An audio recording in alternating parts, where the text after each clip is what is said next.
Good morning. It is really great to welcome all of you to this year's Private Rented Sector Conference. This year, as you can see from our conference title, we've chosen to have a very direct conversation with you about the private rented sector and specifically its role in homelessness prevention. We all know the pressures: rising rents, limited supply, affordability challenge, and the increasing number of people living precariously in the sector. And behind every one of those trends, as you all know, is a person or a family, often on the brink and sometimes with nowhere to turn. But we also know this: the private rented sector can be a key part of the solution. When it works well, it provides a stable, decent home, and when support systems are in place, we can prevent people from falling into homelessness in the first place.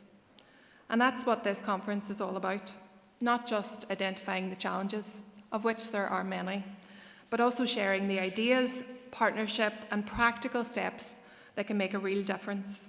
Because preventing homelessness isn't just the right thing to do, it's also the smart thing to do. It costs less, it avoids trauma, it protects people's health, their work and their family life. Think of it as a safety net. When that net is strong, people don't fall. They stay housed, they stay connected, and they have the stability to build their lives. So today our goal is to strengthen those safety nets together. We'll hear from policymakers, academics, practitioners and political representatives, and of course landlords and tenants themselves. So before we begin with the fantastic range of speakers, and I hand you over to Paddy Garay, who this year will chair again, and we're so grateful, Paddy. But before we do that, I wanted to bring some of the evidence from our services into the room. As many of you will know, we bring the focus to the private rented sector each year because in our work we see a disproportionate level of housing need in the private rented sector, with private renters overrepresented in our advice work. They consistently account, as you can see on the screen, for around 30 to 40% of our advice inquiries, when the most recent census records that only around 17% of households in Northern Ireland rent privately. In fact, private rented tenants consistently make up the largest cohort of households who need our help, with renters contacting us in numbers greater than other groups. For many of us in the housing sector, we've been talking about the post-COVID rise in homelessness, which we've felt in our services too. And you can see that if you look at the pink line. But even with that rise, private renters, shown in the blue line, still take up the lion's share of the calls to our helpline every day. And as you can see, there is a consistent pattern in the top issues that private renters need our help with. Look at the top two lines, which show tenants with problems, which are mostly about affordability and disrepair, issues that, as you can imagine, are often quite interlinked. So as you're listening to our speakers today, ask yourself, will these new initiatives, new policy approaches, how will they best help tenants to deal with these two main issues? Lastly, I want to show you about the work that we're doing to prevent homelessness in the private rented sector and to tell you that it's getting harder. It's really important that I say that preventing homelessness is possible, and it absolutely is. But I also need to tell you where it's getting harder, because we need to work smarter, we need to work harder to achieve the same outcomes, because our safety nets are hanging loose. Look at the blue line in the chart, which shows that by and large, over the last few years, the proportion of cases where we have successfully prevented homelessness in the private rented sector has been reducing. Think about the tightening of supply in the sector. Think about the rent increases.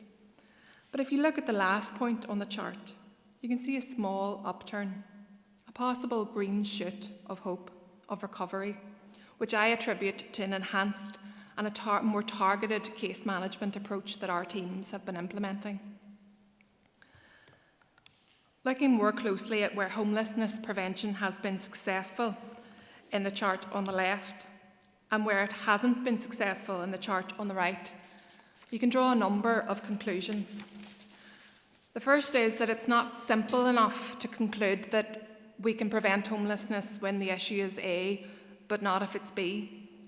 You can see that the biggest area where we've succeeded in preventing homelessness, when the risk was about affordability, is also the biggest area that we failed, also about affordability.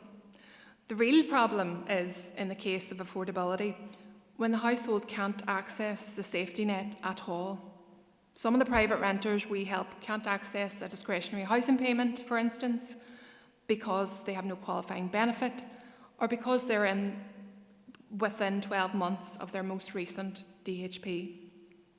So ask yourself, what is the policy solution which can help those households? Also look at the reason for homelessness when it's because a landlord has served a valid notice to quit. Often we find preventing homelessness here is especially difficult. So how can we look at this again? Is it maybe about longer notice to quit periods? It might also be, depending on the reason for a notice to quit, an early referral into support services like the mediation service, which has an over 90% success rate in resolving disputes. Or it may also be, as is happening in other jurisdictions, that we intervene at the beginning of the cycle and we strengthen security from the outset. Lifetime tenancies, an end to no-fault evictions. Lastly, an overarching theme for us is an emerging and significant trend, and that is that it's sometimes more difficult to prevent homelessness because there is an increased vulnerability in the person or the household that we are supporting. The type of vulnerability that we are used to seeing in some of our project work is now increasingly showing up in our core advice services. The result is that some people aren't getting the support that they need, or when they reach out to us, they're disengaging from that support. So we're asking ourselves, is this becoming a new normal in the private rented sector? Do we all need to develop a slightly different approach? We think so, and that's why we have been piloting some new initiatives to help ensure faster turnarounds in some cases, and why we hope to go out into communities and develop and deliver housing clinics in areas where we know that there is need. Just this week, we have been talking to regional managers and jobs and benefits offices about going out and into jobs and benefits offices to deliver housing clinics to private renters. I know I don't normally stand up here and talk about these issues. Normally I do a bit of a welcome and I tell you where the exits are and where the toilets are, and I thank all the sponsors. And I do want to do all of those things.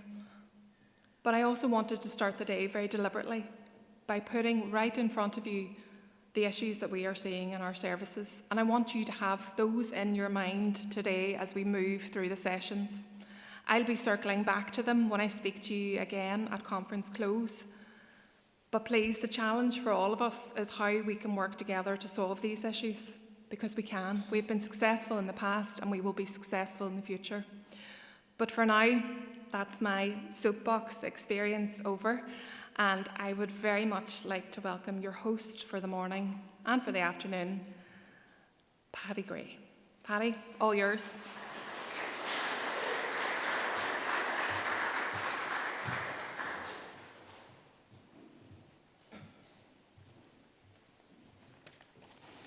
Thank you very much, Kate, and I'm really pleased you did that actually, because it is very important to put a context on what's been happening. I started out in in academia many years ago. When I began my career in housing, the private rented sector was a pariah. It was scorned upon, and since that has become a very important part, or component part of the housing system, not only here but in all of the jurisdictions on these islands. And when you think of what's going on at the moment, the Renters' Rights Act in England, you've got the Housing Act in Scotland, which is just this year. You have the reforms that are going on in Ireland with the new Rent Acts coming in March 2026, and the extension of the RPZs right across the south of Ireland. You've had reforms here in Northern Ireland and Wales. They have their own way of doing things. So there's a lot has been going on. And I'm sure we'll hear today from all of the jurisdictions, or reference to all of the jurisdictions, so I'm pleased about that. This is I'm not sure whether it's the 11th or 12th year chairing this conference, but it's always a privilege and a delight, and it's great that Housing Rights does this every year to bring together all of the experts in this room to discuss the private rented sector and its important role in the system here and in other jurisdictions. Kate has given me the house rules to read out because normally she would do that. So we have people watching virtually, and again, I'd like to welcome you. There's a live stream on YouTube, and you'll have been sent an email from Housing Rights that contains the links they need for breakout and afternoon live streams. Could people use the comments section as well to ask questions for the speakers to give us feedback on your experience? And this year, as part of our commitment to the environment, we continue our policy of paperless delegate packs. To access your delegate packs, people in the room and online will have been sent out QR codes. The QR is also available at the entrance and will be on the desks in the room. So I'm reading this here that hopefully I'm giving you all proper information that I can never work those QR codes, so thankfully they've typed this out for me. But in the unprecedented event of a fire alarm, please exit to the nearest exit and make your way to the fire assembly point, which is located in the car park at Skainos. The toilets are just off the main foyer to the left from where I'm facing. We will be having a tea break at 11:30 and lunch will be served at 1 o'clock. A special thanks to our sponsors, TDS Northern Ireland, who are our main sponsor and have been a long-standing sponsor at the conference. So thanks, Eamon Hunt, I see you down at the back there. And also thanks for the workshop sponsor, Electrical Safety First, wherever you are. Thank you very much for that. And there's also some information on our sponsors in the conference programme.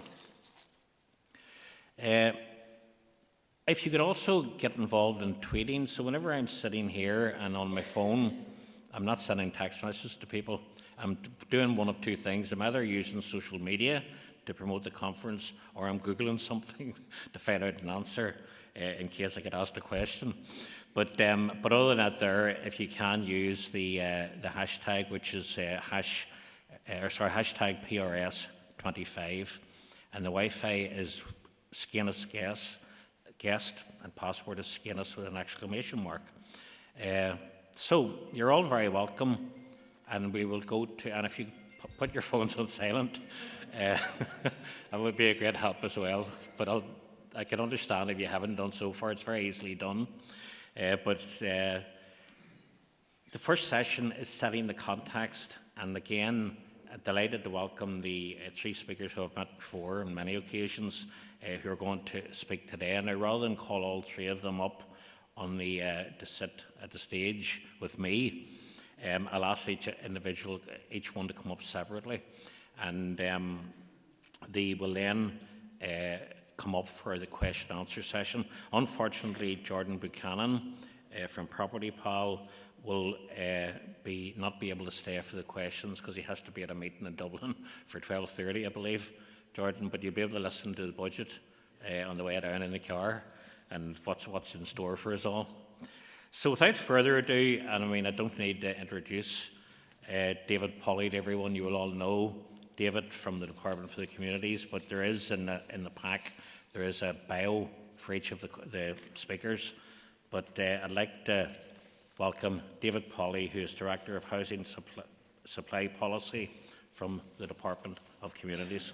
You're very welcome, David.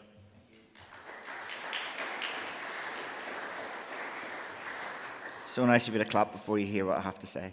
And in that bio, you'll see a picture of me when I started this job. So I had hair. It's great. Thanks for the invite. I'll just make sure I know how to work the slides. There we go. Thanks for the invite. First of all, I've been coming to this conference for years, and I've always found it really useful. My team comes, and we all find it really, really useful. And it's great to see you all again, and I will be staying for as much today as I can. And looking forward to talking to a lot of you. At the minute, I've been hiding in the corner, but I don't intend to hide in the corner for the rest of the day. So our department, hang on, I've got Our department's vision is that everyone has access to a good quality, affordable and sustainable home that's appropriate for their needs and located within a thriving and inclusive community, and that's set out in the Executive's housing supply strategy. And this vision underlines that a home, it's not just about a house, but a space of safety and belonging. And that's why today I want to talk really about homes and why we want to have people having homes and not just houses. And we've achieved a lot already, and we're working on a lot more. And I've been coming here, if you look back to the years I've been coming here, I'm just remembering all of the things we have done in the last 5 years or so. And while the reality is that we can't do everything at once, and we are continuing to make improvements incrementally and in a balanced way, and this acknowledges the nature of our private rented sector in Northern Ireland, and whereas a lot of landlords have 1 or 2 houses, other places have different approaches to regulating the private rented sector, but then they have different private rented sectors. So just to try and illustrate the power of small and strategic change, I wanted to share a bit of a story from a completely different world, elite sport. So when I was young, the British cycling team won nothing. They were absolutely useless. They were really struggling. But they didn't try and overhaul everything overnight, and they didn't try and change everything all at once. Instead, they embraced the philosophy of the aggregation of marginal gains. They made lots of tiny improvements, things like bike seats, nutrition, sleep routines, even how they washed their hands. And those small changes, they all added up. And within 10 years, amazingly to everybody, really, they were winning everything. They dominated the Olympic podiums and the Tour de France titles. And I suppose the other philosophy you could go with is the idea of some sort of big fix or a silver bullet that would banking on one big major change to fix everything. But the risk with these, of course, is they can take a long time and they might not have your expected effect. In fact, quite often you get to the end of it and they don't have any effect, or have some opposite effects that you hadn't thought of or ones you didn't want. And the same principle, we think, applies to private rented sector reform. We need to make more targeted, thoughtful improvements around affordability, security and standards, and they'll bring us closer to a sector that delivers homes and not houses. We're not pursuing major change to our tenancy regime, which takes a long time and might destabilise everything, but we've rather consistently implemented a series of smaller, impactful reforms, and these have cumulatively achieved greater overall effect while avoiding any possible unintended consequences. And the parallel to England that you mentioned is their renters reform bill has come in. Now that includes things that we have had for 10 years, things we've had for 6 years, things we've had for 2 or 3 years already. It has things that we haven't got to yet, but it is like they're getting it all at once in one big bang, but we've done it more gradually. So today I just want to talk about how we continue our reform progress and keeping that in mind. So most of you all know that our reform programme delivers against the key identified issues in the PRS, that's standards, affordability and security of tenure. So to start with affordability, I'm sure we'll have a discussion about this later. I'm always really looking forward to what comes from Jordan and Property Pal. But the affordability of rents remains a key issue, really, over the last 4 or 5 years. Over the last 12 months, our ONS stats showed an average rent for new lets have increased by 6.6%. With a typical property now costing £866 per month. Property Pal have different data. I think I put yours on the slide and mine in the speech, which is advertised rents. But this is below average wage increases, which are around 7.4% this year, and it's still much higher, though, than long-term trends in the private rented sector we're all used to. I imagine we'll talk a wee bit later about how much rents have increased. I know the landlord costs have increased in recent years, in particular with tax changes. There's discussion maybe about more of those today. On the other side of it, an average full-time salary is now £37,000 a year in Northern Ireland, and a full-time minimum wage here is about £24,000–25,000 a year, and it's again been announced that it will go up. So our incomes have gone up as well. The need to provide more certainty, though, about housing costs is why earlier this year the Department restricted the frequency of rent increases to once in every 12-month period, with a 3-month notice period for that, which is part of the Private Tenancies Act recently. And this assists low-income tenants by providing assurances that will not face multiple or unexpected rent increases over a short period of time. I'll later talk about some of the other things that we're going to do to improve rent affordability in the private rented sector, like intermediate rent. The next bit then I want to talk about is standards. So you'll know that in order to approve standards, the Department introduced new fire and electrical safety requirements for landlords in the last few years. Landlords of both new and existing tenancies should now be compliant with the minimum standards for smoke, heat and carbon monoxide alarms. And while the electrical safety standards become operational for all new tenancies granted after the 1st of April, landlords of existing tenancies have until the 1st of December, so that's next Monday, right, to comply with those. And the minimum energy efficiency standards, we call those MEES, we're beginning to explore those. So improving energy efficiency isn't just about reducing carbon emissions, it's about ensuring people live in warm, healthy environments, and that's what why we're talking about homes and not just houses for people. The introduction of MEES offers an opportunity to improve living conditions, reduce energy costs and support more stable tenancies. Improving energy efficiency in the PRS is not straightforward. It's a complex issue with very difficult technical aspects and real risks of unintended consequences, not only to the sector but also to the health of people who live in the houses or to the houses themselves. Both England and Scotland have had to pursue and revisit their approaches And that's why we're bringing in experts and stakeholders to a conversation from the beginning, and their experiences, insights and lived realities are central to shaping MEAs and to make sure that they're effective, fair and workable for everybody involved. This project is currently in the early stages of development, and a balanced and evidence-based approach will be essential to ensure that we deliver meaningful improvements in energy efficiency without compromising the overall supply of housing. And the third one, then, I want to talk about is security of tenure. So last week, our Minister came to the conference and spoke of his commitment to introduce much longer notice to quit periods to greatly improve security of tenure for individuals and families in the private rented sector. So those of you who live in the sector or have an interest have been lobbying for increased notice to quit periods for a long time, and then the legislation was made and amended during passage up at the Assembly a few years ago. So currently the minimum notice periods a landlord must give is 1 month for tenancy less than a year, and up to 3 months for tenancies that have been in existence for more than 10 years, but the increase to notice to quit periods is very significant and will range from doubling the current minimum notice period to 2 months up to 7 months for the longest tenancies. So this is all going to bring a lot more security to private tenants, a lot more than the Renters' Right Act in England has given private tenants who have a proper notice to quit served on them. It'll allow them to put down roots in communities, making a home, not just living in a house. But before the new increases can happen, we have a duty to consider exceptions to the longer notices to quit for things like antisocial behaviour and to put suitable regulations in place. And that has taken a bit longer to do, to draft those things properly than we thought originally. And we have to balance the rights of landlords to seek possession of their property. So we're hoping to launch a consultation on these draft regulations and the associated guidance in the EQIA very shortly. We have a breakout session later. Some of my team are going to lead that, so I'd encourage you to attend that and to participate in that. Today's conference theme then is particularly around the interaction between homelessness and the private rented sector, and I suppose I envisaged this and wanted to talk about this in two different ways.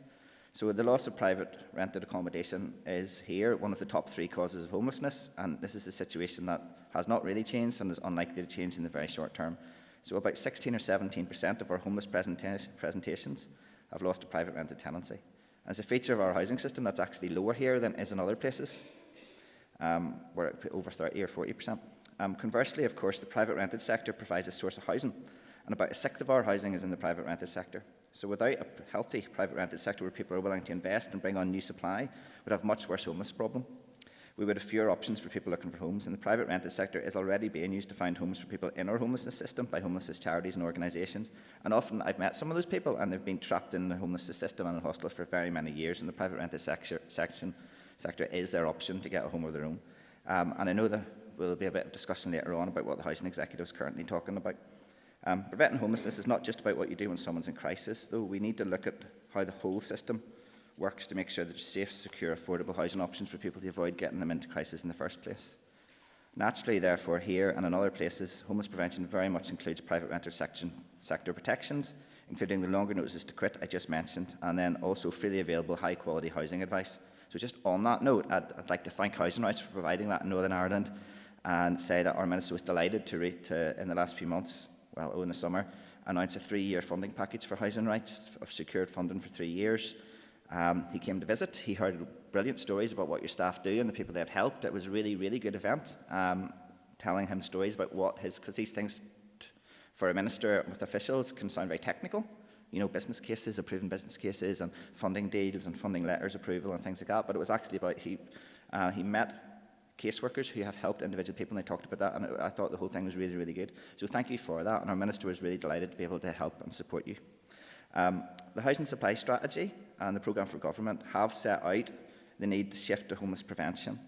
I'm pleased to say the Minister was able to start delivering on this promise, providing a ring-fenced allocation of £2.5 million to the Housing Executive for strategic homeless prevention activity this year, as well as about £8 million more for other prevention work. This funding allows us to scale up existing services such as Complex Lives or Housing First for Youth, as well as in-house prevention activities such as custodial housing advice services. And the Housing Executive has also been able to support more than 40 projects which align with the strategic priorities through the Homeless Prevention Fund. And I know that some of the organisations here have been successful in getting funding for that, and that you're taking forward other schemes to do that, and I'm really looking forward to see how they work out. One example of work that the department is doing to help people who are homeless to find a home in the private rented sector is the Loan to Acquire Move On accommodation scheme that we call LAMA. This is targeted at helping people who are tenancy ready but perhaps stuck in unsuitable hostel accommodation because they're unable to access a social home. And we are in the East Belfast mission, sort of, isn't it? And there's a hostel here, Hosford, and one of the organisations that we are working with is looking to buy houses just across the road, so people who are tenancy ready in the hostel here can move into their own home just across the road. And indeed, well, they have got some money from Commonwealth to already do some ones across the road. I visited those last summer, and I was really very impressed. So it's funded by a 10 million loan fund, and it's available to charities in Northern Ireland looking to provide well-managed long-term private rented sector accommodation at an affordable price. And I know that I have met people who are already living in comfortable, safe and secure homes of their own as a result of this, who were in hostels. So I'd encourage housing providers in the room who might be interested in this model to consider if it's something that you would be interested in, and come and talk to us about that. Of course, the most effective way to prevent homelessness is increasing housing supply across all tenures and making sure the broad housing market is affordable for people. And the Executive is committed to do this, and it's set out in the Housing Supply Strategy, which is the first time that the Northern Ireland has ever had an executive level housing supply strategy, or an executive level housing strategy of any type. So work is well advanced to produce the first action plan to deliver that strategy, but we're already focused on delivering more affordable homes in Northern Ireland. The strategy sets out a commitment for 33,000 more social homes over the next 15 years, which would be a third of all houses, and those are truly social homes, not affordable homes or anything like that. I always say that because there's some people not from Northern Ireland in the audience. And in England, they say affordable homes, you don't know how many of them are going to be social. There are people who need social housing. The private rented sector is not suitable for everyone, and I've heard many stories about people who need to be in social housing. Any conversation about how people struggle in the private rented sector, we have to include reference to the huge resources put into social housing provision over generations in Northern Ireland. We have a lot of social houses, and that's because of consistent support for it across all of our parties across many, many decades. The budget for new, and that has not changed. The budget at the moment for new social housing this financial year is 177.5 million, and that's going to deliver about 1,150 new starts. This is not anywhere near enough for a programme for government commitment, and our Minister is actively pressing for further funding to be directed for new build programmes to meet this year's target, and indeed over the 3 years, the 3-year programme for government target of 5,850 houses. I wanted to quickly talk about intermediate rent. I mentioned it before. Earlier this year, we announced that Maple and May would be the operator for our new affordable rent product, intermediate rent, and that's going to begin to deliver the first 300 affordable rent homes targeted towards lower income houses.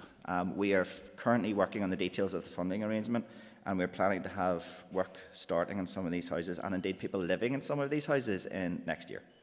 For anyone who hasn't heard about it before now, intermediate rent is a new affordable private rent option, offering high quality, longer term homes at rents below local market rates that feel just like homes and not just houses, designed for lower to moderate income households.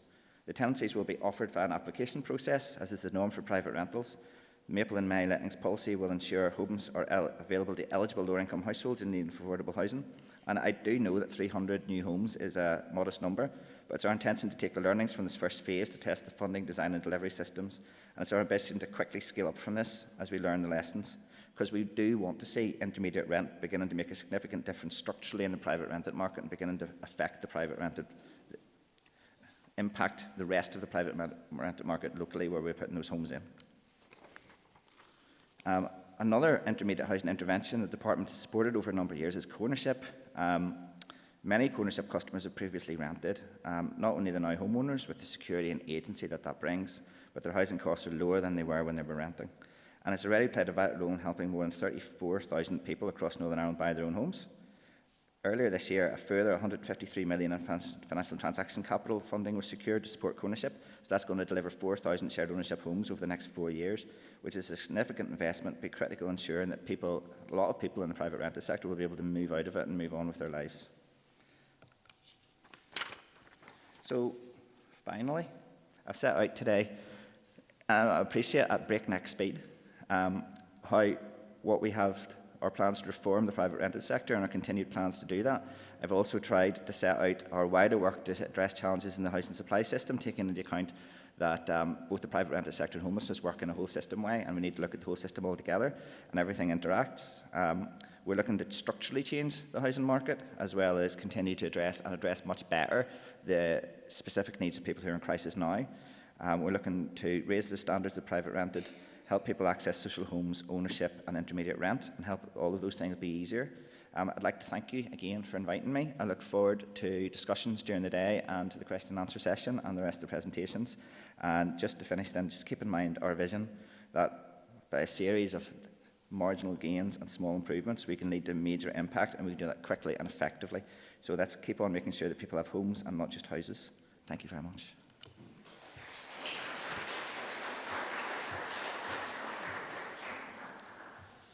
Thank you very much, David. And you were only 20 seconds over. Imagine that. Wasn't that precision for you? I'll keep the questions, David, until the question and answer session, but which I'm sure you'll be glad of. But just to remind you that this morning we're setting the context, and who better to help us with that than Jordan Buchanan, who's the Chief Executive Officer of Property Pal. And Jordan will now bamboozle you with a number of statistics, I'm sure, which are always great to hear. So over to you, Jordan.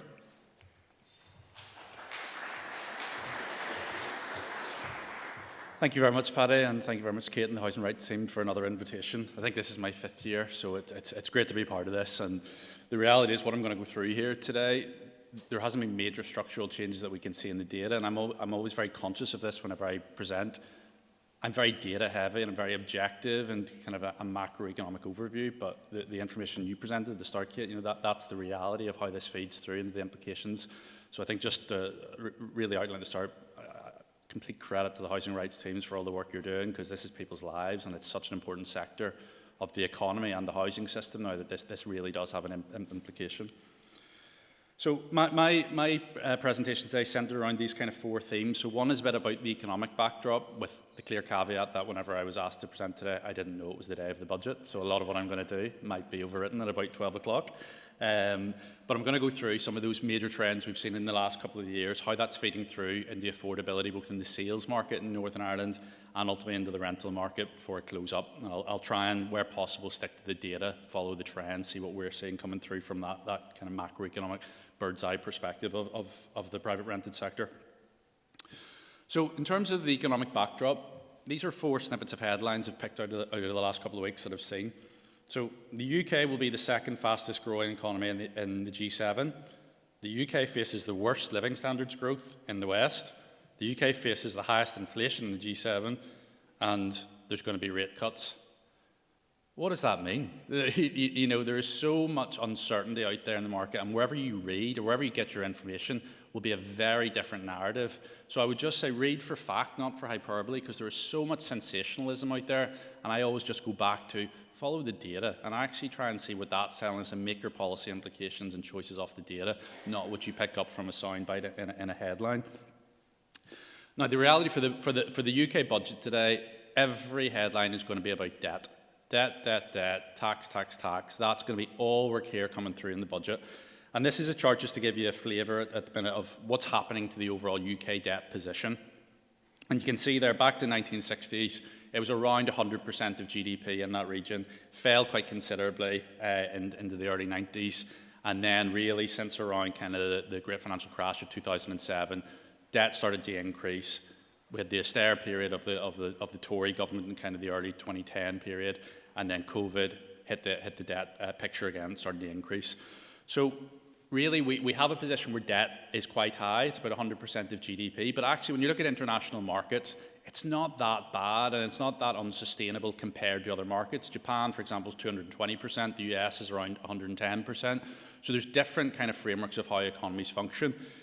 The problem with it is rising debt isn't so much of a challenge as long as you have a credible economic growth plan of how you're going to be paying the debt back.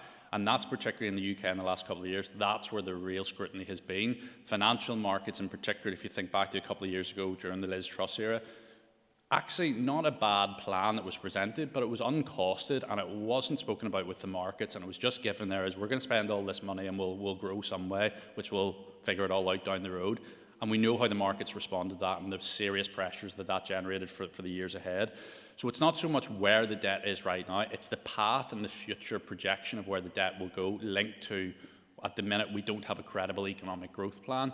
The UK has been, frankly, on a period of relative economic decline for decades, muddling around kind of 1 to 1.5% growth, which is much lower than international peers. And really, that's the core challenge right now, is how do we actually grow the economy to make sure we have a plan to pay back the debt? Because actually what we're seeing at the minute is, with a lot of the debt that's there, it's kind of this invisible spending to an extent. So people, every taxpayer in this room who's funding the debt if you're not tangibly feeling that that is going where it should be going and people are feeling better off than that, that can create problems, and that's where we start to see hostility and tensions rise. And just to give you a flavour of that, the debt interest alone now, because for whenever interest rates were at kind of sub 1%, very low repayment on the overall debt level. Now, obviously, with interest and bond rates and the kind of 4 to 4.5%, all of a sudden debt's a bit more expensive to pay. So just to kind of give you that in numbers, the debt interest alone, just to service the amount that we're spending on debt interest, so paying back all those investors who are funding these spending commitments, is now around 7 or 8% of the entire debt picture, which in numbers terms is around £105 billion a year. Now that's more than the entire defence budget, and that's about half of the entire NHS budget. So all of a sudden, whenever we're paying more tax just to fund debt interest, not to tangibly invest in our infrastructure, invest in better quality services and public standards, that's when the real pressures start to get in, when you're just ultimately paying more to service your debt. So there's really tough trade-offs ahead, and that's what the budget today is all going to be centred around, is how do we have a credible economic growth plan? How do we increase taxes because it's actually going to be used effectively for spending in the economy where we will all get the benefit? And, it's very difficult to see how the budget isn't going to be a blame game today. I really hope it's not, because everyone, frankly, is responsible for addressing this picture, because everyone is ultimately going to feel the effects of this right across society. But this is absolutely the core of what you're going to hear today. It's going to be lots of economic jargon. You hear about stealth taxes and fiscal drag.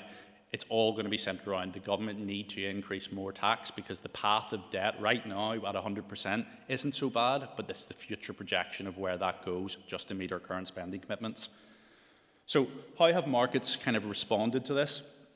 And on the left-hand chart there, this is basically the 30-year government bond rate, and without getting overly complex about it, this is how much investors who ultimately give the government the money to make these spending commitments, that's how much they're going to pay, they're going to demand as an interest on the payment of those.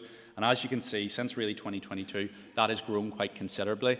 Now, what isn't on that chart, you can maybe very vaguely see it there in kind of the low shaded grey just below that. That's the other G7 economies' bond rates. And the most notable observation that is the UK is now at the top of that, and the gap has widened between those, which is essentially all of those investors' way of saying, I don't really like the outlook for UK economic growth, so I'm going to charge you a bit more because I think there's more of a risk premium associated with how you're going to pay that back. So if they're being charged a bit more, that debt will accrue more interest, and hence all of our tax is going to go to spending more on the debt interest alone. And that's why it's so important. The budget today and everything outlines a credible economic growth plan of sustainable reform to actually get the economy moving again, because that feeds the picture of everything we feel coming through in the housing market. You can see then on the right-hand chart there, that's what's happened to mortgage rates over the same period. So much of this is interlinked with how the bank's funding models work and ultimately the mortgage rates that they charge. You can see the pattern there between the 2-year and 5-year products. The average rate there at the minute, it's just south of 5%, is kind of the average mortgage rate versus kind of 1.5%, 2% about 5 or 6 years ago at a period where we had low interest rates. So what are the market expectations? Again, this was produced a couple of weeks ago as of 20th of October for interest rates. We might see one more rate cut this year in the December meeting. It's very uncertain. Again, very much what happens today in the budget is going to determine that, how markets respond to the plan that's outlined. But generally speaking, all things considered, what we know at the minute, interest rates look to be stuck around this level. We might see one rate cut this year, maybe another one next year. And that's simply linked to the fact that we still have a challenge of inflation. So on the right-hand chart there, I remember presenting at this conference a couple of years ago when you're standing there saying inflation's over 10%, wages are growing nowhere near that, you have an affordability crisis. There has been a job where inflation has come back down, absolutely, but it's still at 3.6%. It's been sticky there for the last couple of years, you can see in the chart there, and that's a real problem. That's still almost double what the Bank of England's target is, so we shouldn't anchor our expectations against what it was a couple of years ago. It's still almost double kind of the policy framework or where it's expected to be.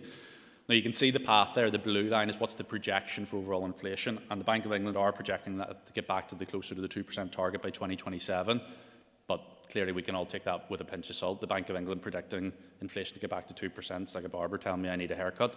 That is their sole mantra, is to get that there, so they're going to be projected on that basis. But we still have an inflation problem in the UK and Northern Ireland by extension at the minute. 3.6% is high. So I'll get into some of the data shortly in terms of what we're seeing around wages. And yes, we have had some really strong wage growth coming through in Northern Ireland above inflation, which is great in helping affordability.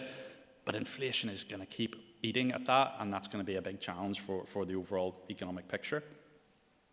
Now, in terms of the overall labour market, this is such an important element for Northern Ireland. I say this every time. For a region our size, where we don't have as many macroeconomic levers, we don't have the depth of the devolved powers to really grow our economy. So much of what is going to happen is what's set at Westminster. But what we do have a lot of control is how strong our labour market performs. And actually what we're seeing here in terms of job creation in Northern Ireland has been frankly sensational. When you look at it across the UK here, this is just payrolled PAYE employees through formal HMRC records. It has been an upward trend. Again, a few years ago, the concerns during the COVID period, what might have happened then, didn't materialise or recovered very quickly. And compared to the other parts of the UK, you can see jobs are up 7.3% in absolute terms here versus kind of the UK average of around 4%. That is an absolutely phenomenal achievement for the Northern Ireland economy. It's actually been getting people into work and sustaining employment. And we've seen so many of different areas of job creation right across all sectors of the economy. So that's one really strong area where policymakers and private businesses and everyone involved in that deserves credit, because that's absolutely fundamental in driving Northern Ireland forward. Now, the wage picture on that, and I would have said this for basically the last decade in every presentation, was we're doing really well getting people into work, but we're not paying people well enough when they are there. We're adding lots of jobs, but we're not getting people better off when they're in the jobs. Thankfully, as you can see there, if I was to take the glass half empty side of it, wages haven't grown in really about 15 years. That's an utter policy failure in so many ways. But actually, if I was to take the glass half full, you look at the last kind of 2 to 3 years there, wages have grown quite significantly above inflation. So actually the affordability pressures, which again I'll touch on shortly, have been easing somewhat because we are seeing really strong wage growth coming through, particularly in Northern Ireland, off the back of that strong jobs market. So on the affordability picture across house prices, so starting with the sales market, and I kind of knew this, but it really surprised me when I put it on paper. You actually look at the house price growth, just very simply crude average house price growth over the last 5 years since COVID-19, across, again, the UK regions, just to give you the flavour of this. The UK as a whole, prices are up 25%. Now, inflation over the same period is around 30%. So if you're under 30%, in real terms, house prices have fallen. If you're above 30%, house prices are getting more unaffordable.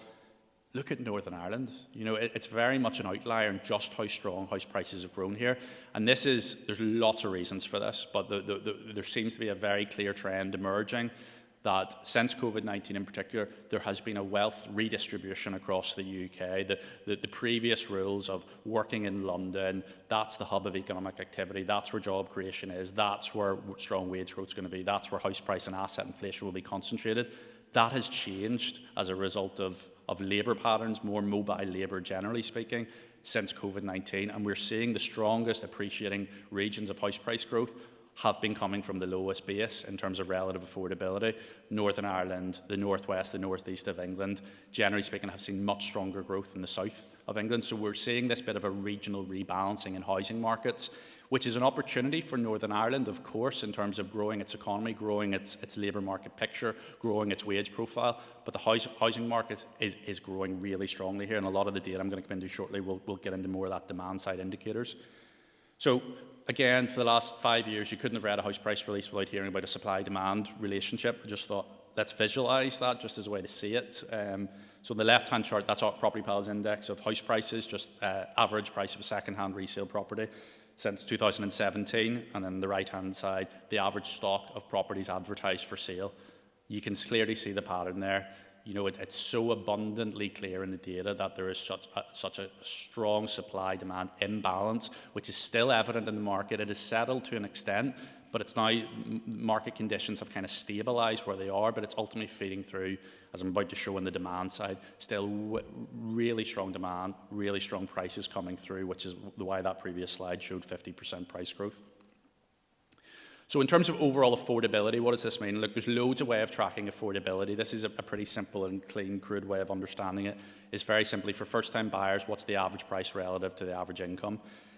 So in Northern Ireland now, it's around kind of 4.4 times. In the UK as a whole, it's about 4.9, still very heavily skewed by the London market. But what is interesting there is, again, 3-4 years ago doing these sort of presentations, you would have always said Northern Ireland, relatively speaking, is the most affordable part of the UK to buy a home. And as you can see in the data, that's no longer the case. Actually, because of how strong that price growth has been here in the local market, we no longer have that badge of being the most affordable part to buy a home in the UK, now ahead of the likes of North West Wales, Yorkshire, and the north of England. So we're going to move this in now to start to move towards the rental sector and how this is feeding through and what's some of the data that we're seeing there. So given kind of the economic changes over the last few years, the changes in interest rates, changes in mortgage rates, and the changes in rents overall, this is kind of, again, another way of just picturing the affordability dynamic between buying in Northern Ireland versus renting. So all I've done very simply is work out using our index of what the average kind of weighted 2 to 3 bed property is for sale versus for rent on the basis of what a 30-year mortgage, typical repayment mortgage with a 10% deposit would look like. So for a first-time buyer in Northern Ireland, our estimates are around 185, 186k is the average price for a first-time buyer. I'm just going to completely bypass the deposit question of how you save £16,000 against that wage profile, because that's a whole other discussion on its own. But basically, if you feed that through, the average mortgage repayment for first-time buyers in the region of £800 now, versus the average equivalent rent for a similar type homogenous property would be about £880. So the dynamic has shifted where, as interest rates have settled, as we've seen some wage growth coming through, where affordability has shifted back in favour of the sales market relative to the rental market. And actually, we're starting to see that in some of our demand-side data as well. The real intensity and the heat of the rental market a couple of years ago is subsiding. There's been a lot more demand has moved over into the sales market. We see that in terms of the leads and the sales volumes that we have in our data set. But the rental market, it doesn't preclude, has grown exceptionally strongly in the last few years. And I'm about to go into that to give you that kind of flavour.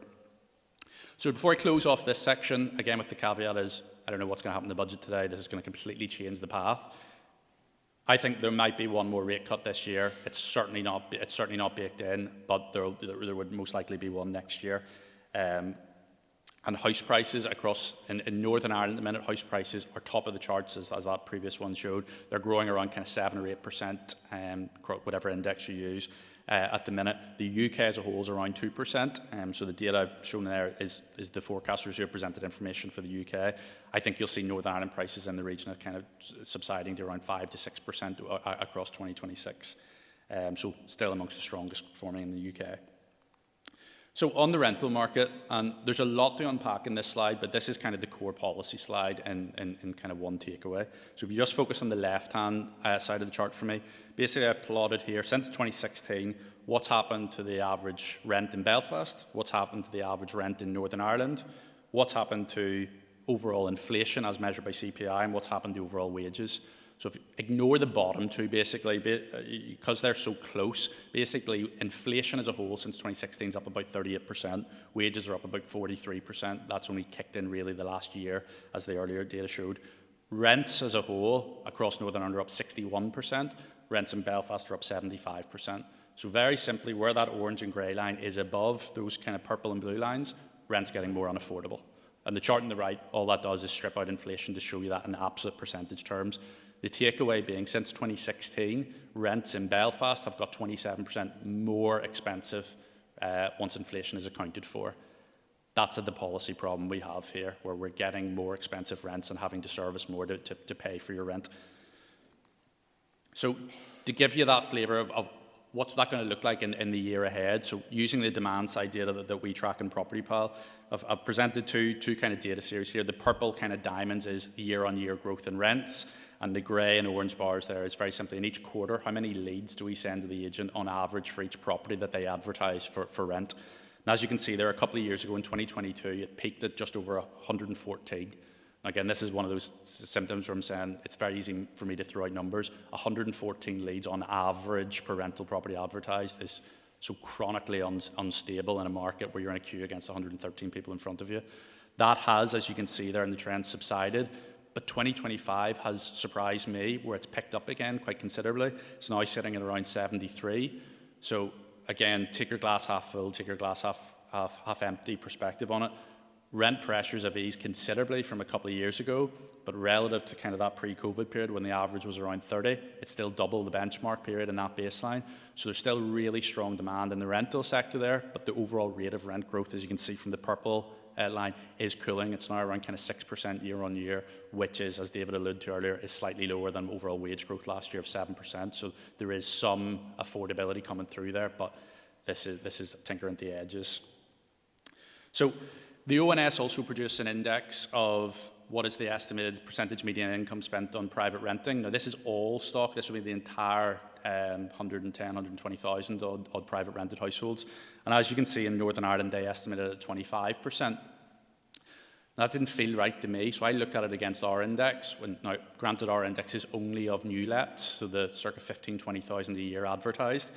But whenever I plot the two against them, so our index of rents versus the ONS overall, as you can see, there's almost a mirror image of the profile distribution, but ours is a bit higher following the orange line there. So our index suggests the average private rented property available in any given year, the average income take now is around 30%, just under 30%, which is right at that overall affordability threshold.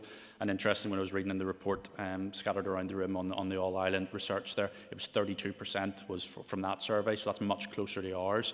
So very much we're at a point where rental market pressures are right on the brink of unaffordability in Northern Ireland relative to incomes. And then I'm conscious of time, just to kind of close up this section. On that point around supply, again, the chart on the left just shows that's the average stock of properties available for rent on PropertyPal over the last decade. You can see the COVID impact there whenever that demand pressure came through. So many were taken off the market. We just simply haven't had the net supply coming through on a year-on-year basis. It's improving, as you can see there, year on year, but it's such small scale relative to where it was at previous points in times. So that dynamic is still very firmly at play. And as David alluded to, there's a lot of policy coming through in the rental market, some of it which is very good, well-intentioned, but again, as David alluded to, there are unintended consequences of this whenever we have a private rental sector characterised by small landlords who maybe don't have the scale and depth and understanding of the regulation that's in place.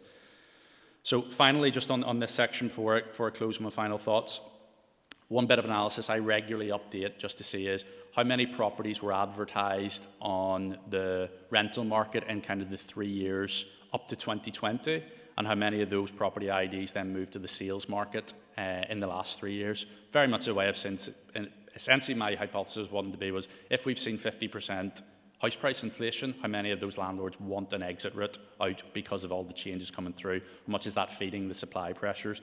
So I've plotted that against each of the council areas, and again, the real takeaway from it is in Belfast, around 13% of properties advertised pre-COVID have now moved over to the sales market. So that is landlords demonstrating they're moving out of the sector for whatever reason that might be. So to close up my final slide, just to kind of unpackage all of that, I guess from a broader economic perspective, today is a very important event, obviously, in the economic calendar, but it's expected that the UK is going to be outlined to grow in the region of 1.5% over the next year, kind of 2 years. Inflation is expected to keep moderating out of the system, which should support further interest rate increases. How quickly that happens is the uncertainty. There is a lot of fiscal headwinds at the minute, say that debt interest piece in particular. Consumers who are so important to driving economic growth, I haven't gone into the data on today, but we can see there's a precaution coming through there. Savings ratios are increasing. Consumers are increasingly holding back in spending, which reflects a nervousness generally about the overall economic picture.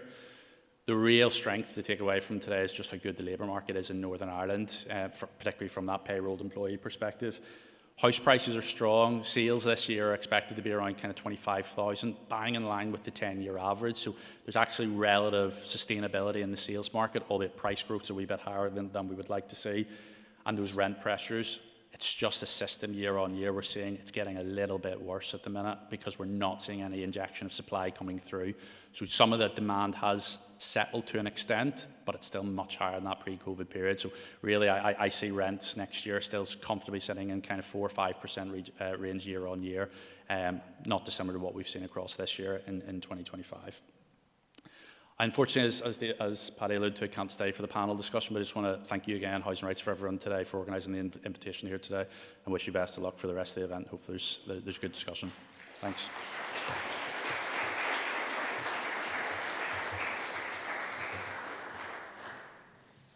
Thank you very much, Jordan, and pity you can't stay with us. I'm sure people would have had 1 or 2 questions for you.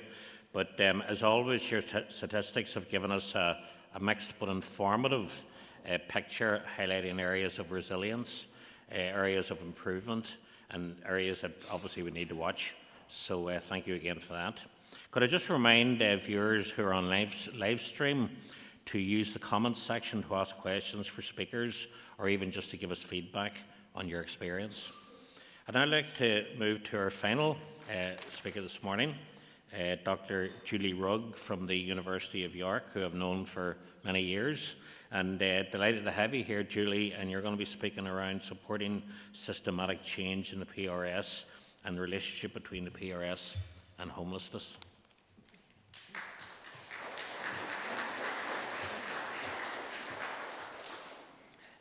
Thanks ever so much for the opportunity to come and speak to you all today. I'm delighted to be here. There's a lot to talk about, so I'm just going to get on with it.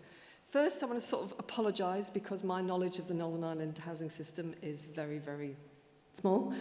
So I'm just going to very much talk to you in terms of this is what's happening in England, but food for thought, I'm hoping. I think I want to start just a reflection on the complexity of what it is that we're looking at. This is the housing system as we understand it, or as I sort of tend to work with it in my head. It's a really, really complicated system. And any movement within this system, any movement, any understanding of what's going on has to take so many things into account. This looks quite complicated, but you've probably all just got this in your head all the time. This is how it is. So what I want to sort of say is we've got a complicated system, and at the moment we're working with an awful lot of different moving parts working together with an awful lot of unintended consequence going on. So I think I just wanted to sort of make that point to start with. But really what I want to talk about is maybe homelessness, the relationships between homelessness, risk, the nature of risk and the type of intervention that's necessary to deal with that risk. Because I want to unpack this whole thing. We tend to talk about the PRS, we tend to talk about homelessness like it's one thing, but actually there's different kinds of homelessness. There's different bits of the PRS, and it's really useful to unpick all of that and think about what it is we're talking about. So today I want to talk about 3 things. I want to talk about precarity in the middle market. I want to talk about affordability in the housing benefit market. But I also want to talk about the shadow private rented sector.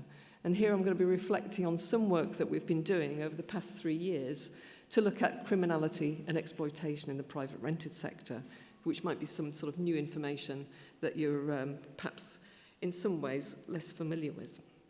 So let's talk about thinking about risk in the middle market. I'm moving on. Precarity in the middle market. Okay, so these are all things that we're all quite familiar with in thinking about kind of like what's kind of like the normal in the middle part of the sector. I think one of the things that we tend not to understand often when we think about these things, we think about people's experience, often we look at all of renters all together, like the one amalgamated lump of the same thing. But actually, renters have very, very different affordances, very different experiences, depending on where they sit in the market. And I think one distinction I think it's always clear in my mind to sort of think about as I'm going to be talking about this is homelessness isn't just about losing your property. It's actually about also your ability to find a new one in a timely way. And I think we need to sort of think about those 2 things together. But I'm going to unpick some of this very slightly and think about growth. So we've had a lot of great statistics. I'm just going to add a couple more, which talks about growth in the private rented sector. It's essentially stalled in England. The private rented sector isn't growing. In some parts of England, it's actually sort of contracting very slightly. So when we're talking about, we've got real issues about supply of property in the PRS, This is the kind of thing that we're kind of dealing with. We're having very limited supply. But the thing that I think that we don't really understand is where is the limited supply most acute in terms of the market. So my kind of guess is, without being able to look at the data, is that actually, as you go further down the market, that supply is becoming more and more acute. And I'll talk about that in a minute. So we just need to, in some ways, we need to be able to unpick this information a little better than we're doing. I'm just going to sort of think about kind of like some of the sort of illustrations of precarity. If you're kind of a middle market renter, we've got a lot of movement in the sector. There's a lot of churn in the sector. You can see from the first sort of big, sort of pinky reddy thing, that's the proportion of renters that have just been in their property for 1 year. That's not to say that they just lived there for a year, but actually a lot of people are churning around the bottom of the sector. My feeling is it'd be really interesting to unpick that in terms of income deciles. I haven't been able to do that, but it'd be really interesting to see how that shifts around. We know a lot of people, precarity isn't about poverty. Sometimes precarity is about having a lot of money and moving around because you've got good job opportunities, you're moving around the sector. It's not necessarily a bad thing. The next table is sort of trying to sort of understand, the reasons for people moving. And again, I've been doing this scoping exercise for nationwide, trying to understand what it is we don't know. And my view is actually we don't know enough about why people move. This sort of slide indicates a whole bunch of reasons that people can tick. So there's not just one reason often why people move. There's often a lot of different reasons why people move.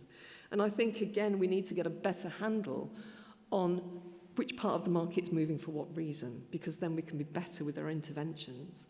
An awful lot of what I'm talking about today is about problem definition. If we can't define the problem very carefully, it's very hard to arrive at a solution. So we've got these kind of reasons for movement. But then we've got the Renters' Rights Act, which has been talked about, mentioned this morning, and I'm just going to talk to 2 or 3 of the things that the Renters' Rights Act aims to improve.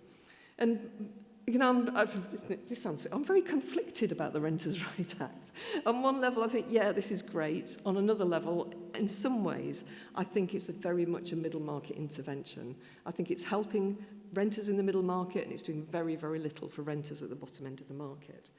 So it does deal with some of that middle market risk. For example, we've got an end to fixed-term tenancies offering increased tenant choice, so it's not set, so tenants can stay, not for as long as they like, but they've got a clear understanding that they can stay for an extended period. They don't have to leave at 12 months, for example. We've got removal of Section 21, which means that landlords have to evidence the reason why the tenant needs to move, and that creates a better balance in the system. Restrictions on the number of rental increases. The removal of Section 21 has multiple advantages because it's also thought that people don't complain about property conditions because they think the landlord will evict them, because the landlord doesn't need to give a reason. But actually, having greater tenant security means that tenants are better placed to complain about property quality. So it's hoped that this is going to be a great lever to improve property quality at the bottom, in the private rented sector. We've got the creation of a PRS ombudsman who will be able to mediate disputes so we don't have to go to court and maybe keep people in tenancies for longer. And the creation of a landlord database. So the hope is that a tenant would check the database, see if the prospective landlord has a record. I can't imagine this ever happening, but there you go. And then sort of not use that landlord. I'm not 100% sure it's going to work in that way, but that's a new thing. So there's a number of ways in which this reduces risks of homelessness in the middle of the market. So the thing I think I'll give the biggest tick to is that most tenants in most circumstances will be given 4 months' notice to quit. And I think that extended period of time reduces that very uncertain period where a tenant, having lost a tenancy, is finding it really, really difficult to secure a new one because they simply don't have time to find somewhere. So I think that's going to be a really positive improvement. And then sort of greater sort of understanding and security around rent increases. Although I think evidence in Scotland has been that some landlords have actually introduced annual rent increases which they didn't have before. So that's an unintended consequences we could perhaps keep an eye on. So that's kind of what's going on in the middle of the market, and I think the intention there is that if we get tenants that operate as better consumers, a better balance of rights between landlord and tenant, that market will work better and we'll see less precarity in it. But let's think about the housing benefit market for a little bit. So I'm not saying that there's not sort of like, there's interactions between these bits of market, but if we keep them slightly separate, it kind of helps us think about what's going on. So around about 25%, around about a quarter of renters in England are in some way reliant on universal credit housing benefit to pay their rent. So it's quite a high number. But all of the elements of risk that we've talked about in the middle market apply to this market, but like dialed up a huge amount. All of the precarity that we see in the middle market is dialed up massively if you're in receipt of housing benefit. So all of those levels of risk that we're talking about are there, but they're much more acute. So risks of homelessness, thinking about this just for a minute. The local housing allowance freeze has had a monumentally bad impact on the sector. I think after Right to Buy, local housing allowance freezes have been the worst possible policy intervention in the private rented sector of all time. It has created monumental disadvantages for people in receipt of local housing allowance. The notion was, when it was first invented, that you would be told how much your household would get, and then you could shop with it. You could say, okay, I can go and find something that will match that rent. That really hasn't happened in the long term. The local housing allowance has now become a mechanism for introducing rent control across the whole of the bottom of the market. So it really doesn't work. Landlord unwillingness to let a housing benefit recipients reduces property supply, as we all know. I don't need to tell you this. This is your life. This is what you do all the time, isn't it? In England, housing benefit element isn't paid directly to the landlord unless you've got an alternative payment arrangement. It goes directly to the tenant. And previous to the introduction of the LHA, that was the one thing that landlords liked about housing benefit, that you could arrange for it to be paid directly to you, which meant that tenants were less likely to fall into rent arrears.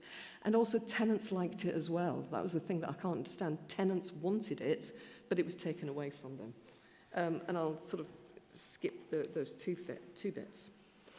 So what we have in place, when we think about what interventions do we put in place then to mitigate the risk for tenants in the housing benefit market, what I would argue is all of our risk mitigations are aimed at landlords. They're saying to landlords, we know it's a risky market for you, so let's help. None of those risk mitigations are really aimed at the tenant at all. And I think that's somewhere where we need to give that a little bit more thought. So certainly since 1993, when I first started working on the PRS, we've got the development of access or help to rent schemes. And the tenor of most of those schemes is ways in which we can persuade a landlord to get on board with us and let to these tenants who are financially disadvantaged because the housing benefit system doesn't work. So often these schemes are operated by local charities or local authorities. They might, in England, they might give an upfront payment. So if you're operating in a very, very high pressure market, you might simply give the landlord £1,000 just to take a tenant because it's cheaper to do it that way. So there are incentives that might be baked into the system. You might arrange for alternative payments to be, put in place at the start of the tenancy. Overall, there might be a tenant support officer, tenant sustainment officer who's there to sort of help the tenancy work and mediate where there are problems, help the landlord with setting up the tenancy, and in a way act a little bit like a letting agent but not charging the landlord for it. So there would be stepping in and putting those services in place without charging the landlord for it. And at the very extreme, you have extended leasing arrangements. So these are now increasingly common, where a landlord would give over their property for maybe a 5-year period. They'd be guaranteed a rent through the whole of that period, and then they'd not really have to think about any risk associated with that because all of the risk is being borne by the access scheme. So if there's rent arrears, the scheme would sort it out. If there's antisocial behaviour, the scheme would sort it out. If there's a problem, the tenant has to leave, the scheme would sort it out. So all of these leasing arrangements are put in place really to support the landlord, just take any sort of notion of worry out of the equation.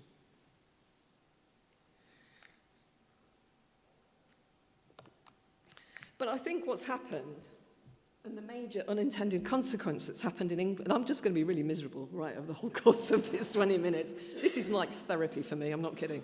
Right, so what's really happened, the unintended consequence, is that we've seen what I've called the mediated market, the rise of the mediated market. Homelessness households in some ways have started to become a commodity because of the scale at which access work has to work, or the scale at which access kind of services have to work. So in some ways, the mediated market is a bit like the Deliveroo. You know, between the house that you want and the tenant who wants it, there's a Deliveroo person in the middle. The mediated market, it sucks up tenancies from the private rented sector, it packages them to procurement offices within local authorities, and then the tenant then becomes a mediated market tenant, in a sense. Packaged to meet the needs of the Localism Act, for example, homelessness relief duties, asylum seekers often, probation, exempt accommodation. The people in the mediated market, there are many, many players in the mediated market. And I'll talk about a couple of these things again in a minute. But there are problems that relate to this. One of the things, I think, when I did the scoping exercise for the Nationwide Foundation, I said the first thing you must look at is the mediated market because it's entirely untransparent. We don't know how it works. We don't know who's procuring property from whom, at what price, for what purpose.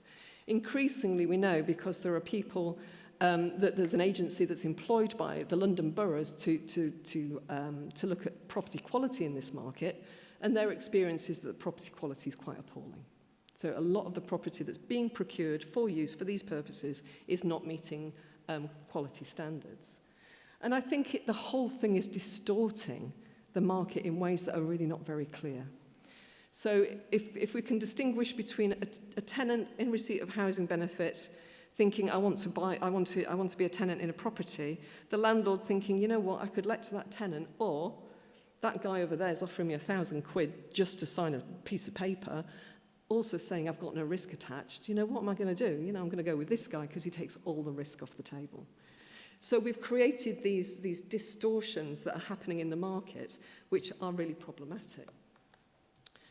So these are two big areas where we're seeing increased use of the private rented sector to meet homelessness relief duty. So this is within the homelessness prevention work. 30% of properties that are used to meet homeless duty are now coming from the private rented sector. And again, that's me thinking that's 30%. There's a number of properties that aren't just somebody in receipt of housing benefit in a tenancy with a landlord without an intermediary, which sometimes really might not be necessary. That's not always necessary for there to be an intermediary. But the scariest thing, I think, is in this slide, which talks about temporary accommodation. So temporary accommodation need has soared in the last few years. The thing that's most scary about temporary accommodation is the green bit. So you see this big chunk of green bit there. So what the green bit, that's my technical term, the green bit, that's actually nightly paid accommodation. So not only can you arrive at a system where you procure properties from the private rented sector, package them up into accommodation, you're actually then starting to sell them for a night at a time. You're selling them like hotel stays. So local authorities are now faced with providers that make accommodation available, but only on a nightly rate. That's massively, massively increasing a lot of local authorities' temporary accommodation budgets. So the rise of these intermediaries is having impacts on the markets in ways that we really are not getting a good grip on. And I think this is a report that I don't think it got a lot of publicity. It came out in 2020, and I'm sure if you uprated it, it'd be even more frightening. This is a report from Shelter indicating how some of the businesses and some of the size of the contracts they're entering into to deal with meeting this need. So we're talking multi-million pound businesses who are now in this market. It's a big investment sector. There's people investing in homelessness in England at the moment because it's making quite a lot of money. And that's the thing that's frightening me. Because thinking about where is that housing benefit family sitting within that market? They might be moved off into a private rented sector, but there's a mediated, so actually they're really not quite sure who their landlord is. There's an inflated rent because somebody's getting a management cost. and they might be able to stay in that for a bit, or they're stuck in temporary accommodation.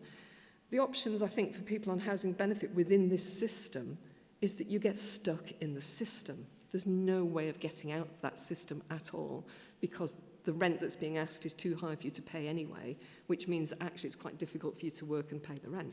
It's hugely problematic, I think, in thinking about where that's going.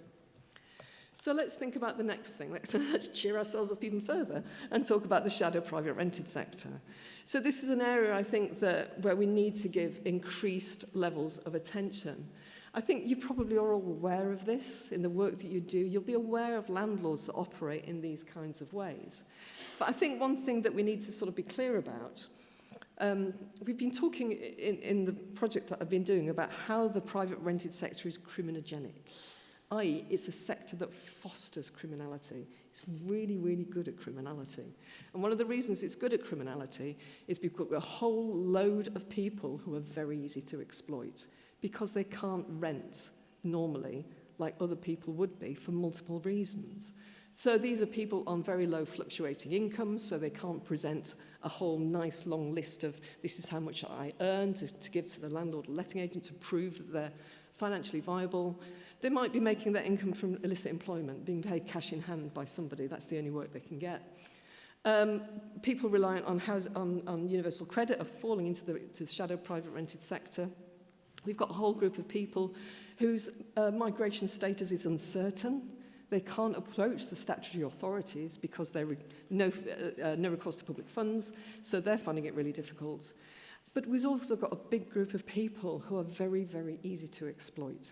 So these are people with mental health problems, people with addictive behaviours, people with developmental difficulties often, and people who are at risk of exploitation because of their age. So one of the groups of people that we came with, so we've been doing interviewing. So we've been interviewing an awful lot of people who are in this situation. That's been part of the project that we've been doing. And so just one example of the kind of exploitation that we're looking at is two elderly gentlemen who were persuaded by a landlord to move into a property. It was a property with multiple flats in it. It didn't have a roof. But there were there were flats within it. They didn't have boilers. They didn't have hot water. These elderly gentlemen were very, very easy to manipulate. The landlord persuaded one of them that he was his carer, so he would then get access to his bank account, which meant that every month he would take his pension out and that he had nothing to live on. But he would give them work. So he would say, okay, you can do some work. He paid them in out-of-date food. And they lived there for a long time in that exploitative situation. And that's a really kind of extreme example, but an awful lot of the situations that we've been looking at have included levels of exploitation well, anyway, you can understand where I'm going with that. So exploitation in the shadow private rented sector is definitely something that we need to sort of explore. And what we've done within the research that we've sort of said, look, let's just be very honest here. We've got slum landlords in the market and we need to do something about them. And slum landlords are the people who are serving this need that can't be met in other parts of the market. So when we're talking about slum landlordism, we're not talking about somebody, well, I didn't really realise I needed, people who are a little bit rubbish at their job. We're talking about people who make exploitation their business model. And this is something that's been talked about in Europe, and it's called milking. You would buy or have in your portfolio not very good quality property. You're not interested in doing any maintenance. You're not interested in doing any repair. You are interested in getting the maximum rent for it, so you'll turn it into an HMO. You'll turn it into an HMO. You'll attract tenants through word of mouth, people who can't get any other kind of tenancy. You don't necessarily give them a tenancy agreement. You want cash in hand. All of these things sort of add up to slum landlord behaviour. But also the thing that creeps into that are levels of coercive behaviour, which means that you can keep that tenant in that property for a very long period of time, because actually you don't want them to move. Providing they're paying you the rent and not complaining, literally and not complaining, not making a fuss, then you really want them to stay in that property for as long as possible. And we're seeing these modes of exploitation happening at the bottom end of the market, and increasingly drawing in the people who really don't have any other option. So when we're talking about homelessness, many of these people might try and go and get help, but they said, well, you've got accommodation. You can't complain. You're fine, without really sort of understanding some of the things that are going on. And one of the ways in which we've been trying to understand this exploitation a little better, why are people staying? Why, in the most horrendous circumstances of exploitation and poor quality property, are people continuing to stay in that accommodation? We've developed what we've adopted, the Duluth model, that's a power and control wheel. And this is for people working in domestic violence, it's something probably that you're quite familiar with. And it's ways in which you can control a particular individual through lots and lots of different kinds of coercive practices.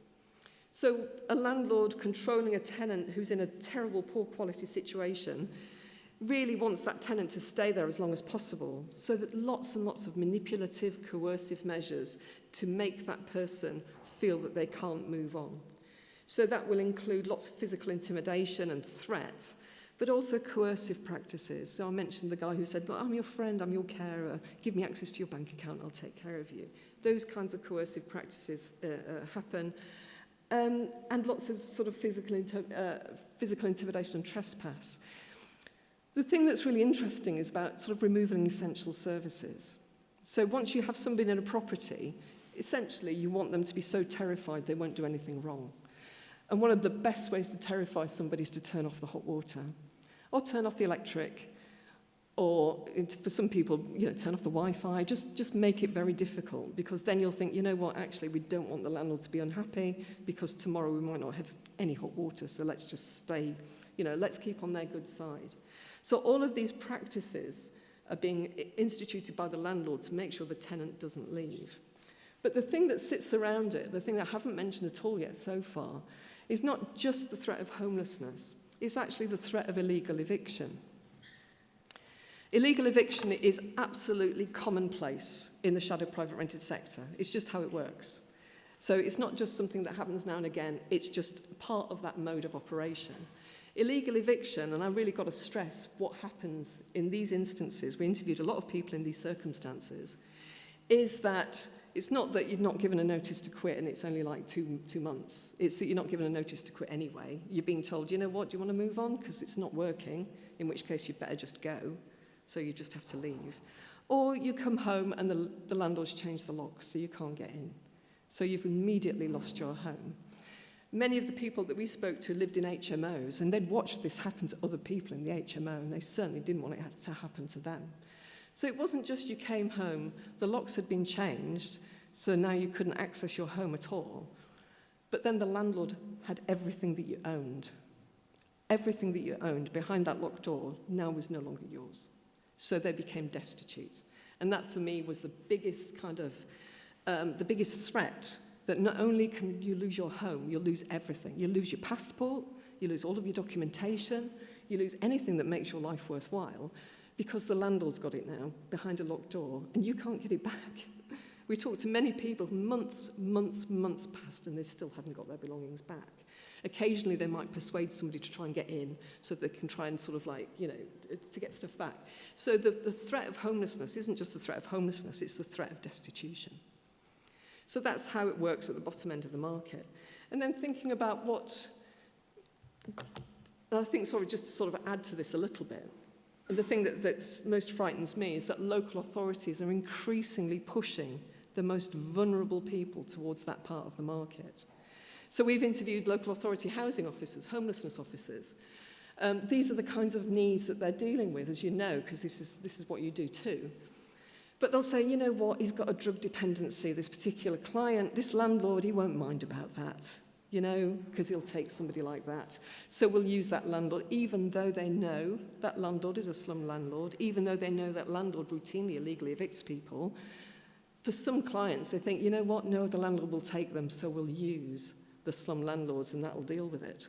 So that, for me, is one of the most terrifying sort of aspects of this, how this market works. It works with an awful lot of local authority kind of complicity. But then thinking about interventions, 1 minute, this is the last one. So interventions to deal with that. So the interventions to deal with it really just deal with property quality. They might deal with antisocial behaviour, but they don't necessarily protect the tenant very well. We've got the Protection from Eviction Act, 1977. You can imagine how well it works now. It doesn't work at all, necessarily to protect tenants, because it only protects people at threat of eviction. The landlords that we're talking about don't want people to leave, actually. They want people to stay for as long as possible. And also there's a tendency for local authorities to blame tenants for their circumstances. So I want to sort of finish with this just last sort of like slide. I think we need to get a better understanding of the contribution that PRS can make, we kind of need to understand all of the different markets where we expect the PRS to make a contribution. Middle market interventions that we think are going to be great at solving some parts of the problem aren't going to be great for other parts of the problem. Landlords aren't going to care about the right notices to quit at the bottom end of the market. It's just not how they operate. I think we must take notice. This is probably an English problem, maybe not necessarily a Northern Ireland problem, that scaling up interventions to improve access to the PRS has the probability that it will distort the market one way or another. And we've got to think about how we take that into account. And I think finally we need to maybe take a closer look at tenants who are very excluded at the very, very bottom end of the market, because much as you might think they're housed, actually their homelessness, their housing is a kind of exploitation that that visits such trauma on those tenants, it then becomes very, very hard to help that tenant. Often when you can only offer them a PRS tenancy, do they really want to go back into that situation? Very often not. So I think we need to sort of take that experience into account. I'm going to finish. Thank you.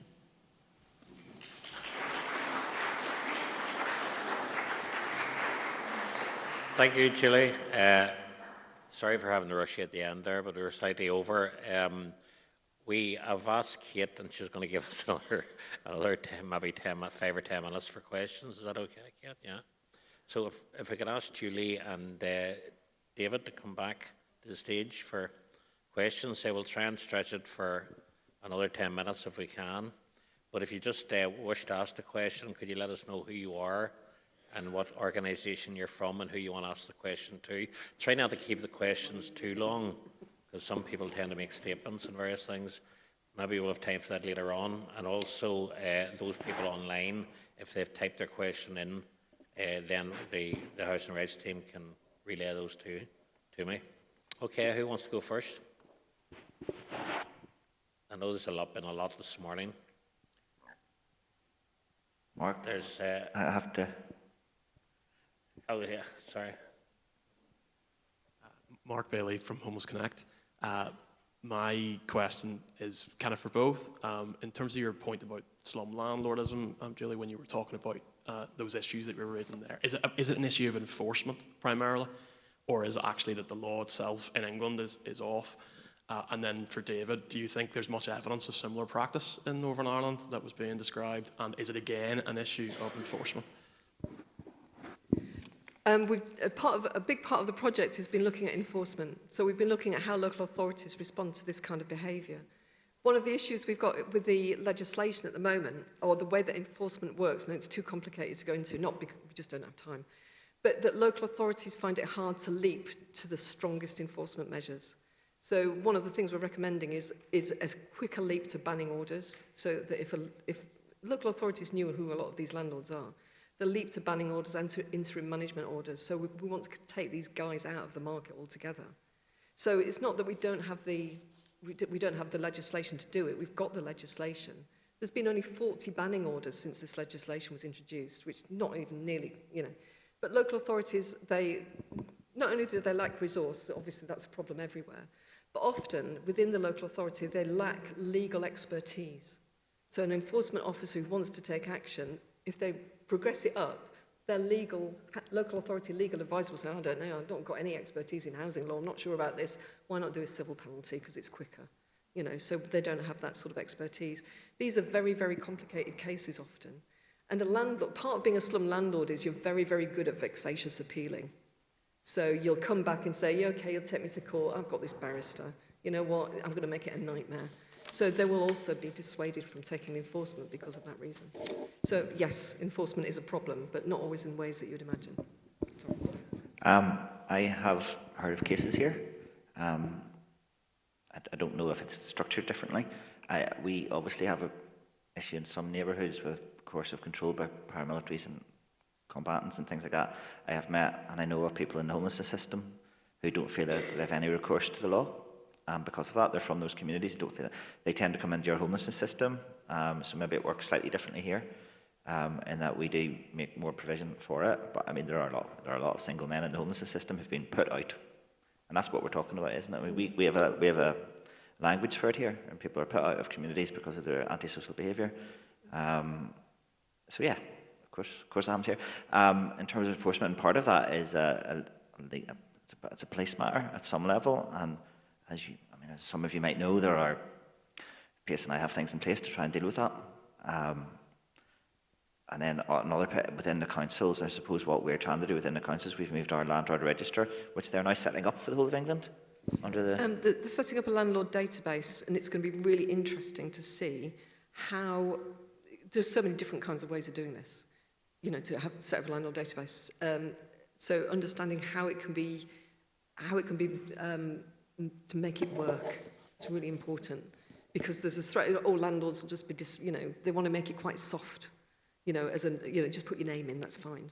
But I think we could make it very hard, and we could make it work. So we have one. We have just transferred it to Lisburn Castlereagh Council away from the department. The reason to do that was to join up the enforcement, which is in the councils, with the register, which used to be in the department, but we've just moved out to Lisburn and Castlereagh Council. That would mean that the resources from landlord registration fees are available to councils to better regulate the private rented market. You can, to your point, there are ways anyone here could look at that, what we do in the landlord register, say, well, that could be better. I mean, we can't stop a landlord registering if they have been convicted of a criminal offence in one of their properties or something like that. So we can't do that. So you could see that you could develop it in that way. But we have the basis of it here, and we have only in the last year really moved it to Lisburn and Castlereagh as an attempt at better resource regulation of the market. Okay, thanks. Okay, Mark. Anybody else? One more question? No? Well, maybe we are stopping on time then, which is very good. We're back on track again. See Kate smiling.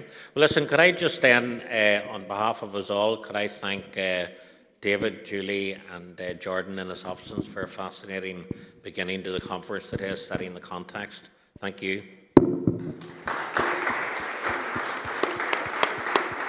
And we have 15 minutes for coffee break. Coffee's at the back there, as you know, and we'll be back here for 11:45, okay, for session 2. The last session was excellent. I mean, I'm sure you'll agree.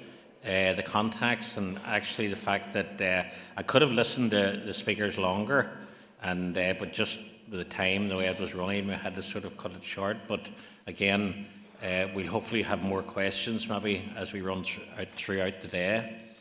So this particular session is now, we've had the context, so it's now about the key challenges for private rented tenants in the private rented sector.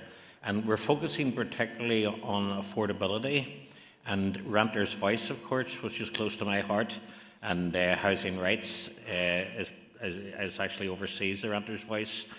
We'll talk about the expert's experience, Jenny Miller. And then we will hear from Kevin Cunningham, again, something that I was slightly involved in on the fringes, is the research that he was conducting on an All-Ireland Tenant Experience Survey. So again, right hot off the press. So it's going to be 2 great sessions. And then we'll have a panel discussion with both, talking about the All-Ireland Experience. Sorry, I don't think Jenny's on that, but Kevin and Anne-Marie O'Reilly, a colleague of mine from Threshold, Stephen Morrison, of course, from Housing Rights, and Amy Thornton, who I was just speaking to, an expert by experience and RAG member. So that's it. We're going to start then with Jenny Miller. If I could ask Jenny to come up, please. And you're talking about security of tenure and illegal letting fees. Thanks, Jenny.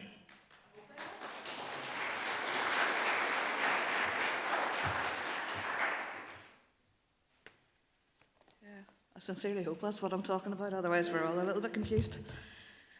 So, good morning. My name's Jenny, for those that haven't come across me. I have 10 years experience living in the private rented sector in Northern Ireland. I've been a member of Renters' Voice for almost 6 of those years.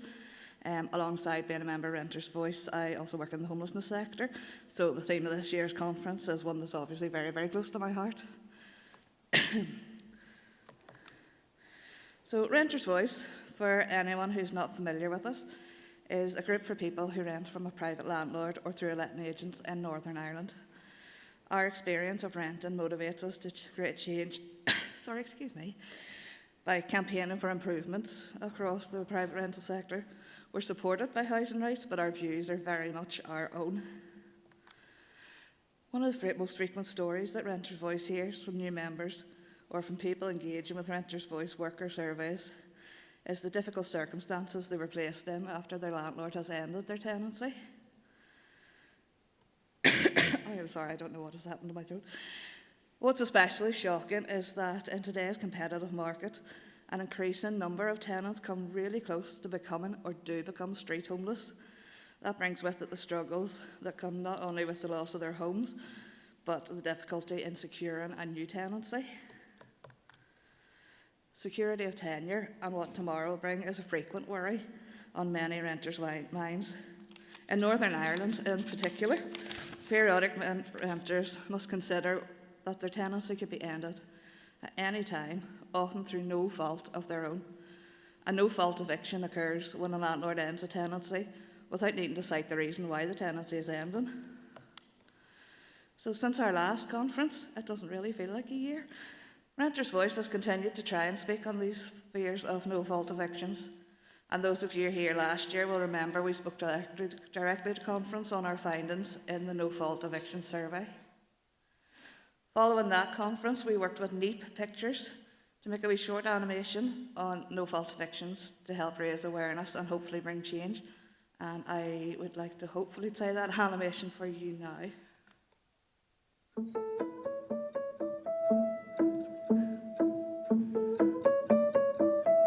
Lots of people rent their homes.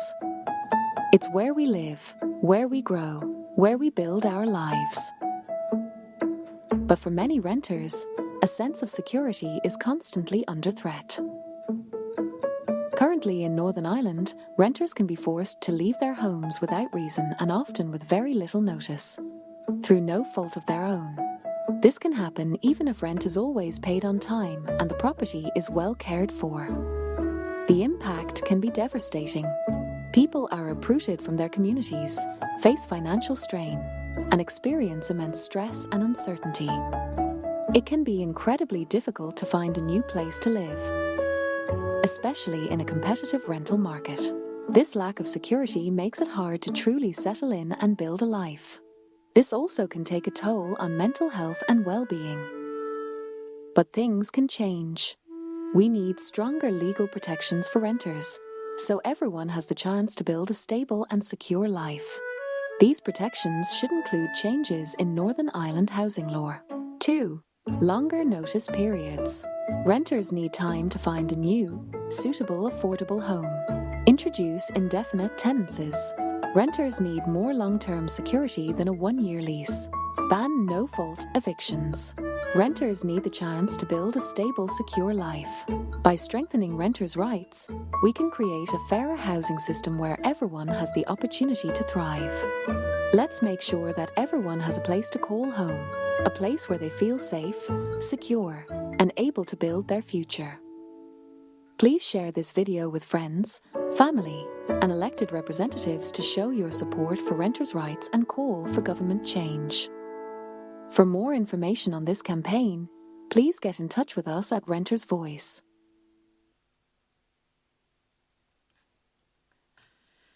So the animation was inspired by the group's members' own experiences of no-fault evictions, and it's underpinned by the findings of the Renters' Voice no-fault eviction tenant survey from last year. The animation aims to raise public awareness of no-fault evictions and the harm it causes to tenants. Many members of Renters' Voice have dealt with the difficult circumstances of such evictions, sometimes several times. An end to a tenancy brings more than just psychological stress. It brings hardship in the form of penalties for ending contracts such as electric, broadband, gas, etc. early, actual moving costs, maybe loss of wages while you're going to view houses, taking time off to facilitate a move, potential missed medical appointments, other appointments, on top of literally competing with dozens of other people for a property, which historically may have had very few applicants. if, and it's a really significant if, you're eligible for social housing. The knowledge is that you may be placed in a single let in an entirely different part of the country, with no inclination of whether you'll be there for days, weeks, years, and even then, that support can only be accessed on the actual day you become homeless. In the first quarter of 2025, there were 345 applications to NIHE for homelessness status, and this was due to loss of rental accommodation. 345 families were made homeless. That makes up 14.5% of all the applications made. And those make 14.5% of all the applications made to NIHE for homelessness status, with the average rent, as we've heard in the PRS, having increased by 7.1% in just a year in comparison to the average house price increase. There are major physical, financial and psychological hurdles to contend with, and with a short notice to quit, you have a very, very short period of time to do so. One of our members who was greatly affected by insecurity of tenure is my colleague Jan. Anyone who's been around Housing Rights or Renters Voice for a long time will be familiar with Jan. I know she's watching online and she's probably sending me furious emails as we're going. She's experienced herself multiple no-fault evictions during her time in private renting. Jan, I'm sure she will forgive me for telling you, she's 90 years old. In 2010, Jan dealt with the sudden death of the landlord of the apartment that she'd been in for 2 years. The family member, inheriting half share, insisted that the apartment be sold. Jan was provided with 1 month's notice to quit in December, leaving her to find accommodation over the Christmas and New Year period, and move from a property that, in her own words, she said she could have been happy in for the rest of her life. Jan's estate agent found her next home, which was, in Jan's words, very grand by rental standards. But since nobody was taking it, Jan got it for 2 years. The owner was a legal professional owning several rentals. But when he parted with his wife, he wanted to sell off some properties, and Jan was provided with 1 month's notice, again over the Christmas and New Year period. She quite rightly demanded that she be afforded the 2 months specified in the lease. So Jan then moved reluctantly into a house where she stayed for 13 years. If you recall her speech from last conference, the latest property was one where Jan had her serious accident last year. The house Jan had rented for 13 years had raised decking, which had become in such bad repair that the estate agent and his builder had twice recommended that this be replaced. The landlord didn't bother. In April last year, Jan fell from the decking down a flight of steps, accompanied by a large corner post which was rotten at the base. She still has injuries and ongoing issues from this accident, and is now reliant on a simmer frame indoors and a rollator outdoors. I'm hoping she will also forgive me for mentioning that she was due to give this part of the talk beside me today, but she's found herself unable to attend in person due to the ongoing consequences of this accident. So while Jan was still in rehab, she was issued with 4 months' notice to quit. So she was 2 weeks in hospital, 2 months in rehab. Landlord decided she was going. The house was put up for sale the same day that Jan came out of rehab, and viewings began the next day. This lady had just come out of hospital after a serious accident that was her landlord's fault, and they sent people to view the house the very day she got home.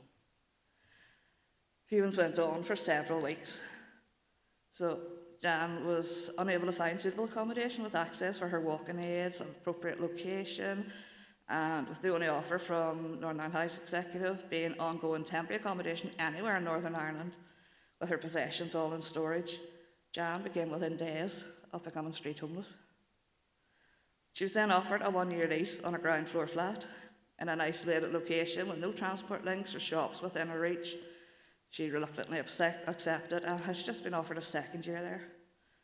Jan's experience illustrates the reality of insecurity of tenure faced by every tenant in the private rental sector, and the dehumanisation caused by the knowledge that any one of us is a few weeks away from losing our home. Even if a landlord agrees to renew a tenancy, tenants may not be provided with a new fixed-term tenancy, we become periodic tenants, which still leaves people in a vulnerable position of their tenancies being ended through no fault of their own at any time for any reason. Last year, Renters' Voice presented the findings of our no-fault eviction survey, which demonstrated that nearly half, 46%, of all respondents who had experienced a no-fault eviction had become homeless as a result. 62% of respondents said they had delayed reporting a repair to our landlord or letting agent for fear of being evicted as a result. When asked to select the ways in which their experience of being evicted had impacted them most, the top 3 results included the respondents' mental health, their general well-being and personal finances. No-fault evictions increased the prevalence of homelessness due to the increasing difficulties in securing not just appropriate accommodation in the PRS, but any accommodation. When asked to describe further the impact of a no-fault eviction, in their own words, respondents spoke about how the experience was soul-destroying, leaving them feeling hopeless and broken.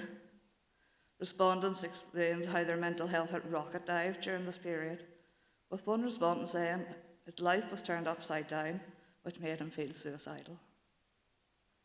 Our no-fault eviction animation raises awareness, but it also seeks to challenge us on our understanding of security of tenure. Renters' Voice again are once again urgently calling for a ban on no-fault evictions to prevent homelessness and provide private renters with the much-needed security they need in their homes. And we will continue to call for this ban again and again and again until the day the legislation is passed and we no longer need to keep calling for this. To ensure the legislation meets its intended goals, Renters' Voice believes the executive should learn from other jurisdictions which have implemented similar legislation. For example, in Scotland brought in great legislation, but we're finding the lack of sufficiently robust verification means that unfair evictions still take place. We therefore believe that any legislation which does ban no-fault evictions should include a verification process, particularly around landlords selling their property, to ensure that renters are not unfairly evicted through this route. Renters' Voice knows that a landlord will always have the right to sell their property. It means still be evicted.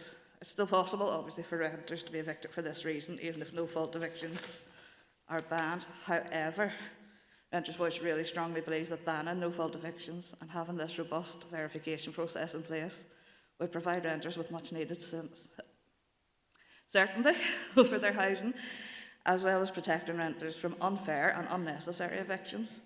This is an issue which Renters' Voice and our predecessing group, the Private Tenants Forum, have been campaigning for over a decade now. And we want to ask why. Why has this not been legislated for? What's preventing this? Why are we denying tenants the protections afforded to them by law? The recent Renters' Rights Act, having gained royal assent in England, legislates really robustly for tenants to be afforded this protection and protection from retaliatory evictions. And we are saying, why not in Northern Ireland? What's keeping us? Why can we not do this? In cases where landlords are selling their properties, Renters' Voice believes that a minimum notice period should be 6 months. Fears over security of tenure and the potential for no-fault eviction loom large over many private renters. And as I say, this is something we've repeated time and time again over the last years. However, in addition to this, another major concern that's growing is the actual availability of rental accommodation, a situation which is getting worse and worse. It's a perfect storm. There's increased market demand, prohibitive letting fees, poor standards of housing, discrimination against lower income families, skyrocketing rents. It's never been harder to obtain rental accommodation in Northern Ireland. And the figures from the Northern Ireland Housing Executive on this, deemed to be a housing crisis or risk of homelessness, are a really sobering read. Obviously, the solution is the provision of more social housing and general housing stock. That's not going to be fixed overnight. But for those of us who remain within the private rental sector, our rights need to be protected, and the executive needs to listen and they need to act. So we're going to move on to... I completely forgot about my PowerPoint. You want to move on? illegal letting fees is another thing that's very prominent with us at the minute. Last year, obviously, we presented about the no-fault evictions, but also last year we investigated illegal letting fees within letting agencies within the PRS. As many of you know, following clarification of the law in 2017, the Loughran case, wherein a tenant brought proceedings against 2 lettings agencies after being refused a refund on application fees. And as a result of that ruling, it's now illegal for letting agents to charge tenants for the work a landlord would do if they did not use an agent. That might be for credit searches, contacting guarantors, referees, printing documentation, and so forth. Despite this ruling, many tenants still are charged these illegal letting fees. In my own experience, positive engagement with letting agents has stalled or collapsed entirely when the possibility of an illegal letting fee is raised. During our research, it was actually astounding to discover how many agents are still applying these charges and blatantly applying these charges. What was really worrying also was the discovery that some agents didn't know if they charged fees or not and had to go away and ask their colleagues. Renters Voice questions how letting agents, whose core business is letting properties, could be really unsure if they're charging fees. How do you not know what you're charging? And how do you not know if those charges are legal or not? As a tenant, if an agent is ripping you off from the get-go, how trustworthy are they to deal with the rest of your tenancy? If they don't know what they're charging, if they're charging you illegal fees, what else are they going to be doing to you further down the line?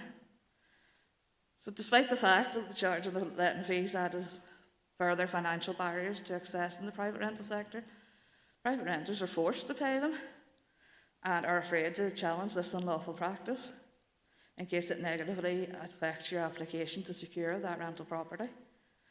The Loughran case confirms that tenants can claim back a letting fee from their estate agent. If the agent does not return the fee, the tenant can apply to the small claims court, which is fabulous in theory. The process of applying to a court, it's more financial burden, filling out the forms, appearing in front of a judge, it's a daunting prospect.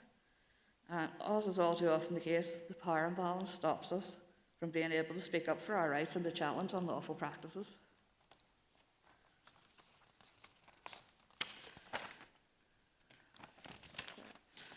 So we were commissioned last year by the Housing Executive to carry out a mystery shopper exercise to help determine how common the practice of the charging illegal letting fees continues to be.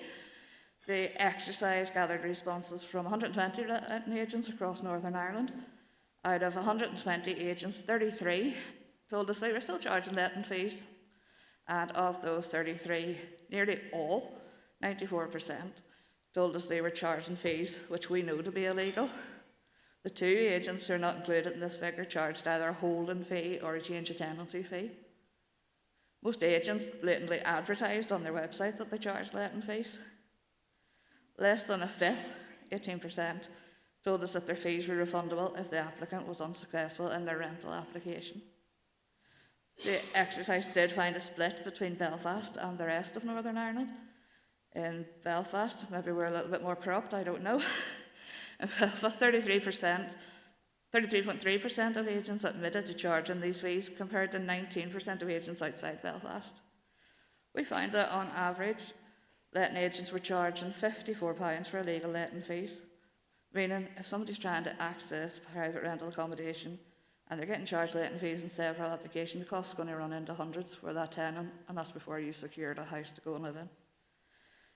While we are pleased to report that the situation with illegal letting fees has undoubtedly improved from the Loughran ruling, and that a sizable amount of letting agents tell us that they don't charge letting fees, we're really deeply concerned about the number of bad agents in the sector who continue to openly charge for work that the landlord is already paying them to do.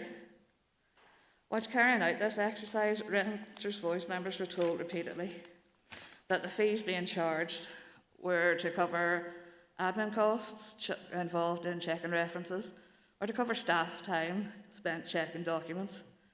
One agent even justified this. He said, "We can't work for free." They're not working for free. Newsflash, the landlord has already paid them to do this work. This work's already been paid for to be undertaken. There's no grey area here. these fees are illegal. The Renters' Voice opposes the charging of all lettings fees, and we find the practice to be completely unfair and a barrier for tenants securing new rental accommodation.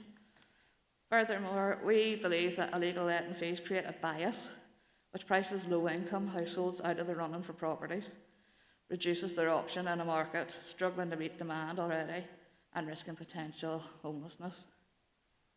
This bias against certain households was evident in one of our mystery shopper calls.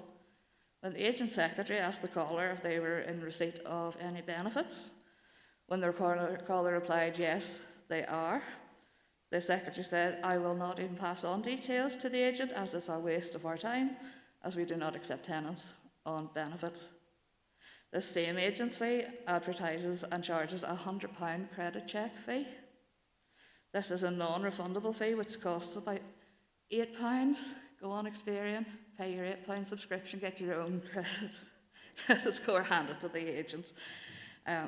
This is £100 regardless of whether the agent accepts tenants in receipt of benefits or not. This isn't affordable to most people on a low income and prevents them from applying to the agency in the first place.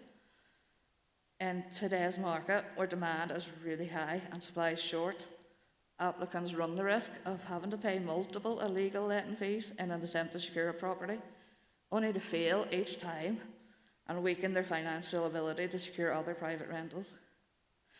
The Renters' Rights Act, that's just been passed in England that we've been talking about today, it legislates to make it illegal to discriminate against renters who have children or who receive benefits.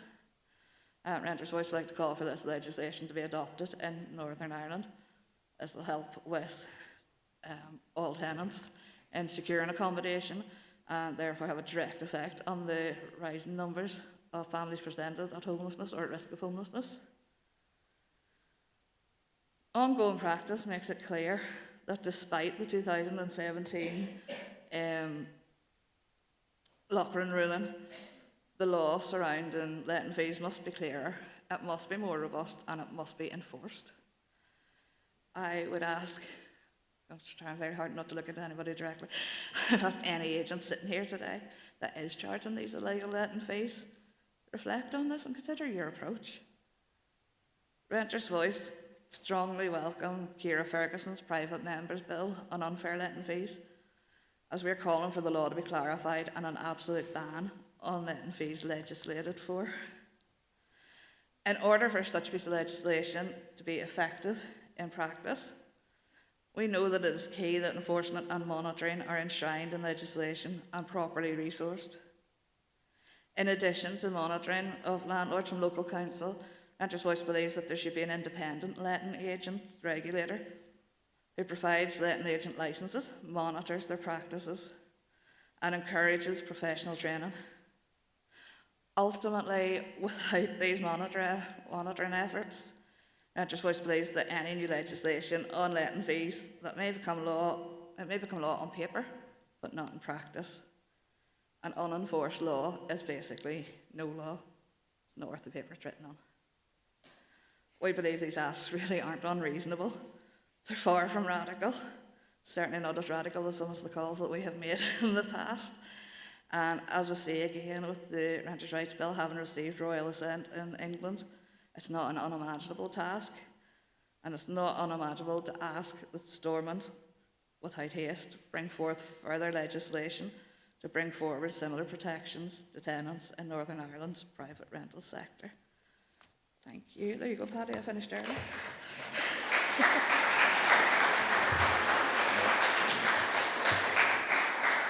Thank you, Jenny. I'm not going to get up for this one because we're rushing on, but just before we finish, I would like to actually acknowledge Jenny and her work at Renters' Voice. I mean, it's been fascinating since that project was set up by Housing Rights, a few 3 years ago, maybe at least.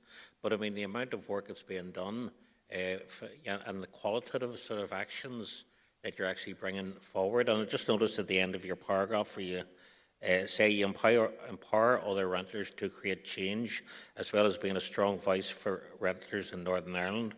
Renters' Voice want to embed a culture of tenant participation among decision makers. So decision makers in the audience, not looking at anyone in particular, bear that in mind.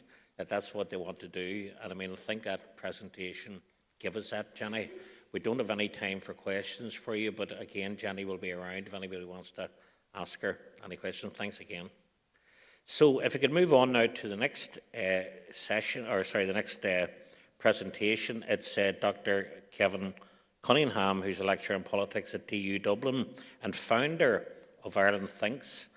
Kevin, again, this has been a fascinating project, and you will all have a brief in front of you, I think, of the research that's been carried out. But it was commissioned by Threshold and Housing Rights, two fantastic organisations, and authored by Kevin Cunningham, and examines the lived reality of renting across the island of Ireland. Threshold and Housing Rights were funded from the Shared Islands Civic Society Fund, which made this research possible. So over to you, Kevin. You're very welcome. Thanks very much. Thank you. And it was a great pleasure to be able to do this research. I think you'll all agree it's quite fascinating in terms of quite a number of the findings, some of which was very surprising to me, and some of them obviously what we'd all expect, I think, from any knowledge of the sector itself. So without further ado, I will begin. So here we go. So this is the all-Ireland study of renters, and again, the full report is going to be published in the new year, but these are kind of some of the preliminary findings. So it's a very large representative public opinion survey of renters, the private rented sector only. It involved 1,380 renters, 880 in the Republic of Ireland, and 500 in Northern Ireland. So it's quite a substantial sample, nationally representative, and all that. We also incorporated a piece of qualitative research. So we didn't just talk to people on the basis of a survey, but we also conducted a series of in-depth one-on-one interviews with people in the Republic of Ireland and in Northern Ireland as well, to kind of be able to compare the responses and try to understand how renters reacted to different questions in a more in-depth fashion. There's also a separate sample to this, which involved people who were living with their parents and people who had bought a house, who had previously been in the private rented sector. And that was introduced to try to understand the comparative component of this, the difference between people who are currently in the environment versus people who had left. And obviously people who are living, say, with their parents might be quite different because they were, certainly in the Republic of Ireland, less able to be in that particular sector, financially speaking. So yeah, a series of surveys and interviews, an enormous amount of work and data coming out of this. And what we're going to show here is a couple of the initial findings here. So we've got a couple of different sections. We'll talk about the aspirations and expectations, security of tenure, access to the rental market, affordability and financial pressure, and the rights and protections of those renters, and their knowledge therein, repairs and their landlord relations and their overall experience. Okay, so the first section, and there's a couple of quotes I've just dotted into this presentation as well to reflect some of the sentiment in some of those in-depth one-on-one interviews. And this one from Nicola says, the fact that I can be turfed out whenever my landlord feels like it, it's nothing to do with so-called wasted money, it's the insecurity. I can't guarantee I'll still be here in a year's time.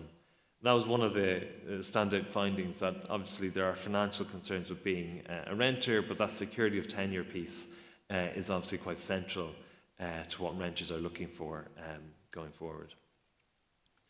Okay, so this is something that's often highlighted, this idea that perhaps renters choose to be renters, perhaps it's a choice. It seems, according to the data, that is only the case for a very small percentage of the population.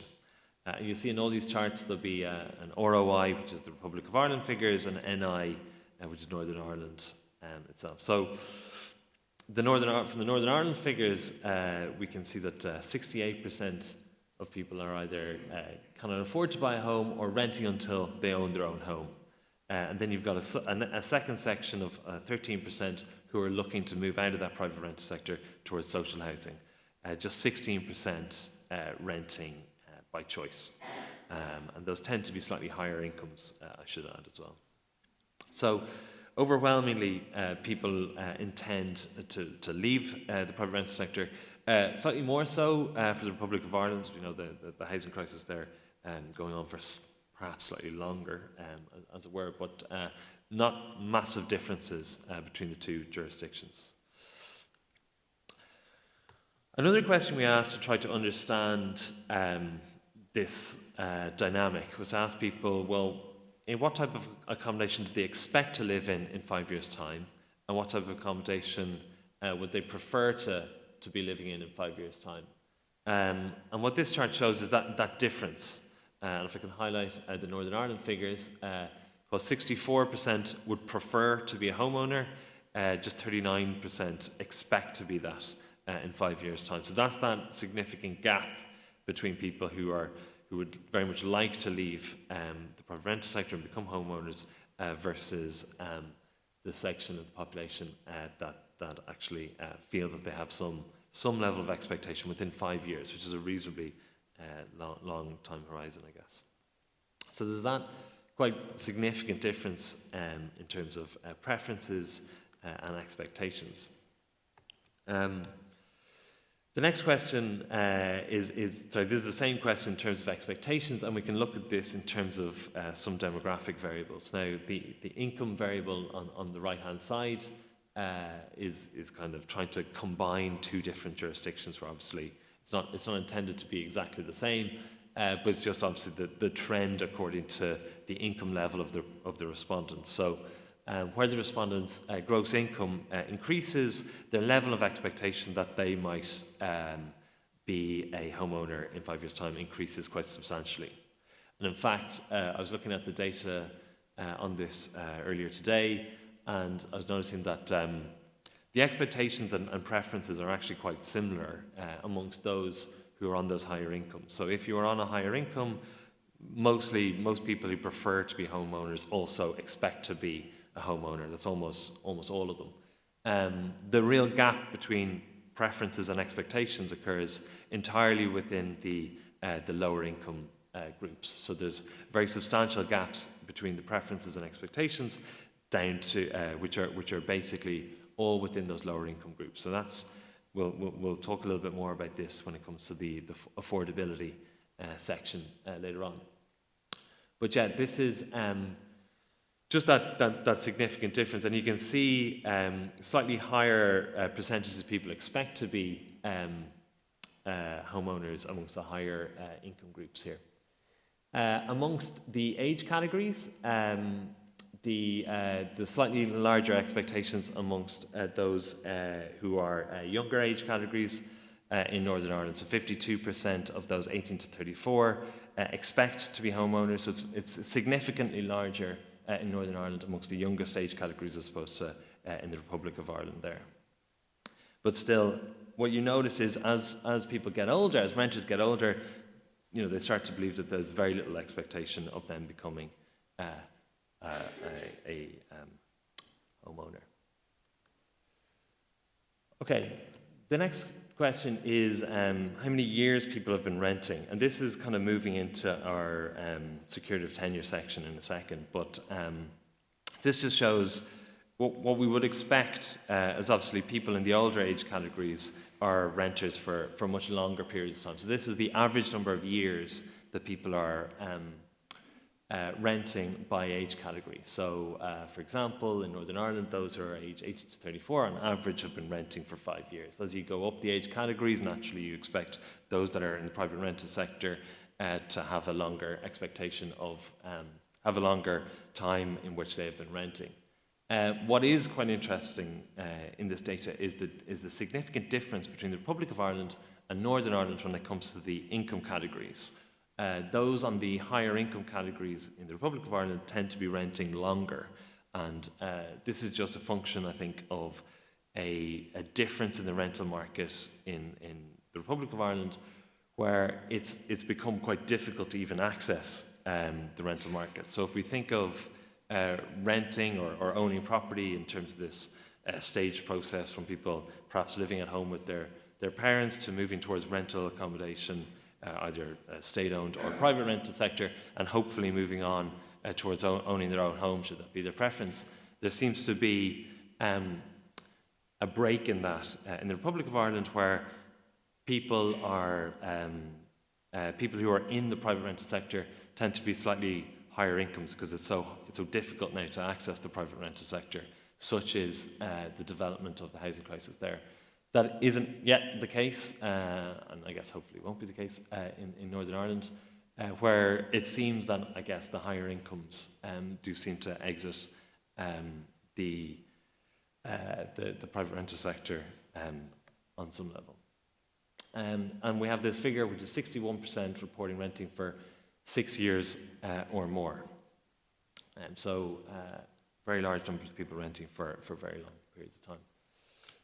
Okay, so security of tenure. So I don't mind paying if I know I'm secure. Give me 10-year lease. Give me a 10-year lease where rent changes are set out over time. So just suggests that while people don't necessarily indicate that they're renting by choice, part of that is a function of the conditions of renting and in terms of the regulations around the security of tenure. So this question asks people how many properties they rented in over the years in the private rented sector. And the average number for Northern Ireland is 3.1, but I'd highlight the fact that about 48% of the population in Northern Ireland of the private rented sector has rented in 1 or 2 properties. So half have rented 1 or 2 properties and half have rented more. And what we'll see in one of the charts later is that there's a big difference in terms of the experiences of people if they've just rented 1 or 2 properties versus if they've rented lots of different properties. The general levels of satisfaction with the rental market seems to be conditional on the amount of properties people are in. And what was quite interesting, at least in a lot of the interviews, was a lot of people who are quite positive about their experience in the private rented sector would often reference the fact that they feel lucky, that they've been in one particular property for a long period of time, that they feel like they happen to have maybe a relatively good landlord or a good deal, but they know that there are other people for which that's not the case. So I think there's perhaps a little bit of a divide in terms of the experiences of private renters, and some of that seems to be reflected in the amount, whether you have managed to find that one good property that might be in for a significant period of time versus the private renters who find it very difficult in moving around from one property to the next. And you see a bit of a spike there at the end. From what we understand in terms of the difference between the Republic of Ireland and Northern Ireland is that perhaps lots of people who might migrate to Dublin from other parts of the Republic of Ireland, or indeed from other countries, might have lived in more properties. And we think that that's partly explains the larger number in the Republic of Ireland, notwithstanding the fact that there's slightly more stronger rent controls. Okay. So one question we asked, and this is related to it, is why did you leave your last rental home? And we have a series of categories here that reflect the no-fault eviction. So the landlord selling, the landlord moving back in, the landlord changed the use of the building, an eviction notice without any reason given, or the landlord saying that the home was no longer suitable, or undertaking renovations. So there's a very substantial subset of the population there on that side. I think it's almost 40% in Northern Ireland, and it's slightly higher in Northern Ireland than it is in the Republic of Ireland. And I think that's partly due to what I was explaining earlier in relation to the movement of people. Maybe their last property was in another country or another jurisdiction. So there's a larger number of people in the Republic of Ireland who say that they needed to move to a different location.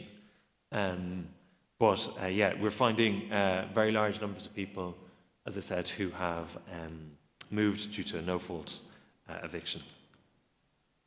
Okay, so how uncertain are renters? And there's significantly larger levels of uncertainty in the Republic of Ireland relative to Northern Ireland. There are lots of people who are quite certain about their arrangements, but we can see big numbers of people who are either uncertain or very uncertain. And when we look at that particular cohort, the people who are uncertain or very uncertain, and we break that down by age category, we notice a difference between the Republic of Ireland and Northern Ireland. That the older age groups tend to be more likely to say that they are quite uncertain, and the younger age groups in the Republic of Ireland tend to be more likely to say that they're very or somewhat uncertain. And we also have slightly more uncertainty in Northern Ireland, where we have people living in households where there are many adults. What's also interesting is there isn't a significant difference between whether someone is on availing of universal credit or other supports versus those who are availing of supports in Northern Ireland. Okay, so there's some interesting data, particularly in relation to this uncertainty and how it seems to be slightly larger amongst the older population, which is quite interesting. Notwithstanding the fact that most of these people, in particular that older category, don't expect to be homeowners. They're not. That uncertainty isn't because they're thinking about buying a home. It seems to be other factors that's causing that instability in their living arrangements. Okay, sources of uncertainty. The main sources of uncertainty are really quite concerning. So people are allowed to select multiple options. That's why this adds up to more than 100%. But 50% said they had high or unaffordable rent or rent increases, and 46% saying that the fear that the landlord will terminate the tenancy. So it's very clear that you have this older population who are very concerned about the living arrangements in Northern Ireland, in particular due to the potential threat of increased rents or indeed due to terminations of tenancies. And I think that's kind of reflective of one of the concerns we had. Certainly in some of the interviews we had with some tenants in Northern Ireland, there was people were very emotional about, understandably, about the situations that they found themselves in due to this particular system, I guess. Okay, access to the rental market. I felt I had to take something. It's definitely not value for money at all. And that's a quote from Niall. So this is one of the issues which is quite extreme in the Republic of Ireland, and one of the issues which influences the difference between the two jurisdictions. So the percentage of people who say it's very difficult to secure accommodation in the Republic of Ireland is 83%. So it's extremely large, and 73% saying very difficult. So there's extreme difficulty in accessing the rental market, and that's how it's reflected in this higher income categories being renting slightly longer there. In Northern Ireland, still very large difficulties in entering the rental market. It's noticeable that in Northern Ireland, the people were more likely to say that they use an agency, or that if you have the money, you can actually get someplace. That didn't seem to be the same extent in the Republic of Ireland. So not many properties in the area, and if anything is advertised, the rent is extortionate, and there were a lot of renters with not enough houses. Being an immigrant and a student didn't help too. So obviously the very fact that landlords and agencies are becoming more selective is creating significant inequalities as well. Okay, this is also quite interesting. This reflects what I was saying earlier about access to the rental market, how it's either deemed to be very difficult or extremely difficult for all income categories in the Republic of Ireland because of the fact that there's very little rental property available at all.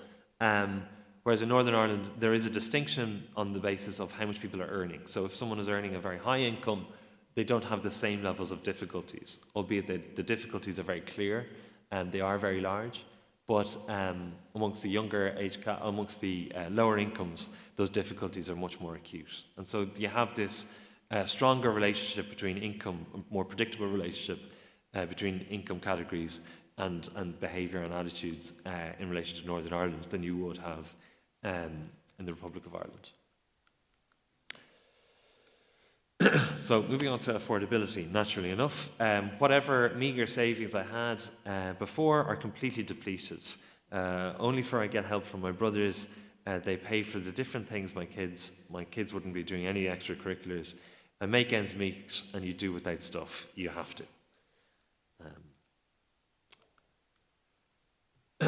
So this is an estimate that we developed on the share of the net monthly income that people spend on rent. This is quite a tricky thing to do because when you're asking people survey questions about their income, about their rent, about percentages in particular, it can be a little bit difficult in some cases. So we asked people this question through a variety of different ways to try to triangulate the answers and get certain estimates of what we believe to be the true percentages that people were paying as a percentage of their net monthly income.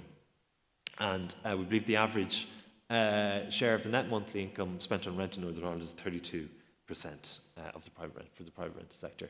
There are lots of people who are paying more than 50%, 11% of the private rented sector are paying 50% or more. Okay, and then there's a very large chunk, obviously, who are paying 40 to 50% of their net monthly income. Just looking at this demographically in terms of the Northern Ireland population, this is the percentage of people who indicate that it is a struggle to pay their bills of those in the private rental sector, and it's extremely large. Not a significant difference according to the gender categories, but again we're seeing this thing that I mentioned earlier around the older population, where a larger number of them find that they're struggling to pay their bills. So that insecurity amongst the older private rental sector in Northern Ireland is something that clearly kind of came through in some of the data. Naturally enough, as you'd expect, those in the lower income categories are much more likely to say that they're struggling to pay their bills. 78% of those earning less than £20,000. Those who are on universal credit, 75% indicate that they are also struggling to pay their bills. And then there doesn't seem to be enormous difference between the household composition. The household composition that we're honing in on is that household where it's one adult with children, because just given the precarity, that one has 63% there. Okay, rights and protections. So you know the rules, but that doesn't mean the council or the landlord will follow them. So this question we just asked people, sorry, it's not the title on that, it's not quite right. So we asked people whether they had very good or poor knowledge of various different issues. So it seems that in general people seem to have a better knowledge of their rights and responsibilities as a renter and the landlord's rights and responsibilities, and slightly weaker knowledge in terms of how the landlord could increase their rent or how to bring a complaint in particular. So some of the kind of more structural issues that might be more necessary, there was slightly less knowledge on. I broke this down, so I basically took this question and, where someone seemed to say that they had very good across a number of categories or good, I classified those people as believing that they had a lot of knowledge across all these categories, because there's quite a lot of similarities. It's the same people saying that they have good knowledge on a bunch of areas, and the same people seem to feel that they have very little knowledge in a number of areas. So I classified them into three different groups, according to people who felt that they had a lot of knowledge, people who felt that they had some knowledge, and people who it suggested had very little knowledge. And what was interesting was that the people who are renting one property or two or three properties seemed to be slightly more likely to indicate that they had a lot of knowledge, and the people who rented multiple properties seemed to suggest that they had very little knowledge. And perhaps that's a reflection of their experiences that they've had, and maybe a reflection of that. And it is that second category, those people who've rented lots and lots of properties, who seem to be having a completely different experience to people who've rented one or two properties. The time renting isn't as predictive, which is kind of interesting in some respects. So like people who are renting a little bit longer tend to be more likely to have very little knowledge, but there isn't the same gap in terms of the number of people who have a lot of knowledge. So you would almost assume that the longer that they would rent and the more properties, that they would have more knowledge, but that doesn't necessarily seem to be the case in this. Okay, repairs and landlord relations. So in 9 years he's inspected once. The only comment I get is that I'm living better than he is. Then came the rent increase. Okay, so do you currently have any of the following issues of poor standards or outstanding repairs? There's a whole load of different areas where people had various different issues, slightly higher prevalence of damp and mould in the Republic of Ireland relative to Northern Ireland, but there's lots of different questions we asked, whether there were structural defects, faulty bathrooms, showers, or safety problems. On using this question, we asked those who had an issue whether they'd reported any of these to their landlord. And in the Republic of Ireland, 72% said yes, and Northern Ireland, 84% said yes, so 13% said no. What's interesting is when we move this forward to whether, you know, those who reported it, whether there was an outcome, a satisfactory outcome to reporting it. So what was the outcome? 47% said the issue was not resolved. 35% in Northern Ireland said the issue was partially resolved, and 14% said the landlord fixed the issue or had someone else fix the issue. So it's clear that there are lots of issues, but these issues don't seem to be resolved. And in fact, it's interesting, in fact, that this is also happening very similarly across the two jurisdictions. Okay, so we asked people how comfortable do they feel in contacting their landlord, and there, interestingly, isn't quite as big of a difference as I might have thought in advance of this. That very large percentages of people across the board indicate that they're not very comfortable contacting their landlord. The agency doesn't seem to want him in the house. He hasn't set foot in to see repairs or what needs done. It's like an invasion of privacy to have someone inspect my home, make sure that I'm behaving. Okay, the last section, and I'll speed up because I'm slightly over time here, is the overall experiences. So we asked people how would they rate their overall experience in the private rented sector, and slightly more larger population, 36% in the Republic of Ireland, indicating that it was either negative or very negative, and 24% indicating in Northern Ireland that it was either negative or very negative. And that might seem, you know, positive that you've got all these people who are relatively positive. This seems to be very strongly related to their experiences. This is very reflective of the people who are positive. They would say, I'm lucky to have a great landlord, otherwise I may be homeless. There's this massive difference repeatedly that people would say, I'm lucky, but I know other people who aren't. And it's easy when you have money. That's another comment. So this is an interesting chart, I thought. So this is the negative sentiment cross-reference against the numbers of properties that people have rented. And you can see as people rent more and more properties, their experiences are much more negative. The second chart is the percentage that is going on their monthly income, the percentage of their income that they're spending on their rent. And as that increases, you can see the negativity in relation to their experience also increases substantially. So there are people who find the experience positive, but that's because they maybe rented one property or they're renting one property and they have a good deal, basically, and they perceive that deal to be very positive. Okay, and then this is just one chart on the former renters. So these are people who currently own their own home. And what did they find to be the main challenges? And it was the lack of security of tenure and the rent too high and being very prominent. So one of the last questions we asked, I think it was the last question, in fact, was what would make renting better? And we classified these into a number of different categories. One was affordability, rent caps, rent freezes. People were very engaging and wanted to give policy responses, things that they'd heard about availability. People were very concerned with. They just wanted more accommodation to be built, converting derelict property, vacancy taxes, densifying areas. They wanted more public housing. They wanted greater security of tenure, expanding tenancy rights, lengthening leases, notice periods. They're all worried about no-fault eviction notices. And then finally, standards. In terms of the renters wanted, believe that increasing the minimum rental standards would ensure better living conditions. Okay, that is the last slide. So thanks very much. We'll leave that Thank you. Sorry, thank you, Kevin. That was fascinating.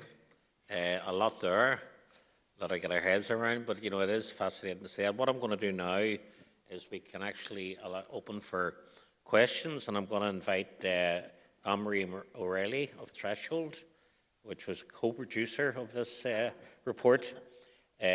Stephen Morrison of Housing Rights also. Stephen oversaw the report.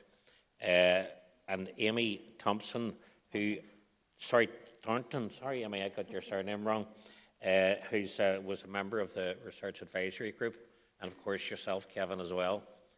A lot there, and I mean, it's fascinating. Probably the first study ever really done on both sides of the border, looking at sort of the private rented sector. I was fascinated in the sense that, you know, when I looked at some of the statistics, I mean, some would say that the Republic of Ireland is much more heavily regulated than Northern Ireland in the private rented sector. And but yet some of the results coming out, like length of time and tenancy and everything, wasn't that much different, even though there's much more stringent regulation in the Republic on security of tenure. So, you know, at the end of the day, it's questions, is regulation needed so strongly in some cases, or is there better having a hands-off approach? And but, you know, there were a lot of stark statistics come out of that, so I'll not speak anymore. I'll open it up. If you could just tell me who you are, what organisation you're representing, and who you would like to ask your question to. There we go. Justin, you still have to say who you are, Justin. Thanks, Paddy. Justin Cartwright, Chartered Institute of Housing.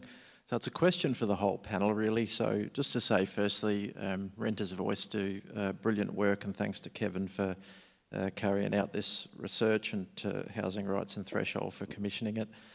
So in the report, it talks about how we have, you know, average number of years lived in a property in Northern Ireland being 4 years estimated, which does seem to suggest high levels or higher levels of security of tenure than we might think. Our own research has found that in 93% of cases, notice to quit is led by the tenant, that they themselves want to move, normally for reasons like wanting to live in a different area, a change of household circumstances where they need a bigger or different type of property.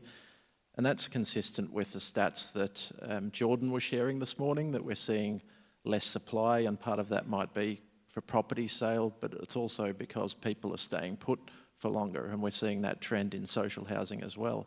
So it's just an observation that we seem to have reasonably high levels of security, but yet consistent perceptions of insecurity.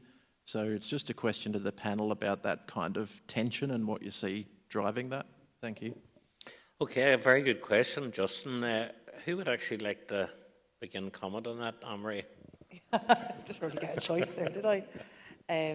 Yeah, so this is something that ourselves in Threshold had looked at before. We'd done a piece of research a few years ago, and the researcher, Dr. McByrne, identified that sense of ontological security.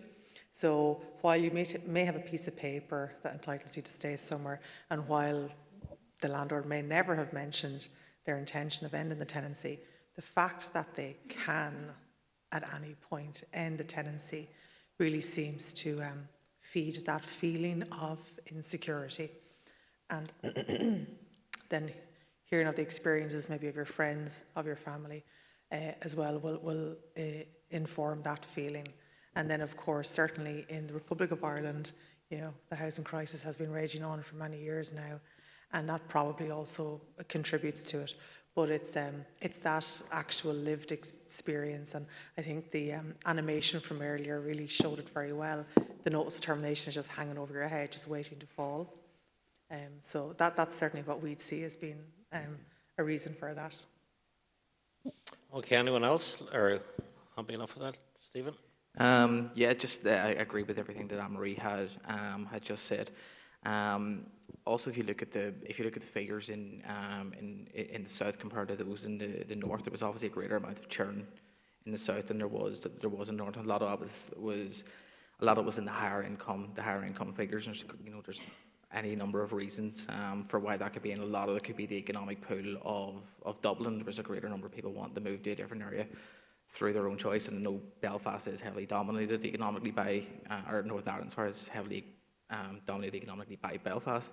It's not to the same degree as what Dublin is. But what we did see in the north was a greater number of instances of tenancies being ended by the landlord, which may have impacted those those figures in general. So the South displayed a lot more in terms of people moving for reasons for them to move to a better area, to move for economic reasons, and that inward migratory pattern toward Dublin. Where in Belfast, it seemed to be where people identified good, strong tendencies that they kind of wanted to remain there, and there was greater instances of the landlord ending the tenancy for various reasons. For wanting to sell was, I think, one of the major influencing factors there. But yeah, there's a number of different influences on it. Okay, thanks. Thank you, Justin, for that. Anyone else with a question? Are there any coming through online? No. Well, I'll ask one. Regulation. I mean, let's think. Everything's been coming from a tenant perspective. Let's think from a landlord's point of view. Now, there are some. I assume there's some landlords in the audience, but the press this week in the south of Ireland, in the Republic, the press this week has been, the headlines have been landlords are leaving in droves. Small landlords in particular are leaving the sector because of the rental reforms that will be coming in March 2026. So will that create an even bigger problem? Because unless that housing stays in the rental sector? Well, I suppose to begin with, we're not 100% sure if they are actually leaving. There does seem to be a lot of talk about landlords are leaving or say they're going to leave. We have seen a small increase in the number of people coming to us with notices of termination, but certainly not a dramatic increase. And there's been for years now this narrative in the Republic that landlords are fleeing the market. But actually the statistics over the last few years have actually shown an increase in the number of registered tenancies. Now, granted, that might be because some weren't registered and they're now being brought into compliance. And there does seem to be a lot of maybe misinformation or misunderstanding about the forthcoming legislation. But I suppose at the end of the day, those properties don't vanish from the face of the earth. If landlords do leave and they do sell them, there will be somebody who's looking for a home to buy who will purchase that home. Now, that's, we don't really want to see that happen, because when that renter has to leave, they have to go through the process of finding somewhere else, and that is an uphill battle.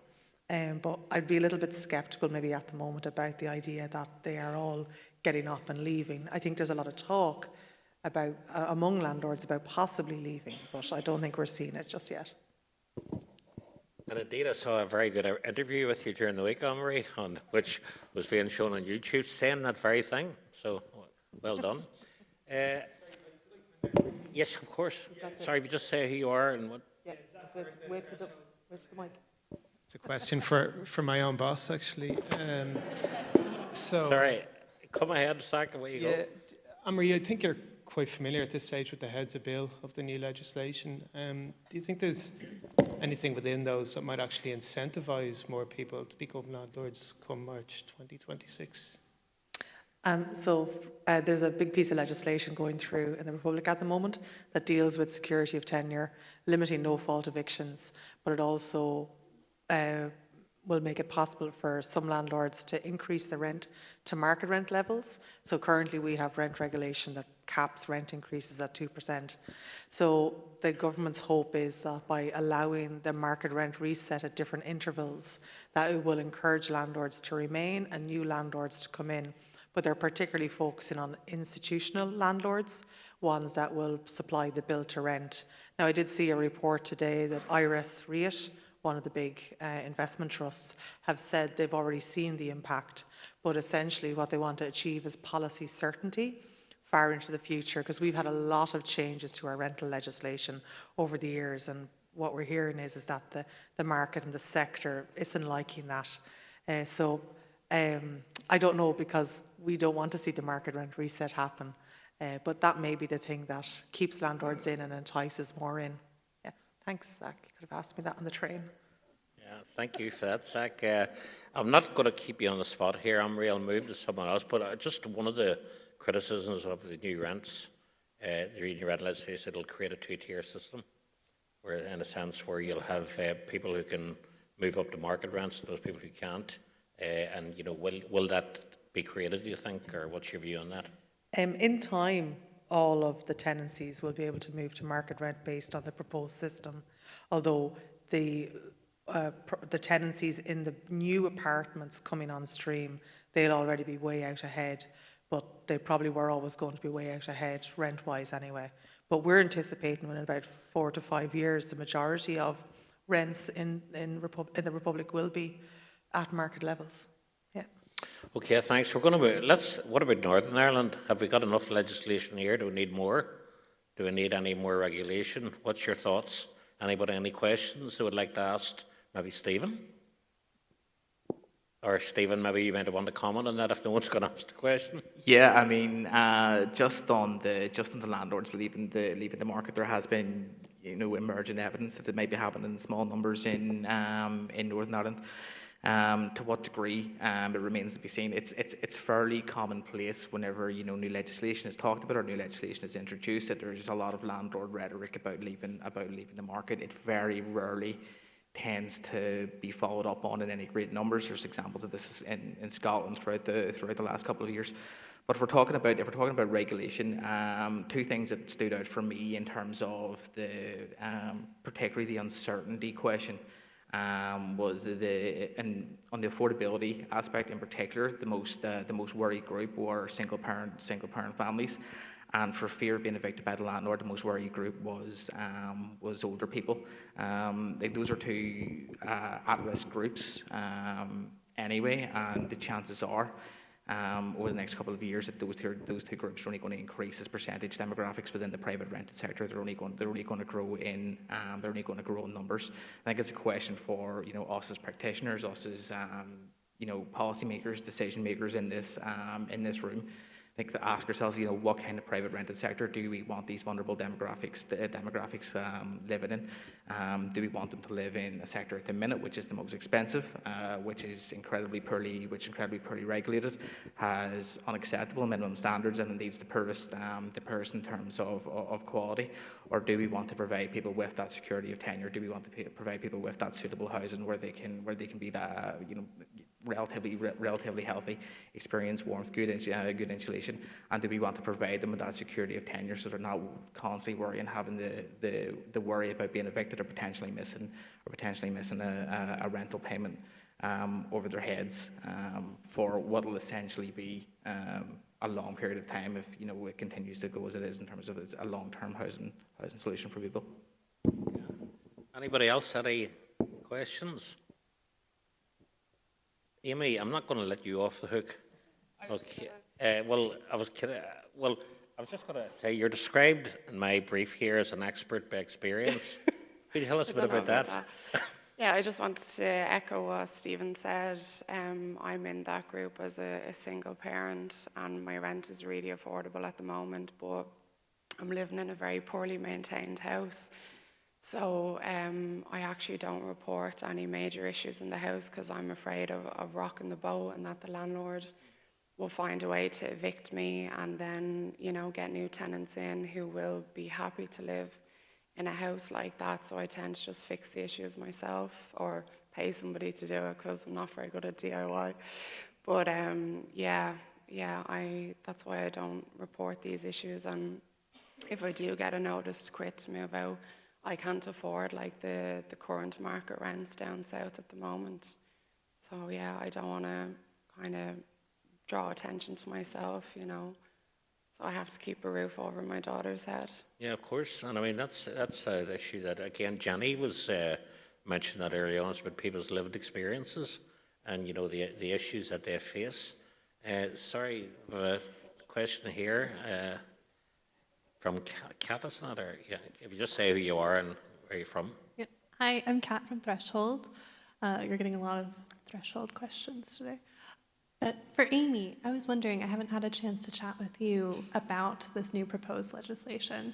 Would having a 6-year guaranteed lease where they couldn't kick you out unless you did something wrong, would that mean you would feel more comfortable saying, I have these issues in the home that need to be fixed? Yes, no. I was reading up on the legislation that's meant to be brought in. I would feel just having that security, that it will give me a chance to try and save so I can buy my own house eventually.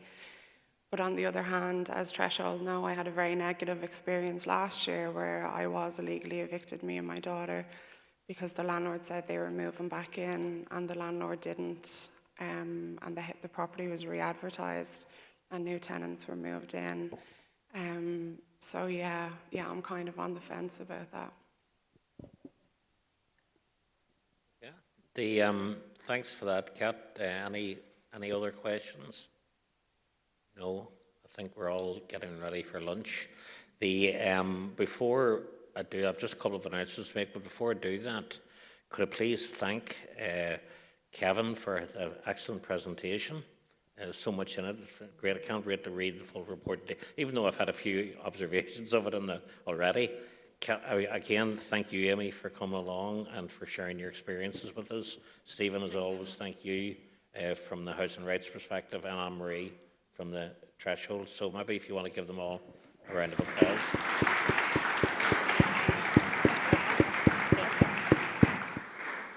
As you know, we're now breaking for lunch, and there's a selection of hot and cold food outside. Hurry up before the hot one gets cold. But straight after lunch, you'll be going into breakout sessions.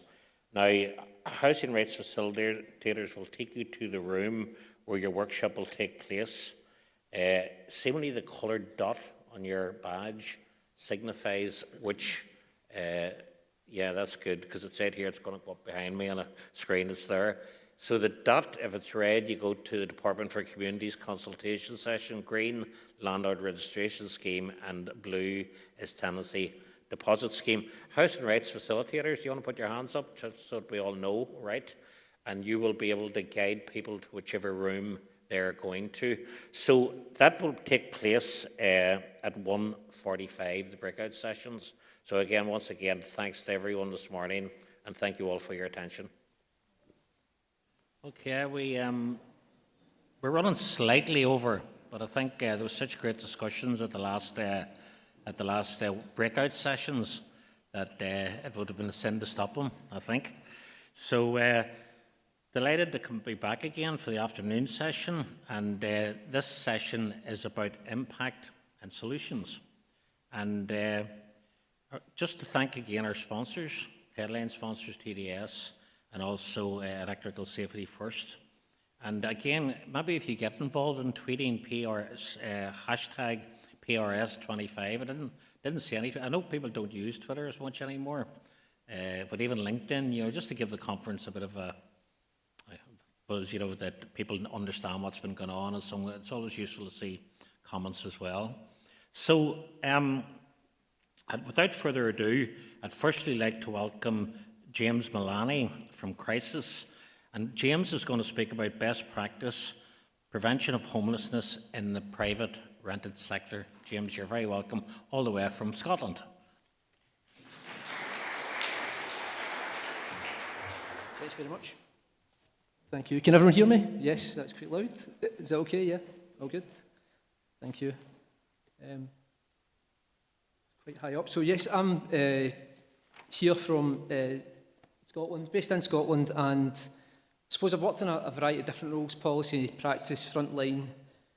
Also been involved in funded work as well around the private rented sector, which kind of focused on landlord practice, tenant awareness as well. So kind of a mix of hands-on roles around statutory homeless clients as well, to support them into PRS. Obviously, only where it was feasible, suitable, and possible. So basically, a mixed kind of number of different roles where I've been involved in the private rented sector, so it's kind of followed me around in different work that I've done, or I've followed it around. I don't know what direction of travel it is.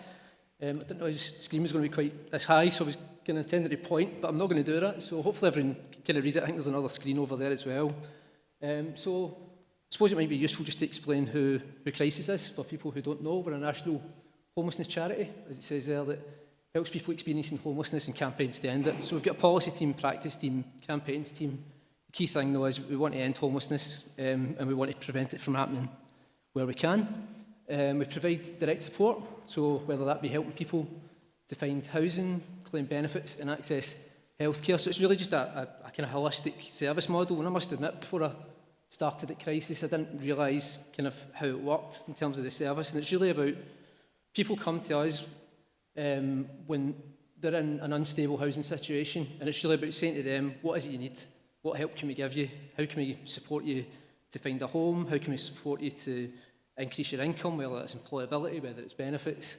And how can we make sure that you've got everything that you need to be able to find and sustain housing, essentially. We also run, and these two things are kind of going in tandem, but we run training programmes, we work with local authorities and a variety of partners, employers. Basically, we'll work with anyone that will help us to reach our goals above, in terms of housing benefits, healthcare. So I'm based in the Impact Research and Practice team, and I think it was in the previous slide, but I'm a prevention partnerships, senior prevention and partnerships officer. I'm still getting used to it because we've changed our job titles very recently. Within that team, obviously we do some evaluation and research. We also look at practice as well, and that is all about really just trying to understand and kind of highlight the scale, causes and impact of homelessness. So I suppose today, just move on to the next slide. Just before I go to that, I suppose it's probably useful to kind of give a slight overview in terms of what I was kind of asked to maybe talk about today. Someone had mentioned it earlier on. In Scotland, we've got a new Housing Scotland bill, which is now an act, which is brilliant. So we've now got homeless prevention duties. I suppose the kind of purpose of this is kind of twofold. It's maybe to talk a little bit about the homelessness prevention duties in Scotland, but also to talk about how that connects to the private rented sector as well. So a little bit about the changes in policy in Scotland, but also I suppose just in a Scottish context as well, what does private rented sector homelessness prevention practice look like, or what can it look like? So it should all fit together as I go through the slides. So I thought it would be useful just to highlight why is the private rented sector part of the solution. So first of all, in a Scottish context, it's the second largest tenure. So we've got roughly 350,000 properties in the landlord register. To compare that, I think there's about 2.7 million dwellings in total across Scotland. It's flexible, so it's spread about different parts of the country. So there's lots of different reasons why someone may choose the private rented sector to be their home, whether it's employment, whether it's an old relative. There's all sorts of reasons why somebody might want to move, and they might want to move quite quickly. I've put in there that it can be cost effective, and obviously there's lots of caveats around that, but there is some examples of houses of multiple occupation, or maybe like students who find the right flatmates, it's an affordable option, or people that are in employment. Lots of different scenarios where actually, particularly thinking about like shared accommodation, but it can be cost effective, but also many other examples of where it can offer speed, choice, and potentially affordability depending on areas, and lots of other caveats too. So I thought it would be useful to kind of put this diagram in, because someone had, I think it was right at the beginning of the conference, someone had talked about it's not just about homelessness prevention, it's not just about access, whatever way you want to look at that. But I think this diagram is kind of useful just to kind of highlight it. I'm not going to take any credit for it, but it's been in various different reports, but I think it's just useful to kind of see how the system ideally can work. We've got a rapid rehousing approach in Scotland, so every one of the 32 local authorities has got a rapid rehousing plan that's regularly updated. But as you can see there, I suppose the principle is you want to shrink that bit in the middle as much as possible. You want to be able to focus on the people that are most in need in terms of access and supply. And what you want to do is you want to get in as early as possible. And there's lots of different ways that you can do that, because what you want is to stop people joining the queue. If somebody's got a home, you want to do everything in your power and make sure that they're empowered as well to be able to hold on to that home. Equally, it's no use being able to support somebody into a house that they're not going to be able to sustain. So it's kind of like at both ends of that model, you need to be looking at how to support people to be able to access suitable housing, but also to be able to keep it and to be able to, to remain in stable housing. So, also added this. This is my own, not a graphic designer, as you can probably tell, but I thought it was like, the idea was just to kind of highlight the kind of yin and yang of policy and practice. So as I said, I'm going to kind of talk a little bit about the changes in policy in Scotland, but also was asked to talk about some of the kind of prevention practice examples as well. And I think it's always a kind of dance between these two, because you can have policy, but if it's not implemented on the ground, you don't have the practice on the ground, it's not going to make the difference you want to see. And equally, you can have practice that can inform policy, whether negative or positive. You can see good practice that can, that can be developed in a policy, and you can also see things on the ground that need to change, and therefore you need changes in policy to be able to balance that up again. So I just thought, not the greatest diagram, but it might give you, it's just to kind of highlight that kind of how those two things interact essentially. So what I thought I'd start by doing is just talking about some of the policy changes in Scotland, just to give a bit of context. There's been a lot of diagrams and statistics and all sorts of things today, so I'm not going to fill your head with too many more. I suppose it's just to give you an idea of some of the big changes, and hopefully there's no pedantic Scottish people here, because you could go further back. You could go to 2010, you could go to priority need being removed, you could go to the housing options approach, all sorts of different things like this. But some of these changes, in terms of the private rented sector, have been quite key from 2017 onwards. Thinking about changes to the tenancy agreement, changes to the first tier tribunal, so essentially a free to access tribunal for tenants and landlords to resolve disputes, a letting agent code of practice, which is just essentially about professionalising the letting agent sector. You've got a whole code of practice there which sets out the rules and responsibilities for letting agents, but it also gives tenants a clear idea of what they can expect if they're living in a let property as well. Tenancy deposit schemes, obviously just had a session there, so you will all know about tenancy deposit schemes here. But again, we've got 3 accredited schemes in Scotland, clear rules in terms of when a deposit should be lodged, and then a clear sort of method of being able to return deposits and recourse if that doesn't happen, and a clear set of guidelines in terms of any disputes. And then a repairing standard as well, to make sure that there is a threshold and an expectation around what standard of repair you should expect in the private rented sector. So again, as I say, it's not a full definitive list, but it's just to give you a flavour of some of the changes that came in from 2017 onwards. So I've put them in this diagram. You probably won't be able to see that from where you're sitting, but we can probably share the slides afterwards. But again, it's just to give you an idea what the impact was. And I didn't know what the makeup of the room would be today, whether it would be 50-50 landlord-tenant, or whether we'd have lots of organisations that were tenant supporting. So I thought I'd hedge my bets and kind of put a little bit for both. And I think I would argue that there is benefits in all of these changes for both tenants and landlords.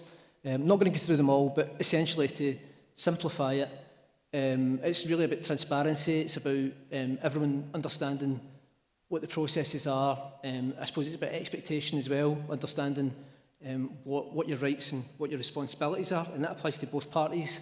And about professionalisation as well, raising the standards overall. So I think all these things combined, they're all different, but they're all combined, and I would argue that they're all prevention tools as well. Every single one of them is a way of stabilising or ensuring that people have got a more stable sort of home environment, like if you put all those sort of changes together. So it might be worth just adding, Scottish Government had a private rented sector strategy back in 2013, and that influenced the changes from 2017 onwards, and it continues to influence the changes that I'm going to very quickly just talk about, the newest changes. They've now shifted to a whole rented sector strategy, so that kind of focuses on not just private rented sector, but social rented sector as well. It focuses on affordable homes, so like a set target by a set year, 2032, and also a focus on a certain number of affordable homes, a percentage figure of affordable homes by a certain point. So just to kind of highlight where some of that came from, where this policy changes come from. This is, again, just a very sort of whistle-stop tour of how we got there.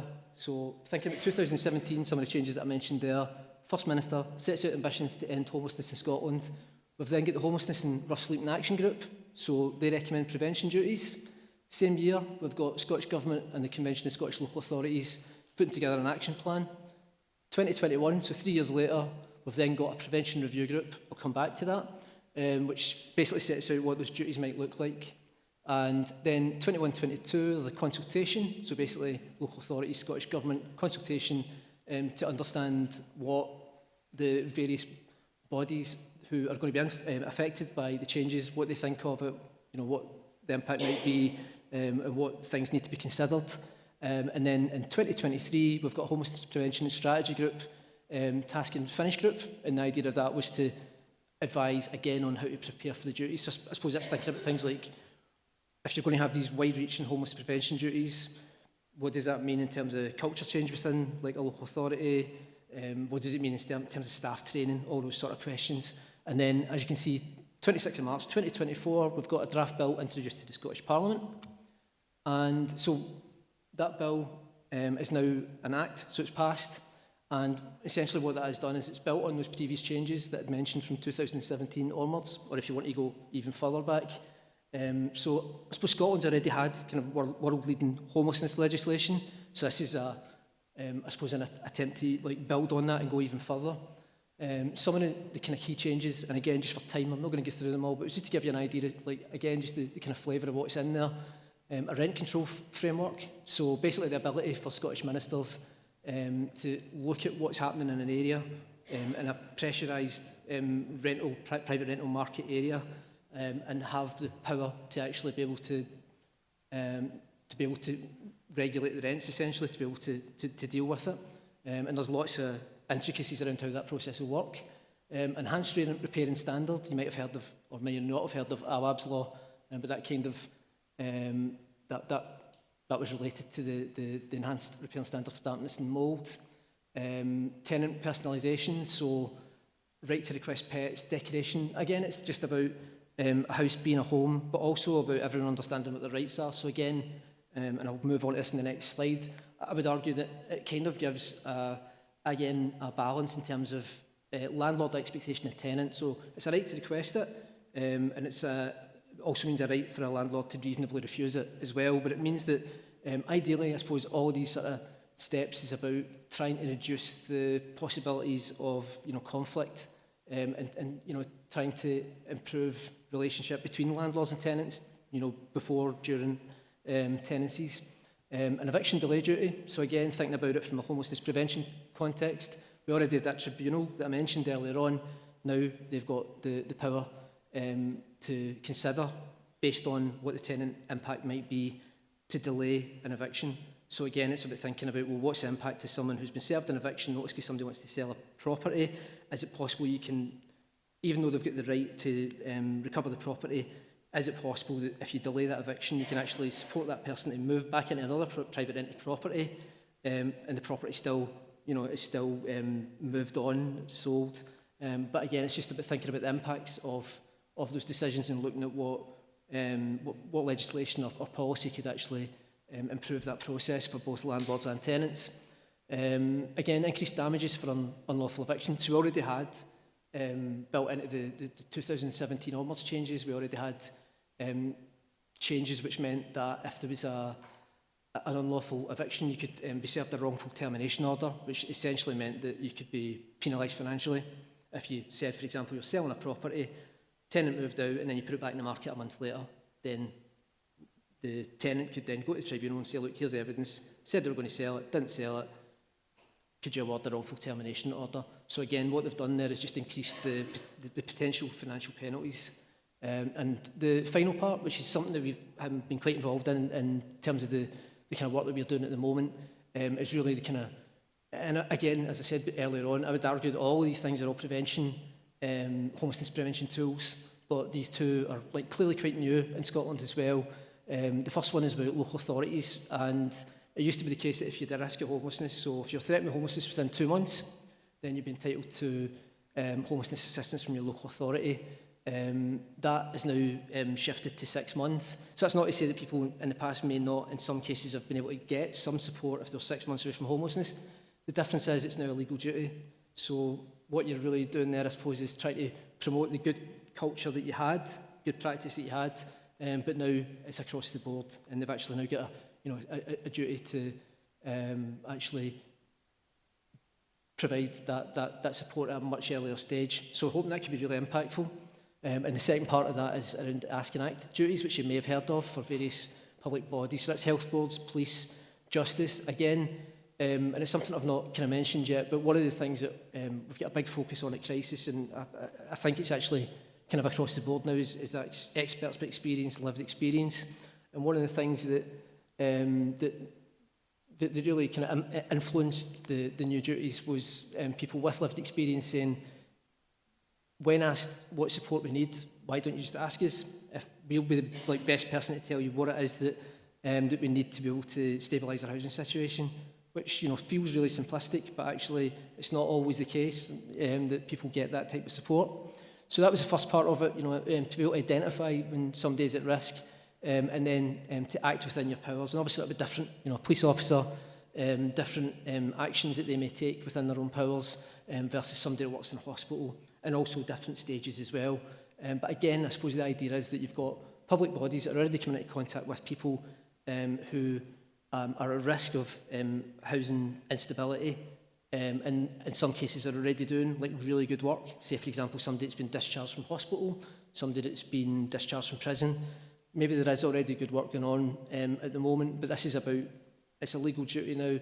It's about making sure it's implemented across the board, getting in there as early as possible, having really clear, understandable processes, and make sure people are getting the support they need, getting asked the right questions, and joint working between all the bodies that already are in contact with people to make sure they're getting all the support they need. Again, as you can see, I've put a table here you'll not be able to read, but I've just tried to kind of highlight some of the benefits for tenants and landlords.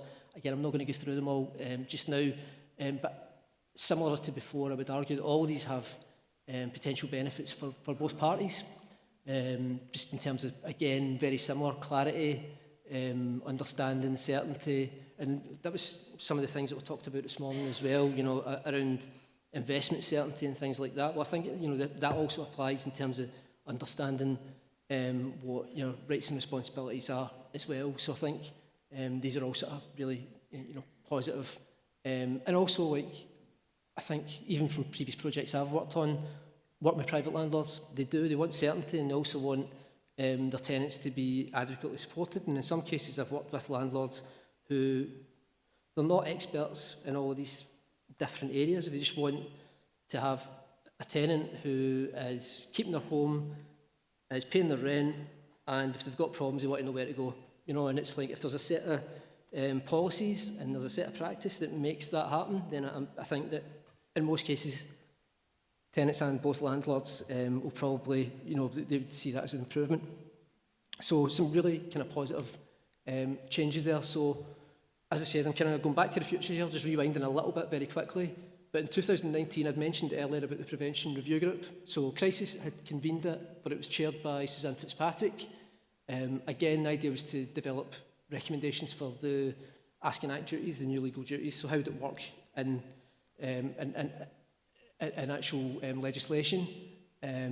Within those conversations, though, there was, as I said, public bodies thinking about health, thinking about justice, local authorities, people working with young people, children, families. They were turning up at the meetings and they'd said, well, we don't know how this will work in practice, like how to make, to inform the legislation, we need to kind of know, to be able to visualise it, it's the same as anything, like how do you understand how this is going to work? So my ex-colleague actually sort of ran with that idea and put together she calls it a compendium, I think. It's like a collection of practical examples. But the idea was, and in terms of who it's for, I suppose it's for service designers, legislators, commissioners, it's all up there. But the idea was to create as I say, a set of examples. Not saying that they are absolute, perfect examples, but the idea was, well, here's some prevention practice that's happening in lots of different sectors and lots of different services. It seems to be having a positive impact. So the idea would be to highlight what an intervention was, and then highlight some of the positive outcomes. And again, obviously different parts of the country, whether it's urban, rural, or depending on what the sort of demographics are and things like that. Some of these projects will work in one area, might not work in another, but the idea was just to share how they were working in practice, to give, I suppose, other services maybe an idea of how they might be able to be set up as well in order to be able to deliver Ask and Act. So, in terms of homelessness prevention practice in the private rented sector, so it's a private rented sector conference. So in terms of kind of focusing on that, I think it's been said, a number of times today that obviously private rented sector's got a key role in preventing homelessness, but also resolving it once it's occurred. I thought it was really interesting what Julie was talking about, though. That was really interesting in terms of the sort of mediated tenancies and the kind of role, the shifting role of the private rented sector in England. That was quite interesting. But yeah, I suppose it's got that kind of dual role, and I suppose it's really important to be able to highlight, what does a good homelessness prevention offer look like, and to be able to kind of highlight projects that can, play a role in supporting both tenants and landlords. So what I'm going to do very quickly, because I understand obviously, and just give me a wee nod if I'm kind of short for time, but I thought it would be useful to give a couple of examples just to, to give a bit of clarity. I've also just noticed there, thanks. So the examples we've got in the guide, and I'll share a link at the end, Scotland, England, Wales and further afield. There's also one from Housing Rights Northern Ireland, but I thought it would be very weird to present on Housing Rights Northern Ireland in your own conference, so I've not done that. So here's the first example. I'm not going to read through all of it, but just to, I suppose, to give you some of the sort of key sort of themes from it. But this was a project that was around facilitated access to private rent as a preventative approach. So basically it was a council that brought a commissioned deposit bond scheme in-house, restructured it, created an in-house social letting agency, and then they offered tenant find and property management services to landlords. They then worked with those private landlords who had previously leased properties, and this kind of comes back to some of the stuff that Julie talked about earlier on this morning, but previously leased private properties to local councils' temporary accommodation stock. And so what they'd done was they built on the relationships they already had, where they were leasing out temporary accommodation stock, but that became the foundation for the council-run lettings agency for settled PRS. So rather than an arrangement which led to people being in temporary accommodation, same housing stock, but settled private rented sector homes. So what they also done, it was any household that was in housing need that would be helped by the team, didn't need to be homeless, as long as they could manage a private tenancy. They were eligible to take part in the scheme. The local authority team would carry out an affordability assessment that help with property, find, move, rent and advance, any support that was needed. And I'm not going to read through all of this, but basically the landlord would have an option, a kind of full property management service if they wished to take that. That would include like rent collection, inspections, repairs coordination for a set monthly fee. And then the service would negotiate rents with the landlord to ensure good value. And they'd also link into their empty homes service. So they would, within each local authority, they've got an empty homes initiative. I'm assuming that most people kind of know what that is. And they would basically set up incentives for people that had empty properties who were willing to re-let it for an initial 5-year period within the council's in-house letting service. So as you can see from the outcomes there, there's some really kind of positive outcomes within that particular area. They identified that that service, worked really well for them. And I suppose a couple of just small insights from that particular project. They didn't specify that it needed to be properties at LHA rate only, so it wasn't just like the universal credit housing benefit rate homes that they would be willing to re-let. It was any applicant and it was any landlord that was willing to work with them on any size of property. And I think part of the justification for that was they wanted to shift it from a sort of last resort crisis service to attract both a range of landlords, but also try and encourage people who were wanting to move in a more sort of planned way as well. So there's kind of other benefits there as well of not just focusing on a specific group and just targeting people who are at crisis and thinking we'll just try and support people just to get in, who are already in the homelessness system to get out of it. Like it was more of a kind of wider approach that it took. Second example, very quickly, advice and support service for both tenants and landlords. So there's quite a few different examples of this within the guide, but I thought this was quite a useful one. It was a homelessness charity that developed it, not Crisis, different one. It was a free service for private landlords and tenants, and the idea was basically focused on early intervention, as it says there. So basically it was focused on help around rent arrears, but well before the point where notices would normally be served. So I suppose in most cases what would have happened previously in that area would be that landlord would probably contact a tenant, whether it be email, phone, chapping doors. Tenant, for whatever reason, is unable to pay rent, maybe avoids the landlord, avoids taking any action or getting any support. For a variety of reasons they might do that. And then by the time there is actually communication and contact between the two, or in some cases there might not be, and it would just be a case that the landlord just feeling as if they, at last resort stage, had to serve a notice. But I suppose at that point you've already escalated it right up to the top. It's going to be very difficult to get it back down again to a situation where both parties are able to find resolution. So the idea behind this early door service was, if a tenant's got an issue with rent arrears, no matter how large or small, let them get in contact with us, make it easy for them to do that. If a landlord is struggling to engage with a tenant, let them get in contact with us if they're able to get consent from the tenant. It was impartial advice for both the landlord and the tenant, and again the big focus was communication. It was about kind of mediation as well, where they agreed to it, and it was about trying to identify the kind of unmet needs, like the contributory factors. So it was about really just trying to reach obviously the goal was to like deal with the rent arrears, but generally it wasn't the rent arrears, it was the kind of underlying issue. So whether that be health issues or relationship breakdown, whatever it was actually causing the issue. It's about trying to resolve that. There's a really good report actually. It's called Tangled, and it was a local authority that was trying to deal with council tax arrears. And what they found was when they phoned up people and said, "You've got council tax arrears," funnily enough, they didn't get a very good response. But when they phoned them up and said, "How are you getting on? Is there any issues? Is there anything we can help you with? We've got these services," people were much more receptive and willing to speak to them. So I suppose it's kind of a similar approach. It's that idea of try to focus on, not just like how you're going to pay this rent, but what's going on in your life and how can we work to try and address this. And also you've got that kind of mediation or someone in the middle to try and de-escalate a situation that's maybe already escalated slightly. So as you can see from its inception, Early Doors had received 69 referrals, and only 1% of tenants had gone on to become homeless. 78% of private tenancies had been sustained with the original issue addressed, and no tenant had refused support at the initial stage, although obviously some tenants had disengaged. So I suppose like some of the sort of key things there was it benefited tenants, landlords, letting agencies as well in the area. The project also felt that it had a wider impact on the local PRS sector, just in terms of relationships with landlords and letting agents, and also just like building awareness. And also just that kind of focus on unidentified needs as well. So I thought that was just quite a good example. But as I say, there's a number of examples that we've got. These two that I've focused on here are kind of very specific to the private rented sector. What I would argue is that there's a lot of the projects that are in there. They're all grouped by theme, whether it be health, justice. A lot of them are linked to the private rented sector in different ways, albeit not quite as focused as those examples. So, yeah, again, that's just to give you an example of some of the projects. You're not going to be able to read it, so I'm not going to read through it. I'll just move on. But these are some of the sort of key themes that I kind of took from now or 5 or 2? 1. 1? Okay, sorry.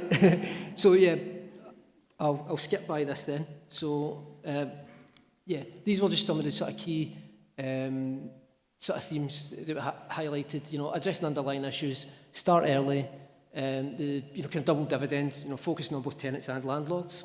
And just very quickly, the new housing legislation, as I said, that will be phased in over 3 years from March 26 in Scotland. Also, which is very, and we'll talk about being positive, we've now got 4 million funding awarded by the Scottish Government to test and scale up homelessness prevention in Scotland. So there's a series of 15 different pilots that are ongoing as well. So it's going to be really positive to see how they work and how this new prevention ecosystem all kind of fits together. And yeah, as I've said already, and just to recap, I think private rental sector in Scotland is really critical to addressing the housing supply challenges that we've got. And if we want to end homelessness by 2040, it needs to be part of the solution. As I said already, we know how many people are already living in private rented sector. We need to make sure that people that want to remain there are supported to do so, and we need to make sure that we've got the tools to be able to support people to access it as well, help to rent schemes, rent deposit schemes, making sure that if people want to make that their home, they're supported to do so in the best possible way. Thanks very much. Cheers.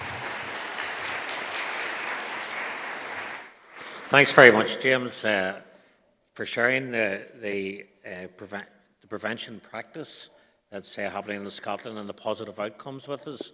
I'll just move on quickly, conscious of time, to Luke Arundel from the Centre for Homeless Impact. And Luke's going to talk about research and policy, prevention of homelessness in the private rented sector. And then, can I just ask, then I have 2 different names for the housing executive, so Is Brian? I didn't see Brian. Oh, there he is there, right, okay. That's fine, go ahead.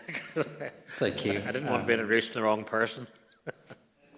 I'll try and keep us on track. Oh, no, yeah.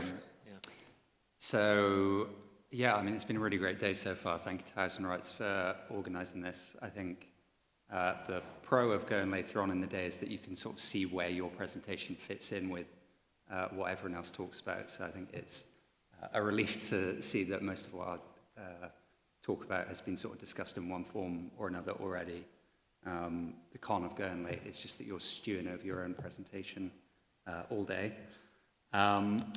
So I'm an evidence and data lead at the Centre for Homelessness Impact. I wanted to start by sort of giving a bit of background around what we do at the centre.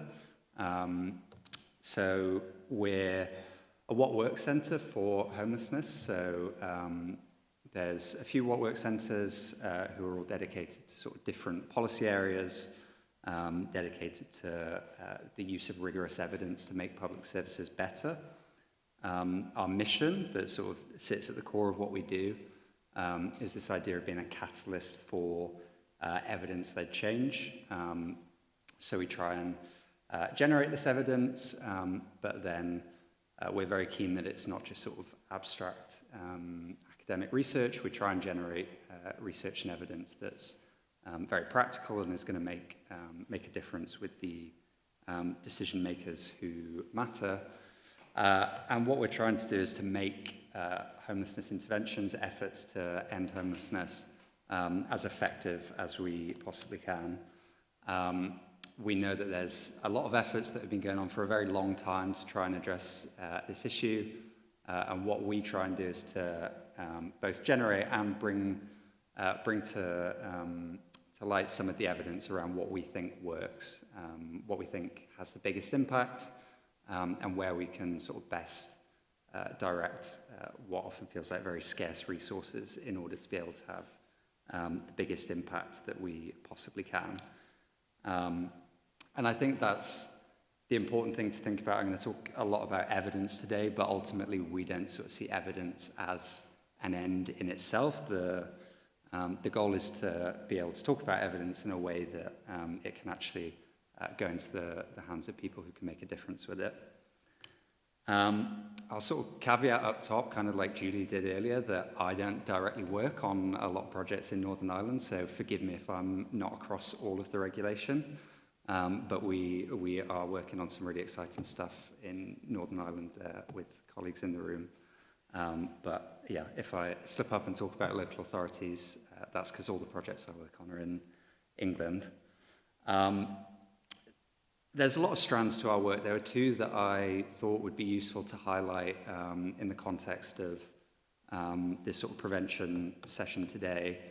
The first is our test and learn program of work. So for the last few years, we've been working on this big set of projects with the Ministry of Housing in England to test 8 different interventions and generate the highest quality evidence that we can to see whether these interventions work.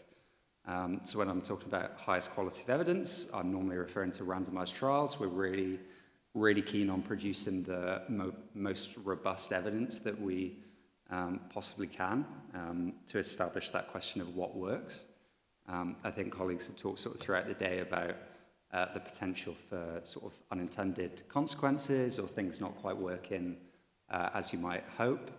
And I think there's a lot of really promising ideas out there, but in order to be able to make the change we want, we need to be able to properly test the ideas we have and see whether they actually change the outcomes that we care about. We're really excited about this piece of work. It's sort of a big part of what we do. But I think it's also noteworthy that the sort of test and learn suite of programs, as it was commissioned under the previous government, not a lot of it is focused on prevention. A lot of it is interventions that are designed to help people who are already experiencing homelessness, with just one of them focused on prevention, which I'll come back to a bit later. But we've pivoted more recently to try and have this focus on prevention because we think it's really important to make the change we want to see.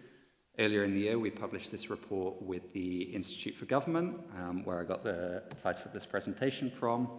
I can recommend it because I didn't write it, and I can honestly say that it's a brilliant report, and I think it's really worth reading. And it sort of informed how I've structured today's presentation. I think the key takeaway that we had from that report was the trend that I'm sure everyone will be aware of is that spending is rising, but outcomes aren't really getting better. And if England, we're seeing way more spending on homelessness services than we ever have before, but we're also seeing homelessness go up. We're investing a lot more, but we're not seeing an improvement in outcomes. And part of the reason for that, I think, is that we're in quite a reactive position a lot of the time, and we need to shift towards this more preventative mode where we try and reach people before they reach the crisis point, because we think that that's where we can make the biggest difference is to act earlier, act to prevent. Another thing that we sort of called for in this report today, I'm trying to focus on the bits that I think are most relevant for the private rented sector, but I think it's worth mentioning that we emphasise a lot that solving homelessness isn't something that's sort of just limited to homelessness services or even the wider housing sector. If we want to prevent homelessness and we want to get to that sort of ambitious goal of ending homelessness, it is a responsibility across wider public services. We'll need buy-in from education, healthcare, employment support. All of these places are places where there's opportunities to prevent homelessness and opportunities to generate evidence to help us prevent homelessness. I'll talk a little bit about barriers. I think other colleagues today have spoken really well on some of the barriers to effective homelessness prevention.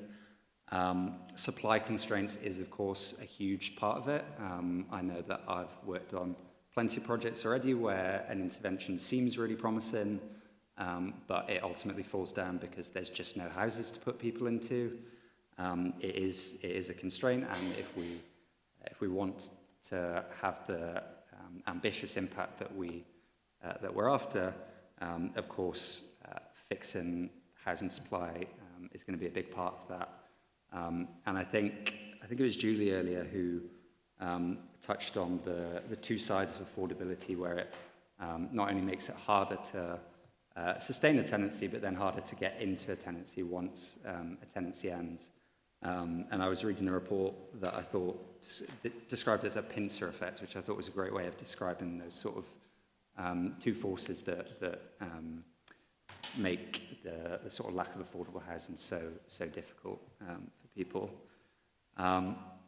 One of the other barriers that I think is worth talking about is this sort of prevention gap, where we're in this very constrained funding environment where local authorities have to prioritise spending on sort of crisis management.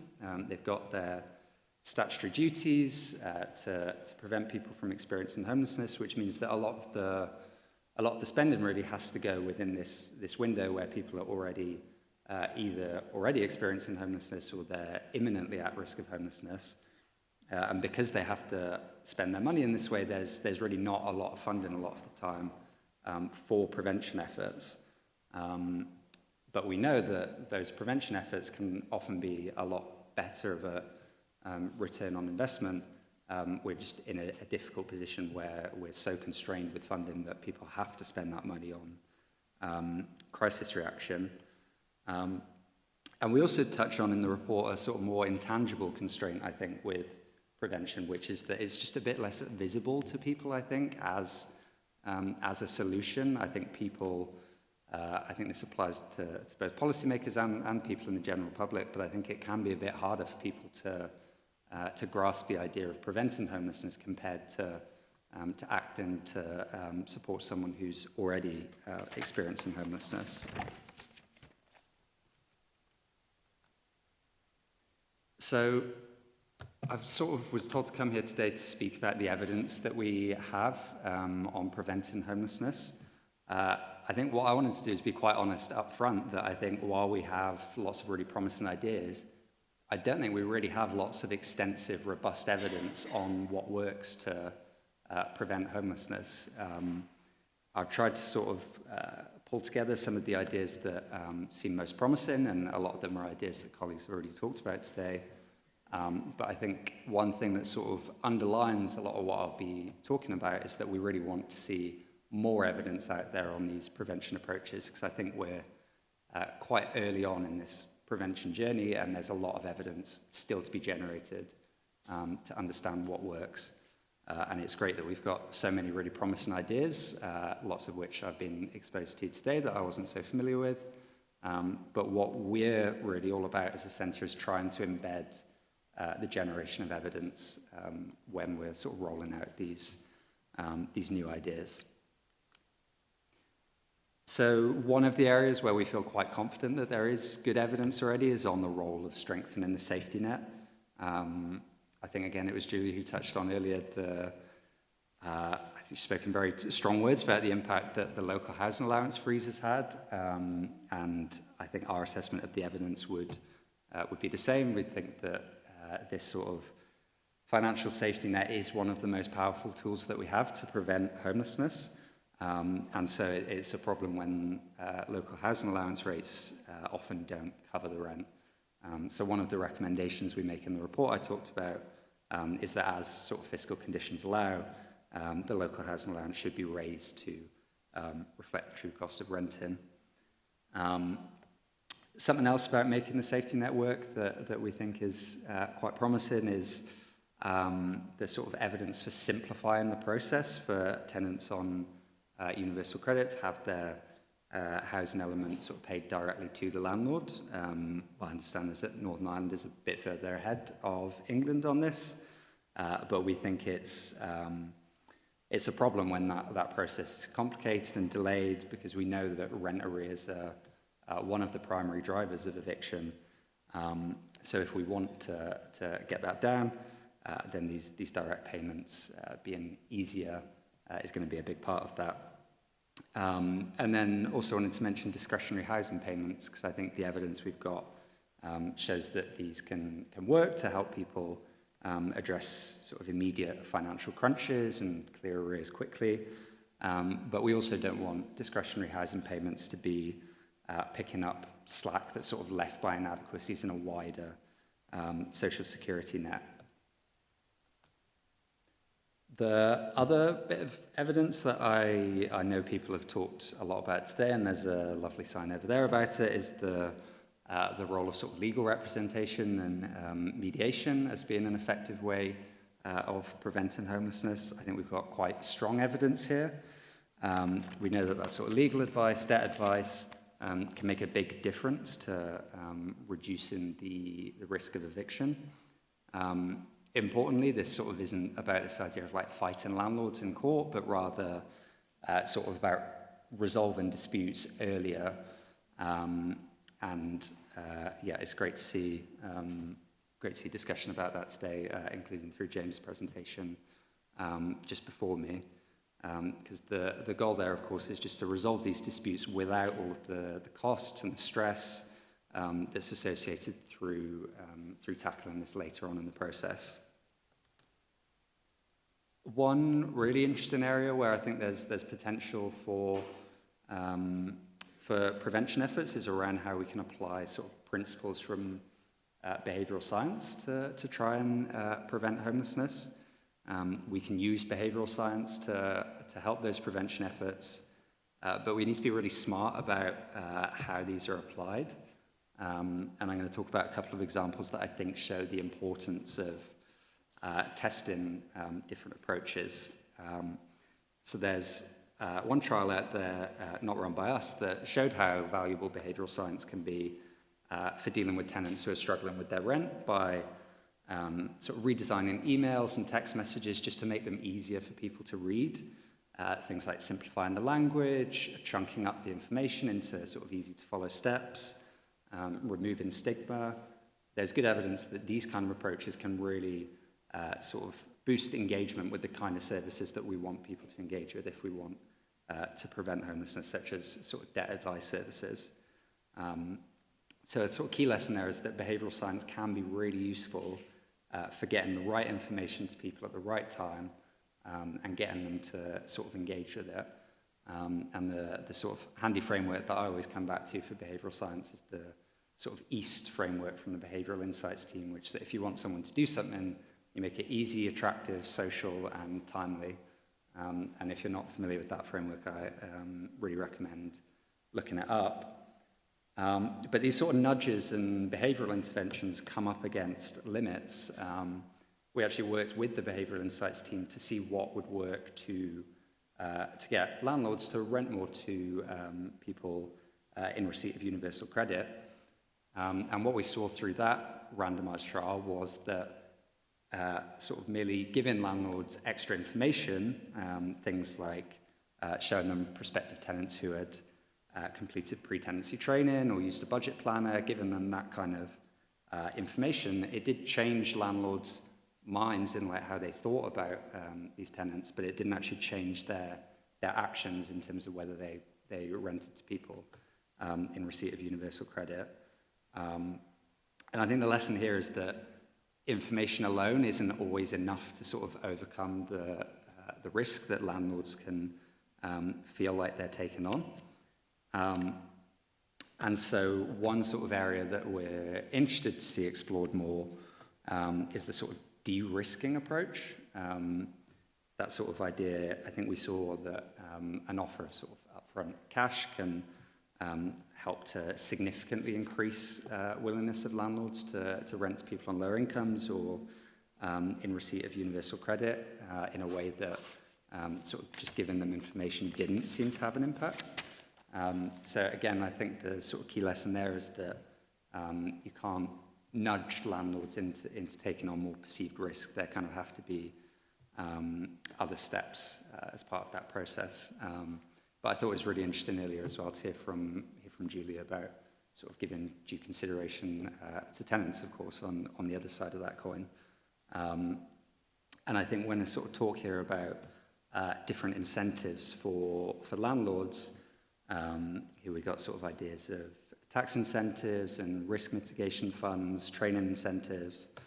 I think the crucial point is that we're not advocating at this point that we think that all of these things work, rather that we think they're quite promising ideas that we think are worth sort of piloting and testing, because while we think they're promising, I think as other people have touched on, often there's unintended consequences.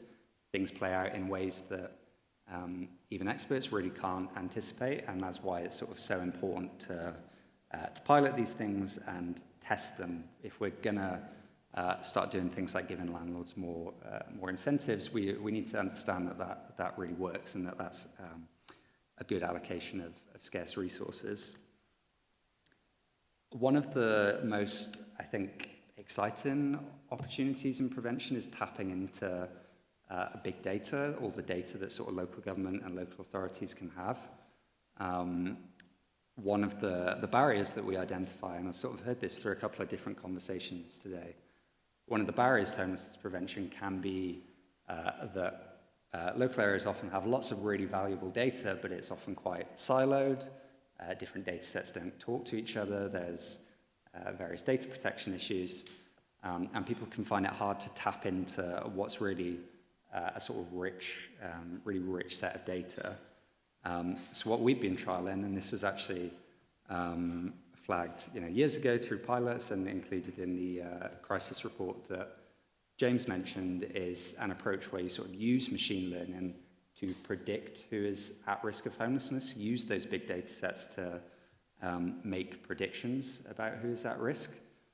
So currently we're running a randomized trial with a few thousand people across 4 different local authorities in England, where we're working with a data science partner to help local councils sort of bring all of their data together so it's in a manageable form, and then using things like machine learning to predict who is at risk of homelessness much sooner than we normally would be able to. So through these kind of predictive models, where we're talking things like using data on rent arrears and housing benefits, council tax status, sort of bringing this data together to predict who is at risk of homelessness much more upstream than we would normally be able to.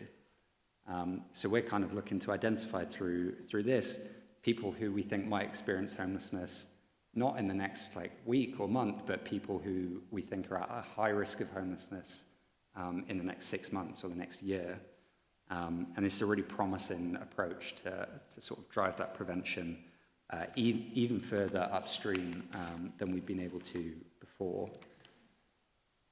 So how does this all sort of fit together, and what's the sort of long-term framework that we're advocating for?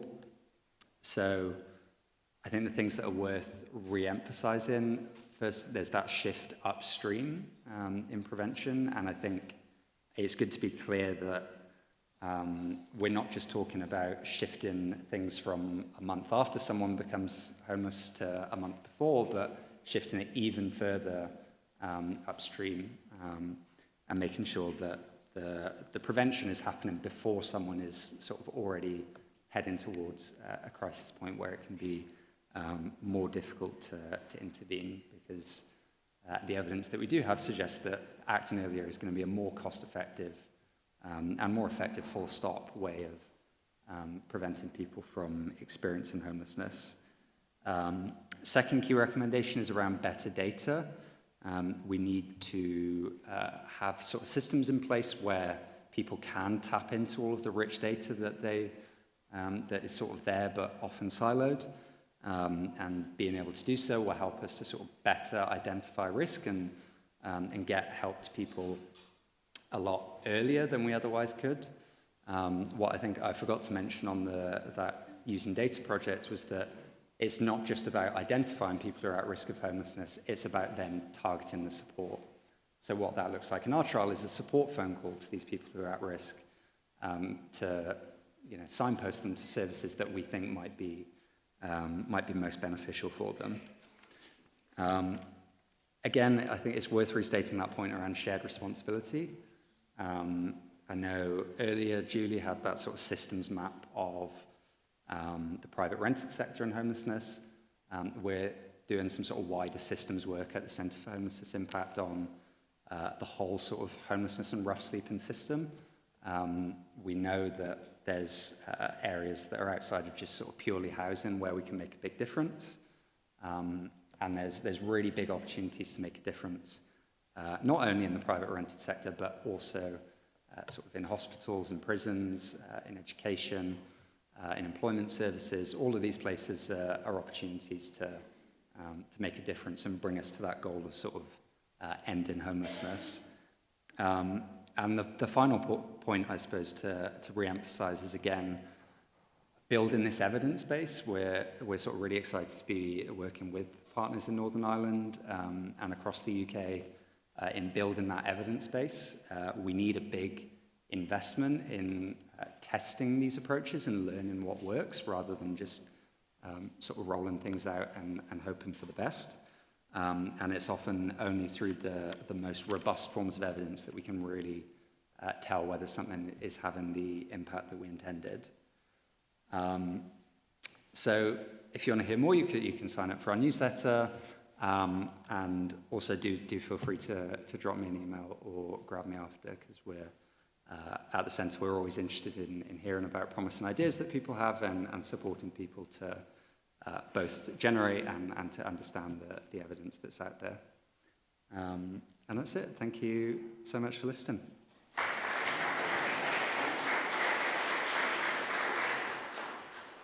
Thank you. Thank you very much, Luke. I'll just need to move straight on here. I'm conscious of the time. We did run 10 or 15 minutes over with one of the working groups, so I think we're trying to sort of build, trying to grab that time back again.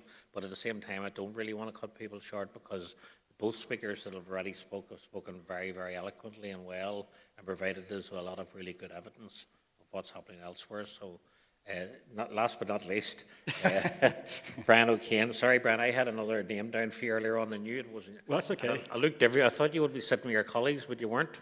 You were sitting elsewhere. But anyway, you're very, very welcome. As you probably all know, Brian's the Assistant Director of Housing Services at the Northern Ireland Housing Executive, and you're going to speak about homeless prevention. Thank you. Thanks, Paddy. Nice to see you again. And nice to follow colleagues in Scotland and England around their approaches and the learning that we can all take from that. So obviously, a couple of things. Context, I'm going to kind of jump through, Paddy, just to give it time, but obviously from a strategic point of view, we see prevention as hugely important.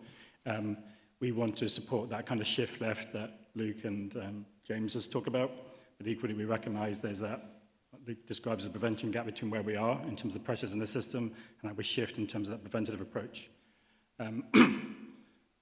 So we've always saw prevention as really important. We have bid for it annually. We're really pleased this year, despite that real pressure on temporary accommodation budgets, that the Minister and the Department have secured some funding for us to test out and scale up a prevention process. But really important for us to kind of shift that. But I want to talk a wee bit about the pressures on the system. So if you've heard this all before, apologies, but we still have a significant number of people every year present to us as homeless. We're on track, slightly down this year from last year, but only 1% or 2%. Still around 16,000 households every year present to us as homeless.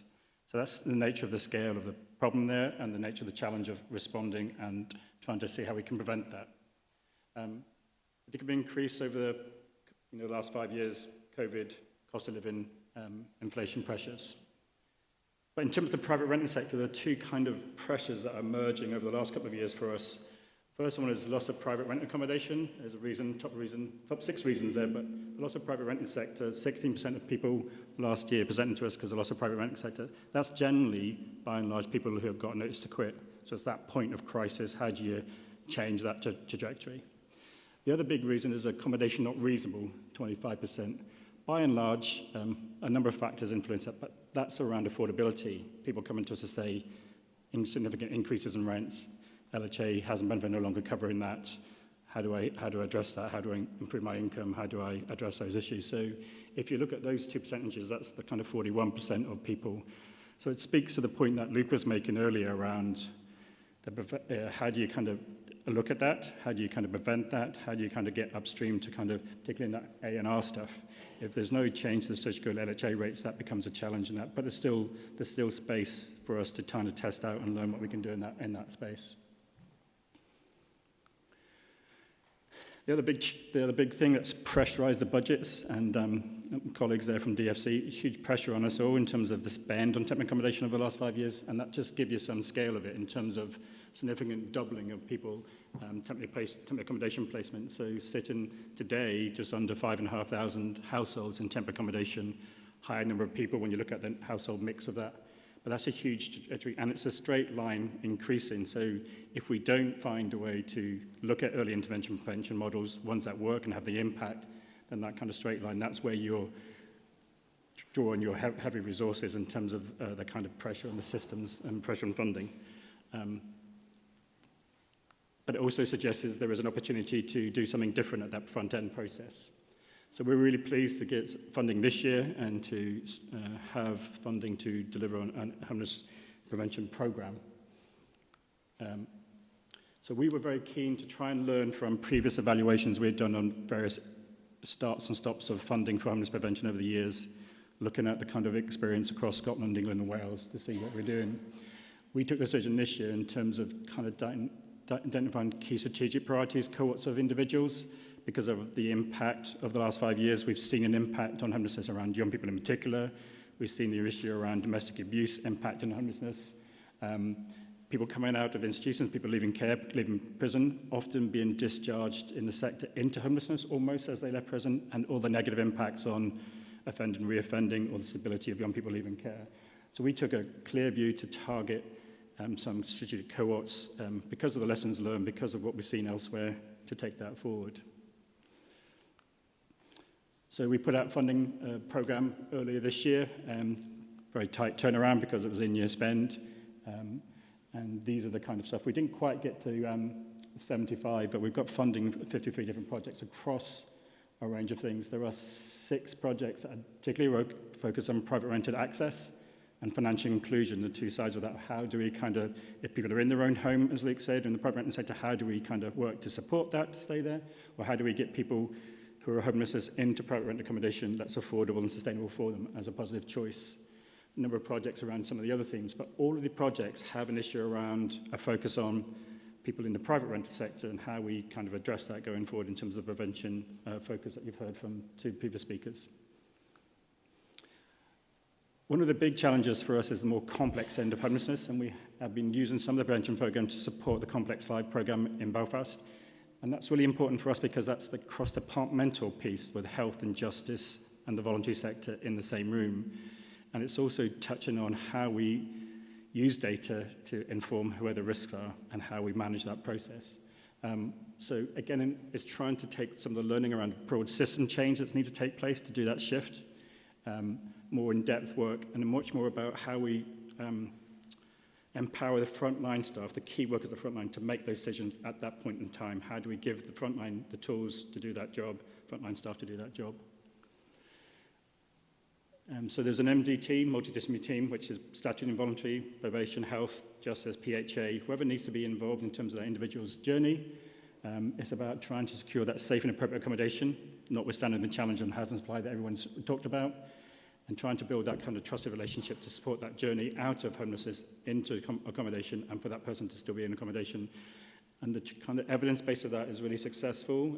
We are seeing people that maybe had 99 failed temporary accommodation placements in their own tenancy for 2 to 3 years, so it's working, and we want to scale that up. We also want to look at the prevention piece. How do we identify people who, in our world of complex lives, or the wobbly teeth, are in their own accommodation but struggling with it? How do we identify those early enough to put in interventions that stops those accommodation, or that losing that accommodation?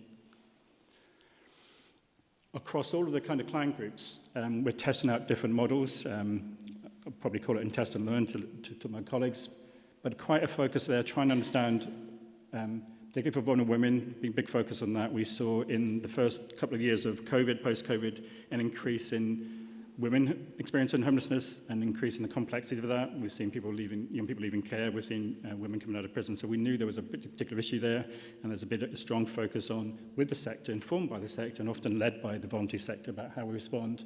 So a number of targeted programs going out there to test that out, to try and respond that basis, to look at prevention or sustainment of the tenancies so they don't lose it and come into the homelessness system. A really interesting one for us is on the young people's side. Huge issues for us about young people leaving care. We're doing a piece of work with Queen's on longitudinal data, using data, and that report is probably going to come out next Monday or Tuesday. You should have a look at that, but really interesting in terms of the scale of homelessness around young people leaving care. You know, it's a phenomenal thing that once they leave care, they come into the homelessness system, and so there has to be an early intervention systems change process, that the exit route for people in care isn't to present as homeless. And again, we've got a number of projects going there. A piece of work that we've learned from colleagues in Wales around early intervention and upstream programme with Mulholland Aftercare about being in schools to trying to get that trajectory out. So really a focus on that early intervention at an earlier stage in the process. So a range of models, pre-tenancy support, some of the points that Luke meant. How does that work? Does it work? Is that the right investment model? And so we're testing some of these ideas here. And then how to get into private rent accommodation. Prison release, big issue for us about prison, people coming out of prison, being released from prison and then coming into the homeless system quite quickly, and then all the good work in that pre-process. So we've done a lot of work with colleagues in DOJ and colleagues in Housing Rights who have prisoner support programs to look at a range of opportunities to kind of get in earlier into that pre-release process to kind of have a much smoother transition from prison to accommodation. The challenge of supply is still there. It's still a challenge in that space, but it is telling us some idea about how we can make that work better. Similarly, on domestic abuse, obviously the Programme for Government has a strong commitment to ending violence against women and girls, domestic abuse strategy, and this is our response into that. So there's a huge amount of work around different approaches, trauma-informed, targeting early interventions, group work, one-to-one, and a big issue for us also in the sector. Okay, sorry. Staff training capacity. I need to stand like this, I can't see. Have you got an orange box I could stand on? No.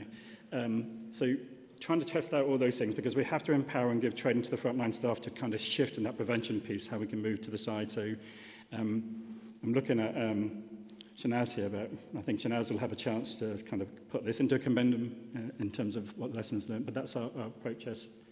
And there's a lot of other things going on in the strategic policy context that are impact on this. There's currently, domestic abuse plan that we've done for the first time, a huge issue around learning from the domestic homicide reviews. I mean, Northern Ireland has an atrocious track record of how many women are murdered each year. There's a process undergo the MARAC process, which is the risk assessment, and there's a low, medium, high, and the kind of consensus is that if we focus on the high, we're not preventing the low to the medium to stop in the kind of more serious issues happening there, and with how we support the broader objectives of the programme for government around ending violence against women and girls. So those projects are working through, lessons learned, and a bit of what we do next coming out of that. We are working with colleagues in the room, Housing Rights in particular, and other colleagues around the private rented sector, how to, it's the same people in it, how to create access to it, looking at all those things. I don't want to touch too more on them, but that's a learning process for us, and I think some of the stuff I've seen from James there and Luke give us some sense of how we maybe want to go, that data being a key one that we want to use to try and drive that forward. A lot of focus on the evidence base. Luke's quite right. We all believe that prevention and the shift left is the right thing to do, but the evidence base about what works, where the impact is why we're taking that forward. So we are doing some work, as Luke said, with the Centre for Homeless Impact about creating the evidence base from these projects to kind of tailor where we go next, what services projects we want to scale up, what's working, what's the impact, and what's the learning across the projects and programs of areas of work. So that's what we're doing. The team are working on that as a way to align that with previous ideas of how you measure the impact of prevention and record that. 3 years ago, in 2002, we introduced financial inclusion managers at our front end. We were seeing, probably at the time of the cost of living and inflation increases around that, and a large number of people coming to us in the private rented sector saying that they were struggling to pay their rent, rent increases were going up, they wanted to stay where they were, the landlord with them. So we introduced a service at that time, a huge increase. And I say a team, it's 3 staff, 1 for each region, so that's the scale of it. But we're dealing with about 1,000, 1,100 referrals a year. So anyone comes to us and presents as homeless, where there's a kind of financial aspect or an income maximization or a benefit issue, there's an automatic referral onto these projects who get their face-to-face and try to look at benefit, income collection, budget management, working with the landlord to kind of manage that kind of issue there that both James and Luke has mentioned about if they're in the private rented sector and they tend to want to do that, but they're finding it financially difficult, what can we do in that space to intervene? And so we've had some successes, some sense of where that might take us, linked to the broader process that I mentioned there about the way the private rented sector. So you can see that that's a reflection of probably the last 2 or 3 years with the level of rent increases across the private rented sector, where LHA rents are, and just that challenges of doing that. We don't see that demand, unfortunately, coming down, but it does tell us something around how to intervene and identify people at risk and what we can do in that space to kind of see if there's a change of outcome that we can deliver on. Because otherwise, these people then come into the homelessness system, get caught in temporary accommodation, and stay there, you know. I wanted to go back maybe, sorry, I meant to say on this slide. And it's a point both James and Luke have made. Of those placements in temporary accommodation, about 60% or more of our temporary accommodation portfolio, property that we use, accommodation that we use to give people temporary accommodation to meet that duty we have, is in the private rented sector. So I think, Luca, you were making that point about how do you kind of shift that dynamic, or how does that work going forward? So when I looked at the demand, loss of private rent accommodation through notice to quit or affordability is a big driver of homeless presenters, but also our response to providing temporary accommodation uses a lot of the private rented sector accommodation to meet our duties in that space. So that's a conundrum we have about the supply side and how you kind of manage that differently.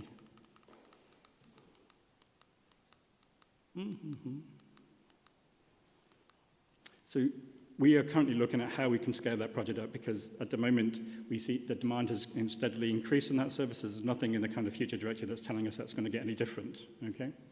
And again, what we want to do is how does that financial inclusion sit alongside work in collaboration, learn from other projects, and link into prevention program generally. We have recognised that our frontline staff need the tools to do the job better. They are swamped in that kind of crisis of the number of people presenting, the scale of temporary accommodation demand, and so that's where their energy is, quite rightly. But we have a model that asks the housing advisors, our frontline staff, to do more on prevention and more on case management to move people from temporary accommodation out of temporary accommodation quicker, to reduce that cost pressure there. And also there's lots of good reasons why family in temporary accommodation for 6 months, 2 years is not a good thing to do, so we need to change that trajectory.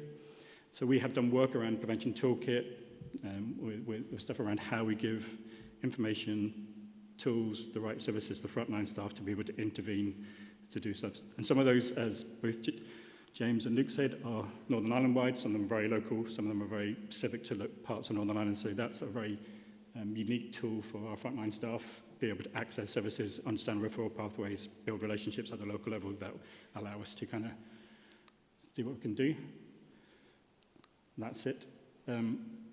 So I mentioned prison release and people coming out of prison.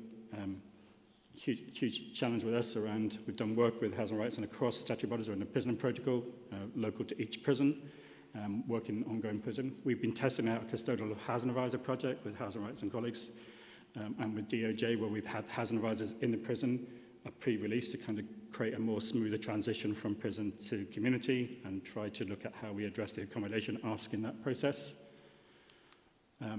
That's worked really well. Evaluation went to our executive team, and we're currently looking at how we scale that up, working with our colleagues to inform that. So hugely important piece of work for us, and has some really positive impact on evidence around if we do that better in the early intervention process, notwithstanding the challenge of getting the right accommodation, that we can see that there's reduction in reoffending recidivism, so which is a really important kind of goal or outcome for DOJ, but also for us in that space.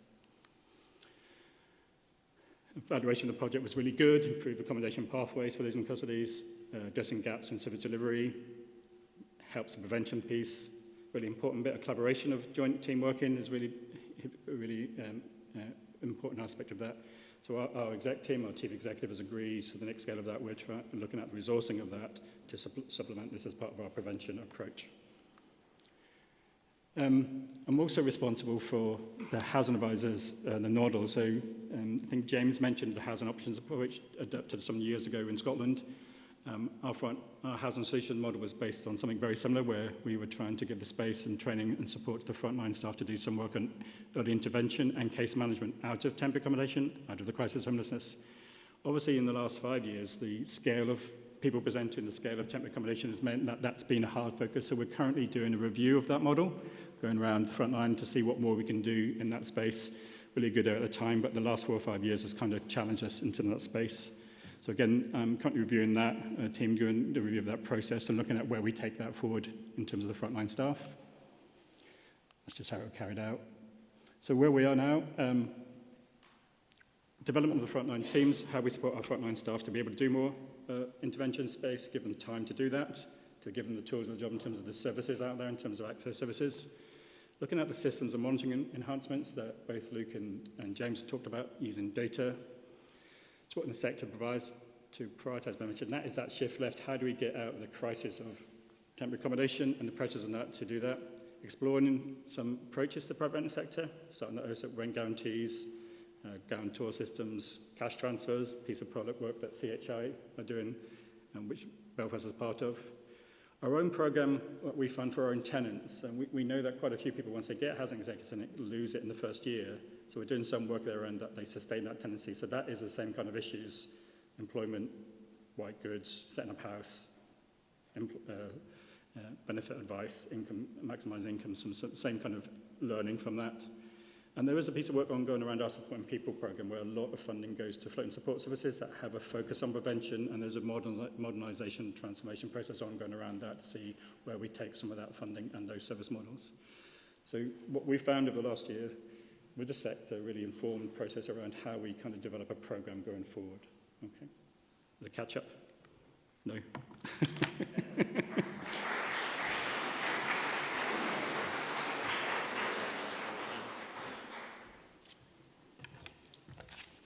Brent, thanks very much for that, and I'll get Brown properly here to be able to speak at this. I'm moving away from the chair because we now have 4 political representatives who are going to join us. But first of all, can I again just thank James, Luke and Brian for 3 excellent presentations all around prevention, and that's the way forward, you know, is the impact that that can make, and the whole sort of you know, the actions that are being taken in different jurisdictions. So if I could just now call up Kelly Armstrong, Alliance MLA, Colin Gilderloo, Sinn Féin MLA, Jerry Carroll, People Before Profit MLA, Jerry's here, I did say MLA, and Councillor Carl White, Belfast City Council. Now we're having a lot of time left, and I'm being signalled here, so we will ask. Each of the speakers are going to say very briefly something. Now, very briefly. I mean, I can see 3 or 4 pages there, but please try please try and keep it as brief as possible, because we are tight for time, and I would like to get the audience to participate and maybe ask you questions. So Jerry, we'll go to you first, seeing you seem to have the most there, and we'll take it from there. Okay. It's kind of like in the storm when they say speak short, you're like, how short is short? But thanks very much, and it was by accident that I took the red mic, I think, not by design. But yeah, I think it's really important that we discuss obviously housing and prevention and the crisis at the minute, and obviously we're in a crisis, there's no doubt about it. My constituency office every single year, probably the same as others next to me here. Housing every single year is the top issue, has been since I've been elected from 2014, and now becoming more complex, more heartbreaking and more frustrating and angry is what it's making me. But I think we'll have to reject that idea, maybe as a couple of opening points, that homelessness is inevitable, that the housing crisis is inevitable. It's certainly not. It's sort of designed to be this way in many different ways. I think there's a lot that can be done by government, by the Communities Minister, by the Executive to, at the very least, alleviate the crisis and make people's lives a bit better. And obviously, Brian sort of mentioned it previously, but we know that evictions and the cost of private rent is the second biggest issue, at least by itself. That people present as homeless to the Housing Executive, but you can make an argument that some of those other factors are actually family breakup, can be down to the cost of rent and so on and so forth. So we need to reject that idea that nothing can be done, and the rent regulation is a bare minimum. Rent controls are a bare minimum, and not only do we have a duty to advocate these things in the Assembly and elsewhere, but these ideas are proven to be popular. You know, and the people that don't like rent controls and rent regulations are typically landlords and others who are ideologically opposed to them. So I think the conversation is changing somewhat because the situation is so bad. You know, you see like Zoran Mandani getting elected in the heart of the capitalist beast, if you will, in New York City on rent controls as part of his election platform. So I think we need to do all we can to make sure we have this in place, and I don't know if I'm allowed to go on any longer, or should I shut up now? Okay. Sorry, Jerry. That's okay. Just checking. Thanks for that, Jerry. Kelly? Well, my name's Kelly Armstrong. I'm one of the Alliance MLAs. I'm also the housing spokesperson for the Alliance Party. I'll be very honest with you. If we didn't have the private rented sector, our social sector couldn't cope. The private renter sector currently, I think the last figures is about 19% of the total housing market is private rental. The difficulty that I have is that when someone puts their name down as homeless and they look to the Housing Executive to get some support, they will be so long on a waiting list that they have no other option but to turn to the private rental market. Sorry, my head is just thinking the 2-child limit has gone in the budget today, so I'm quite pleased on that. But when it comes to budgets, we're not building enough houses here. I would like to see the Housing Executive building houses. I would also, to be fair, like to see the Housing Executive split in two, one with the policy side and the other is the landlord side. But we need to build more houses. The Minister for Communities came out with a housing supply strategy and hasn't met one of his targets yet. And that's due to the fact that there's issues. Northern Ireland Water, we know that. Planning permission delays, we know that. But also availability of appropriate ground to build suitable houses. But if you're on the waiting list and you're waiting for a house to be built, it's going to be another 3, 4, 5 years. And we heard, Joe, over the summer that there was one of the boroughs in London that a child who's on the waiting list will never live in a social home within their childhood, because the waiting list there was 18 years. Here, we're getting there. I would say, I know my constituents have been on waiting lists for 5 and 7 years, and that's a disgrace. I think that we need to consider what we're doing to people when we don't provide them with appropriate homes. There's too many people being evicted because the landlord wants to put rents up. That happens on a regular basis, and I need to see the Minister for Communities bringing forward the sections out of the Private Tenancies Act that are those agreements that we have already put in place as politicians to protect renters, but they're not being affected at the moment. They're not actually brought forward through regulations. So there's a lot I think that we should do, and I'm going to shut up there to keep time. Thank you very much, Kelly. Colin Gilder.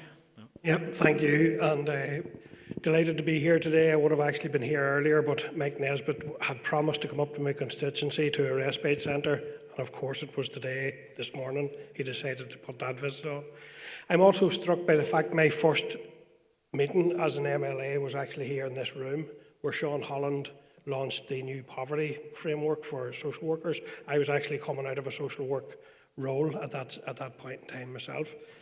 And I'm struck by how interconnected all of these issues are, and intergenerational, and linked to so much underinvestment over many decades, not only the last period of austerity, but underinvestment in some of our key infrastructure.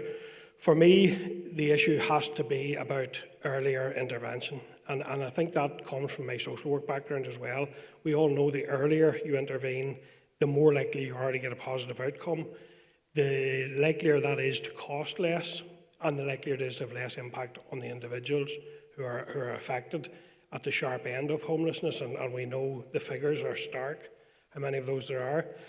In light of that, I am bringing forward currently a member's bill to increase the statutory intervention period from the current 28 days to 56. And I was very struck by Brian's presentation, where earlier intervention was peppered throughout his, and I welcome the fact that the Housing Executive recognised that. I have to say, I sit on the PAC as well as being chair of communities. And we're now doing an inquiry into homelessness. And the figures actually differed a bit from what Brian showed there. It was a higher figure of 5.5 million in prevention. Now, that's out of a budget in terms of homelessness of 74 million, 37 million of which is going on temporary accommodation. So my argument, both in PAC and communities and in the chamber, is a small increase in that prevention budget could have a massive impact, and that's what we need to do. We need to get upstream, prevent it happening. I also think, and I'll end here, that we do need to strengthen rights. I think the Renters' Rights Act in England is a template of some of the way to go. Many of the things in that would be very welcome here. We'd like to see additional things around rent caps, around ask and act, so that people are identifying actively, all agencies are actively identifying people at risk of homelessness and doing something about that, all with a view to getting but as Kelly says, and maybe Jerry said it too, the fundamental is we need to be building more homes. We also think, and we've raised this recently and repeatedly, is while we're in this crisis, we should be looking at the right to buy, around the terms and conditions of that, around potentially a moratorium, bring it to an end. But that right to buy, we cannot continue to sell a third of the homes we're starting to build social homes. That just doesn't make sense. Thank you, Colin. It's very interesting that actually, because I was speaking at a conference in Fermanagh last week, and I couldn't believe it. Only 47 houses were started, and something like 17 were sold off. Really, I just couldn't. Anyway, but sorry, we'll not dwell on one. Carl. Thanks, Paddy. I'm glad to be here in East Belfast, and I think, like Jerry, I'm wondering, did I get a colour-coded microphone? My party colleague Mark H. Durkin can't join us today because he has a personal issue. Anyway, I'm also chair of the former chair of the Belfast Planning Committee, vice chair, member of the committee, and I come to these events a lot and I'm very keen to talk to people. I've just got here because thankfully I managed to get childcare for my children who were about to join us at this event also, but thankfully they're not. I agree with a lot of what the panellists have said. I suppose where I differ is that there is a government and there is an executive, and there are parties that are in that executive, and I feel that across the board, from finance to communities, we're facing failure. I think the most recent, and I'm conscious this is a private rented sector event, but I think if you look at the reduction in housing association grant that was announced at the beginning of the Halloween holiday, especially in the Belfast area, that's going to have a hugely detrimental effect on the construction of social housing. What's that going to do to the private sector? It's going to increase demand. We weren't happy as a party with the last legislation that went through on Private Tenancies Act. And I did a piece of work recently for the Federation of Housing Associations where we looked at legislation in England, Scotland, Wales and Northern Ireland for housing. And there is a dearth of housing legislation here, no matter what you say about the legislation that has gone through when you look at other devolved regions. So my first question is, and I welcome discussion on this, is what can the actual devolved structures that we have here actually do to solve this crisis, as opposed to just talking about the crisis and stating the problems. My father is a chairman of a homeless charity in Belfast, and if people talk to him, he's very clear what needs to happen, but these things aren't happening.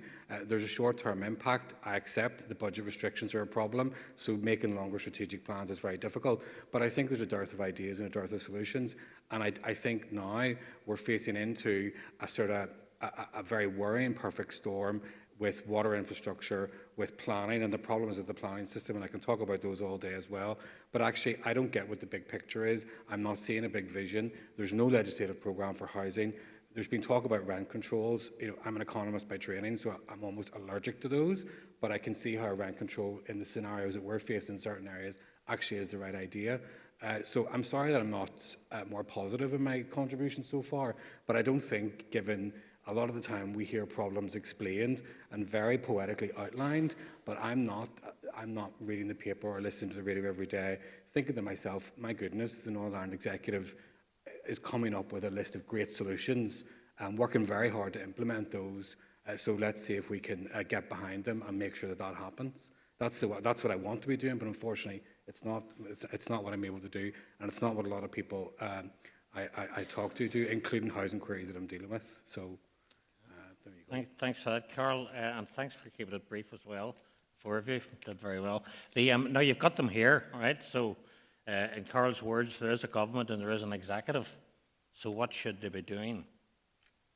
Everything that you've heard today, there's a question coming from the back. If you just say who you are and where you're from, or who you're representing, and maybe who you're directing the question to, because otherwise we could be going for ages. Okay. Hi everybody, I'm Deirdre. I'm an environmental health officer from Ards and North Downborough Council. It's more of a statement than a question, and it's directed at the members of the Assembly. Could you keep it brief? DFC, I will. As environmental health officers, we're on the cutting edge of speaking to landlords and tenants with preventing actual evictions, preventing those doors being, the locks being changed and people being kicked out.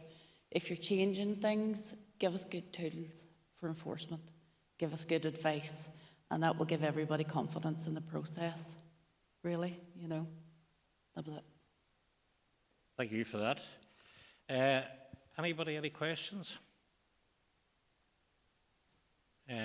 Over here, sorry. That's the second time I've missed you. Just a very quick question for Colm. Who you are, Mark Bailey, Homeless Connect. Very quick question for Jerry and Colm. You've both got private members' bills in process. Could you give us an idea of when you think they'll be coming to the floor or what the next stages are? All right, thanks. Well, I suppose I have just, as of last week, published my consultation response. I will be then typing up based on the feedback I've got, and I have to say the feedback was hugely encouraging. 94% in favour. So there's obviously huge support for the bill. I would be hoping to bring in my proposal back to the Speaker for clearance before the end of this year and then getting it tabled, because we're very conscious now the mandate is creeping on. So we have worked hard on trying to get that over the line as quickly as possible. So that's where I'm at with mine. Yeah, thanks, Mark. We have to submit our final report, final submission, and in the coming days. No pressure. It's a self-imposed deadline, and hopefully next year we can, have a proceeds and goes through all the loopholes, then it can be on the floor of the Assembly, ideally, sometime next year is what we're hoping for. Fingers crossed, and I know I had a few chats with you about it, and some of the people in the room, but what we're proposing to do is to have a no-fault eviction ban, which was done of sorts with the Renters' Rights Act in Westminster, but there's nothing being done by the Minister here to have rent freeze, a 2-year rent freeze, and a proposal around rent controls to be implemented as well, which, despite sometimes you say things are ideal instalment and some people, not on this panel, but other people kind of lose their minds, that's quite moderate and it's progressive stuff that nobody could really argue against, and it's not enough, it's something, but that's what we're proposing to do, and I think I would make a dent in challenging the argument, and kind of what Carl said, there's a lot that the Executive and the Communities Minister in particular could be doing around housing. I mean, we've got between 22,000 and 50,000, according to the Department of Finance's figures, empty homes. I mean, what's being done to tackle this? It's ridiculous. It should be a crime. It should be financially prosecuted, but it's not being done. So that's what we're proposing to do. And then on the enforcement stuff, in terms of Deirdre's point, very good point. I met with sort of colleagues of a similar position to yourself in Belfast maybe a year or 2 years ago, and they kind of said something similar. They're saying they want to enforce, they want to take the side of renters and tenants in a much more strong way, but the legislation from, I think it's 1980 or 81, doesn't let them do that. And we have the Minister refusing to implement AWAB's law, and the Department for Health doesn't count the amount of people who are hospitalised because of damp and mould, working class kids primarily. So I think there's a lot that can be done, and I think we need to be obviously angry, but channel that on the Executive. Yeah, thanks, Jerry. Anyone else? It's getting late, is it? Right, I'm going to say something. I have to throw my hat in the ring here and maybe challenge people. But, right, we've had a housing association grant cut, right? Housing supply strategy that isn't meeting its targets. It's been knocking around, actually, from 2021. We have people on waiting lists much longer, some not even bothering going on waiting lists because they're not going to get a house, particularly in rural areas. And we have temporary accommodation use rocketing. What is the solution? Well, investment is the solution, and a huge part of the problem, clearly, and it is the elephant in the room, is around the funding here in the north. Now, there has been significant progress made in the past few years of recognising that 1.24% uplift. However, none of that takes into account the historic underinvestment that acknowledges. I would have to say I'm concerned also about the cut in the social housing grant. I don't think there's been a huge amount of consultation. It remains to be seen what the impact of that will be in committee, and Kelly and I are both in committee. We will certainly be looking at that. The other thing is that we need to look at is to ensure we're building good quality homes, and I am a wee bit concerned at some of the talk about doing more with the money we have. I think public land is a good way to add value without taking away from standards, because I think we need to ensure that the homes we build are fit for purpose, fit for life, fit for environmental purposes, so that people in those homes are not having to be hit by the double whammy of higher fuel costs as well, which we're currently seeing. So it's complex, but we need to build more homes. There's absolutely no doubt about that. But just on that, Colin, if I could just interrupt you, what about the existing homes? If all the new homes retrofitting of them, and Kelly has raised that. I know Kelly's going to come in, and yes, that's just and that's absolutely, we need a warm home scheme, a decent. So it's all right saying new homes should be proper standards. We have hundreds of thousands of homes out there that aren't. 100%, absolutely.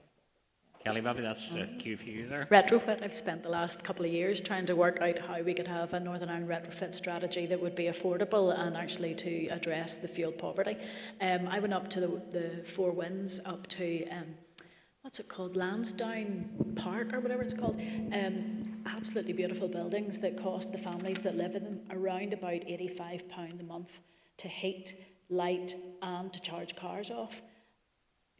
That's just over £1,000 a year to run that house. but we're expecting people who live in social homes to be maybe paying that and a quarter. So one of the things that we could do is a retrofit strategy, and I've been looking at what the South has done and their 30-year strategy moving forward. In fact, I spent a bit of time in Carlingford in a lady's house. It was roasting, and she had two boys who were teenagers, older teenagers, had found love in using showers all the time. And the amount of heat in her house, she had the windows open because it was so warm, but her costs had gone through the floor. So if we can give people better homes. I know the Decent Home Standard is out for consultation at the moment, but if we can give people better homes of what they're currently in, and new builds are to a better standard, and make sure that we give them alternatives to the fossil fuels, the oil. The problem that we have is the not regulated oil system that an awful lot of housing executive stock uses. If we can do that, then we can actually help to address that fuel poverty.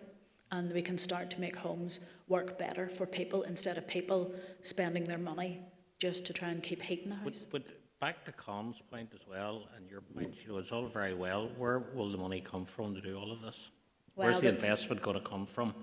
Maybe let Carl, maybe you're nodding your head there, maybe you might want to.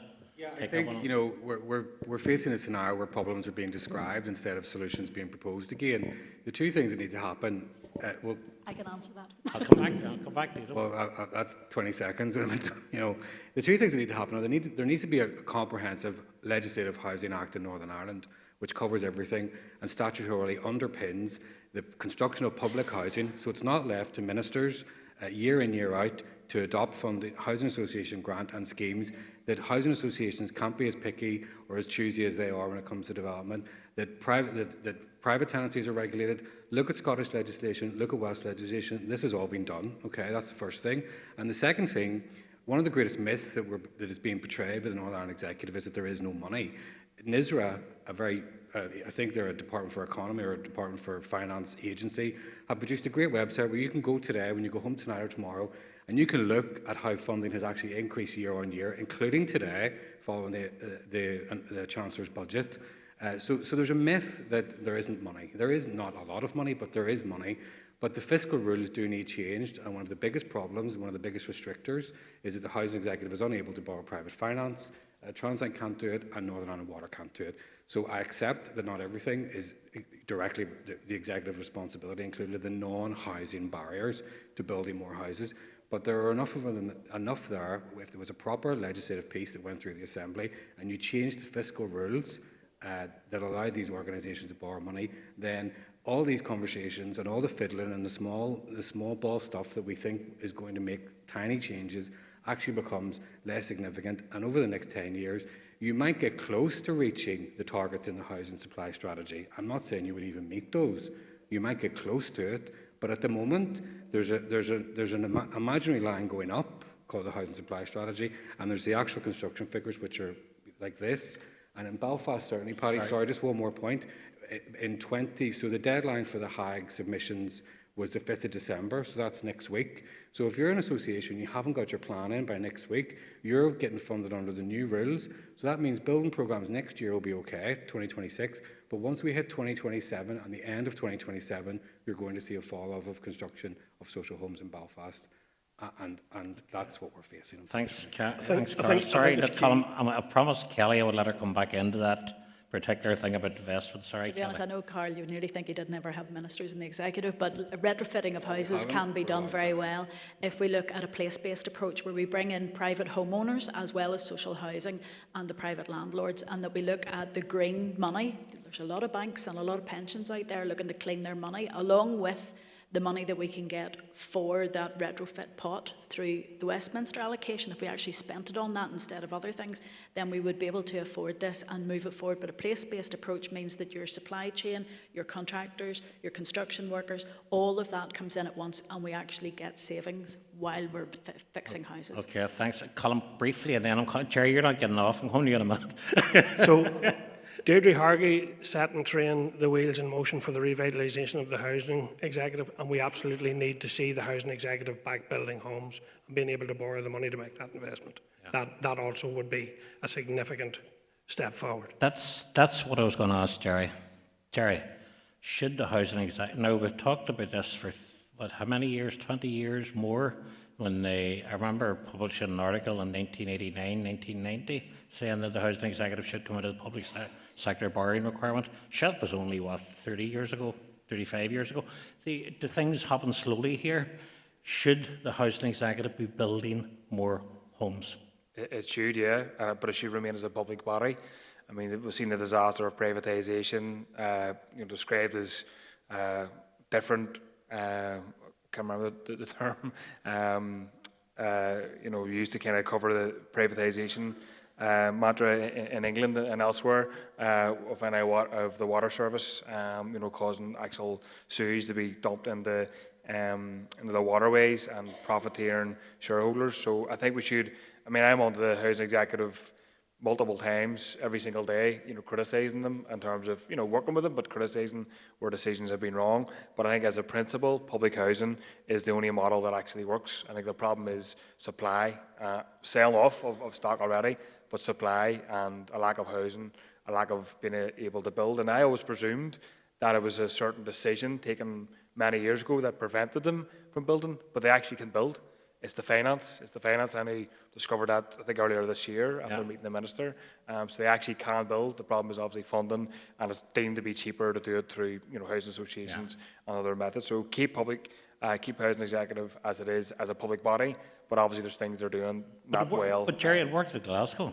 Glasgow transferred their stock to a housing association, Glasgow Housing Association, which is now called the Wheatley Group, and I sit on its board.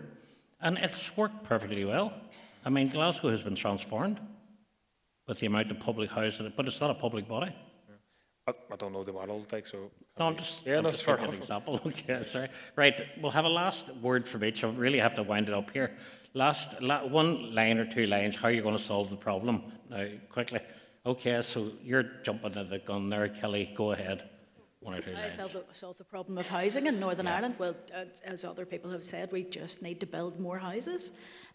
We need to make sure that people have a home that is safe for them, in an appropriate place and a suitable place for their needs.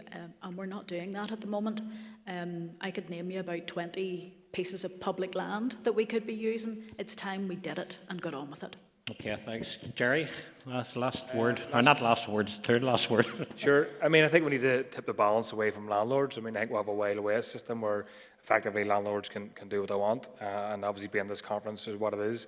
I think we need to challenge that. And obviously people coming to us saying the landlord is proposing increased rent by this, by that, and can't do anything about it. And I say beyond getting involved in the likes of, CAT2 and other groups that are challenging it, there's not really enough you can do. So challenge that. I mean, I don't take my the full MLA salary, and I'm not private renting. But if I was to private rent Belfast, I couldn't afford it. £1,100 average a month is a rip-off. So challenge that, pushing back against that narrative, taking over empty homes, saying we have enough houses to house everybody, challenging the far-right narratives to say it's migrants or asylum seekers. The problem is executive policy over many years, and also challenge the fact there's no money. Hundreds of millions of pounds are paid out through universal credit and tax credits to landlords here because the fact we're effectively subsidising rent increases. Okay. So there's no rent controls, so the money keeps continuing to keep people obviously in their homes. So there's plenty that can be done. Okay. I just don't think unless we force them, the minister's going to do much about it, unless our PMBs. Thanks, Jane. You got that all in one line as well, see that? Colin. Yep, so absolutely more homes, and there needs to be a relentless focus on how we do that, working in terms of getting every asset we can in terms of public land and that, but the other part of it is relentless focus on prevention, doing that prevention earlier, putting more resources into prevention, coming up with personalised housing plans for people, mediating, strengthening the legislation on private renters, and ensuring that that housing becomes a right for people, and that we deliver upon that. Okay, thanks. And finally, Carl. Thanks. I will keep it to one line. The executive needs to introduce a Housing Act which underpins statutory funding of housing, and the fiscal rules need changed immediately so that the housing executive and Northern Ireland Water can borrow money. Those are the simple ideas which will fix a lot of the problems that we're discussing. Okay, we could go on all day. I know, Kate, you're trying to get me off. We could go on all day, and I've enjoyed every minute of it. But listen, thank you, Jerry, thank you, Kelly, thank you, Colin, and thank you, Carl, for participating in this panel. And so, finally, I think the conference is now coming to a close. It's been a fantastic conference. I've enjoyed every minute of it. I'm going to invite Kate McCauley, the Chief Executive of Housing Rights, the organisation that puts this conference on every year, to say the final words.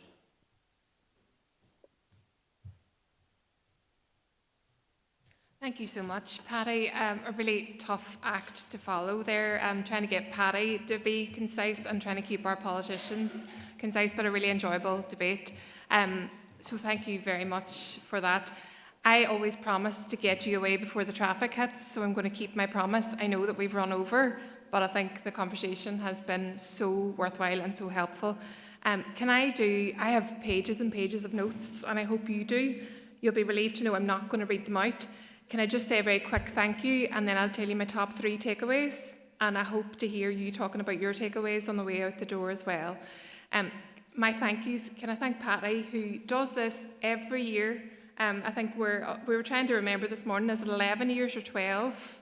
Paddy does it. He's such a good friend to Housing Rights, always volunteers to do it, and we'd be lost without you. He knows everybody in the sector, knows everything about it, and is just such a gem to work with. So thank you, Paddy, very sincerely. Can I thank all of our speakers, all of our workshop hosts, especially those who have travelled, and some of those have had to leave to get trains and flights. We really appreciated it. It takes a lot of effort out of your work, out of the normal things that you're doing, to sit down and think about a presentation and then to take a day out and come over. So really, really appreciate it. Can I thank our sponsors, TDS and Electrical Safety First. We're really lucky to have their support year on year. It's much appreciated. Can I thank all of you? There are a lot of people in the room who come every year, and there are a lot of people in the room who are maybe engaging with this particular type of conversation for the first time. There are people here who work in the private rented sector, and there are people here who work in homelessness, and not everyone works in both. And it's been really important that everyone comes together for this conversation because it's relevant to us all. So thank you for flexing to allow that for us today. So much in today. The slides will be available. I've had about 10 people ask me. Yes, I promise they will be available. I know there's brilliant stuff in them, of course. I said I would tell you my top 3 takeaways. My first was how we started the day. I was really struck by the way that the first session kind of came together. So David did the overarching policy bit. We had Jordan do the overarching economic context bit. And then Dr. Julie Rugg, in many ways, pulled it all together when she disaggregated the private rented sector and talked and gave a language to what we see so much in our work, particularly when she talked about the mediated market within the private rented sector, which I think was really helpful framing when we think about how this is a sector which is constantly being leaned on to help deliver other aspects, whether it be temporary accommodation, as Brian talked about, whether it be accommodation for people in the asylum system, whether it be all of the initiatives that David talked about as well, and I think that I know there was conversations happening over lunch because we're all nerds and we can't just talk about the weather, we talk about policy stuff instead, about there being a need for some sort of systems mapping which takes account of and which looks at the tension between all of those priorities happening at the same time, because there is a cohort within the private rented sector market that is feeling the brunt of that in the context of the supply and the affordability challenges. So there was definitely a piece there. And if you're interested in Dr. Julie Rugg's work, she did another brilliant piece of work, which is about what don't we know about the private rented sector, because there is a sense that we all think we know so much about it and we make assumptions. And her piece asked these questions about actually there are huge systemic issues that we don't know the answers to in the private rented sector, and we need to understand them and unpick them. So a good recommendation for weekend reading. The second thing I wanted to say is just to reflect on how we ended the conference. I was really struck by, and we had looked a lot at and spoken to colleagues in crisis and in the Centre for Homelessness Impact and obviously in the Housing Executive and in the sector. There's no shortage of ideas about how we prevent homelessness and how we strengthen this sector. Absolutely none. There are brilliant initiatives happening right here in Northern Ireland. It's brilliant and very encouraging to see resources being directed towards them, to see support being directed towards them. And it's exciting. It's an exciting time to be working in that space as we gather information, as we gather evidence. But I was really struck by James's presentation because he spent quite a lot of time talking about the legislative architecture in Scotland. And it reminded me of the salient point that when we're trying to do all these practice-based and policy-based interventions, in Northern Ireland, we are trying to do it in a circumstance where we have much weaker legislative environment. We don't have prevention duties. We don't have duties which require our public authorities to work together around We don't have, and I know it's very encouraging to see private rented sector reforms, but we're not as far ahead as we are in some other jurisdictions. And I appreciate that we won't always want to take from elsewhere, but I think there is absolutely scope where we need to continue to push that reform. So I thought that was a really interesting context to put this in. My third takeaway is the middle section, and I hope it's the takeaway that you have today. I'm always so impressed by the bravery of private renters when they stand up and they talk about their personal experiences. That takes guts. It takes guts and it takes initiative also to put forward the experiences of their contemporaries in the private rented sector. So I was really struck with the local testimony from Renters' Voice, from Jenny, and her words about what's keeping us will ring in my ears as I leave today. When she talked about security of tenure and letting fees, what is keeping us?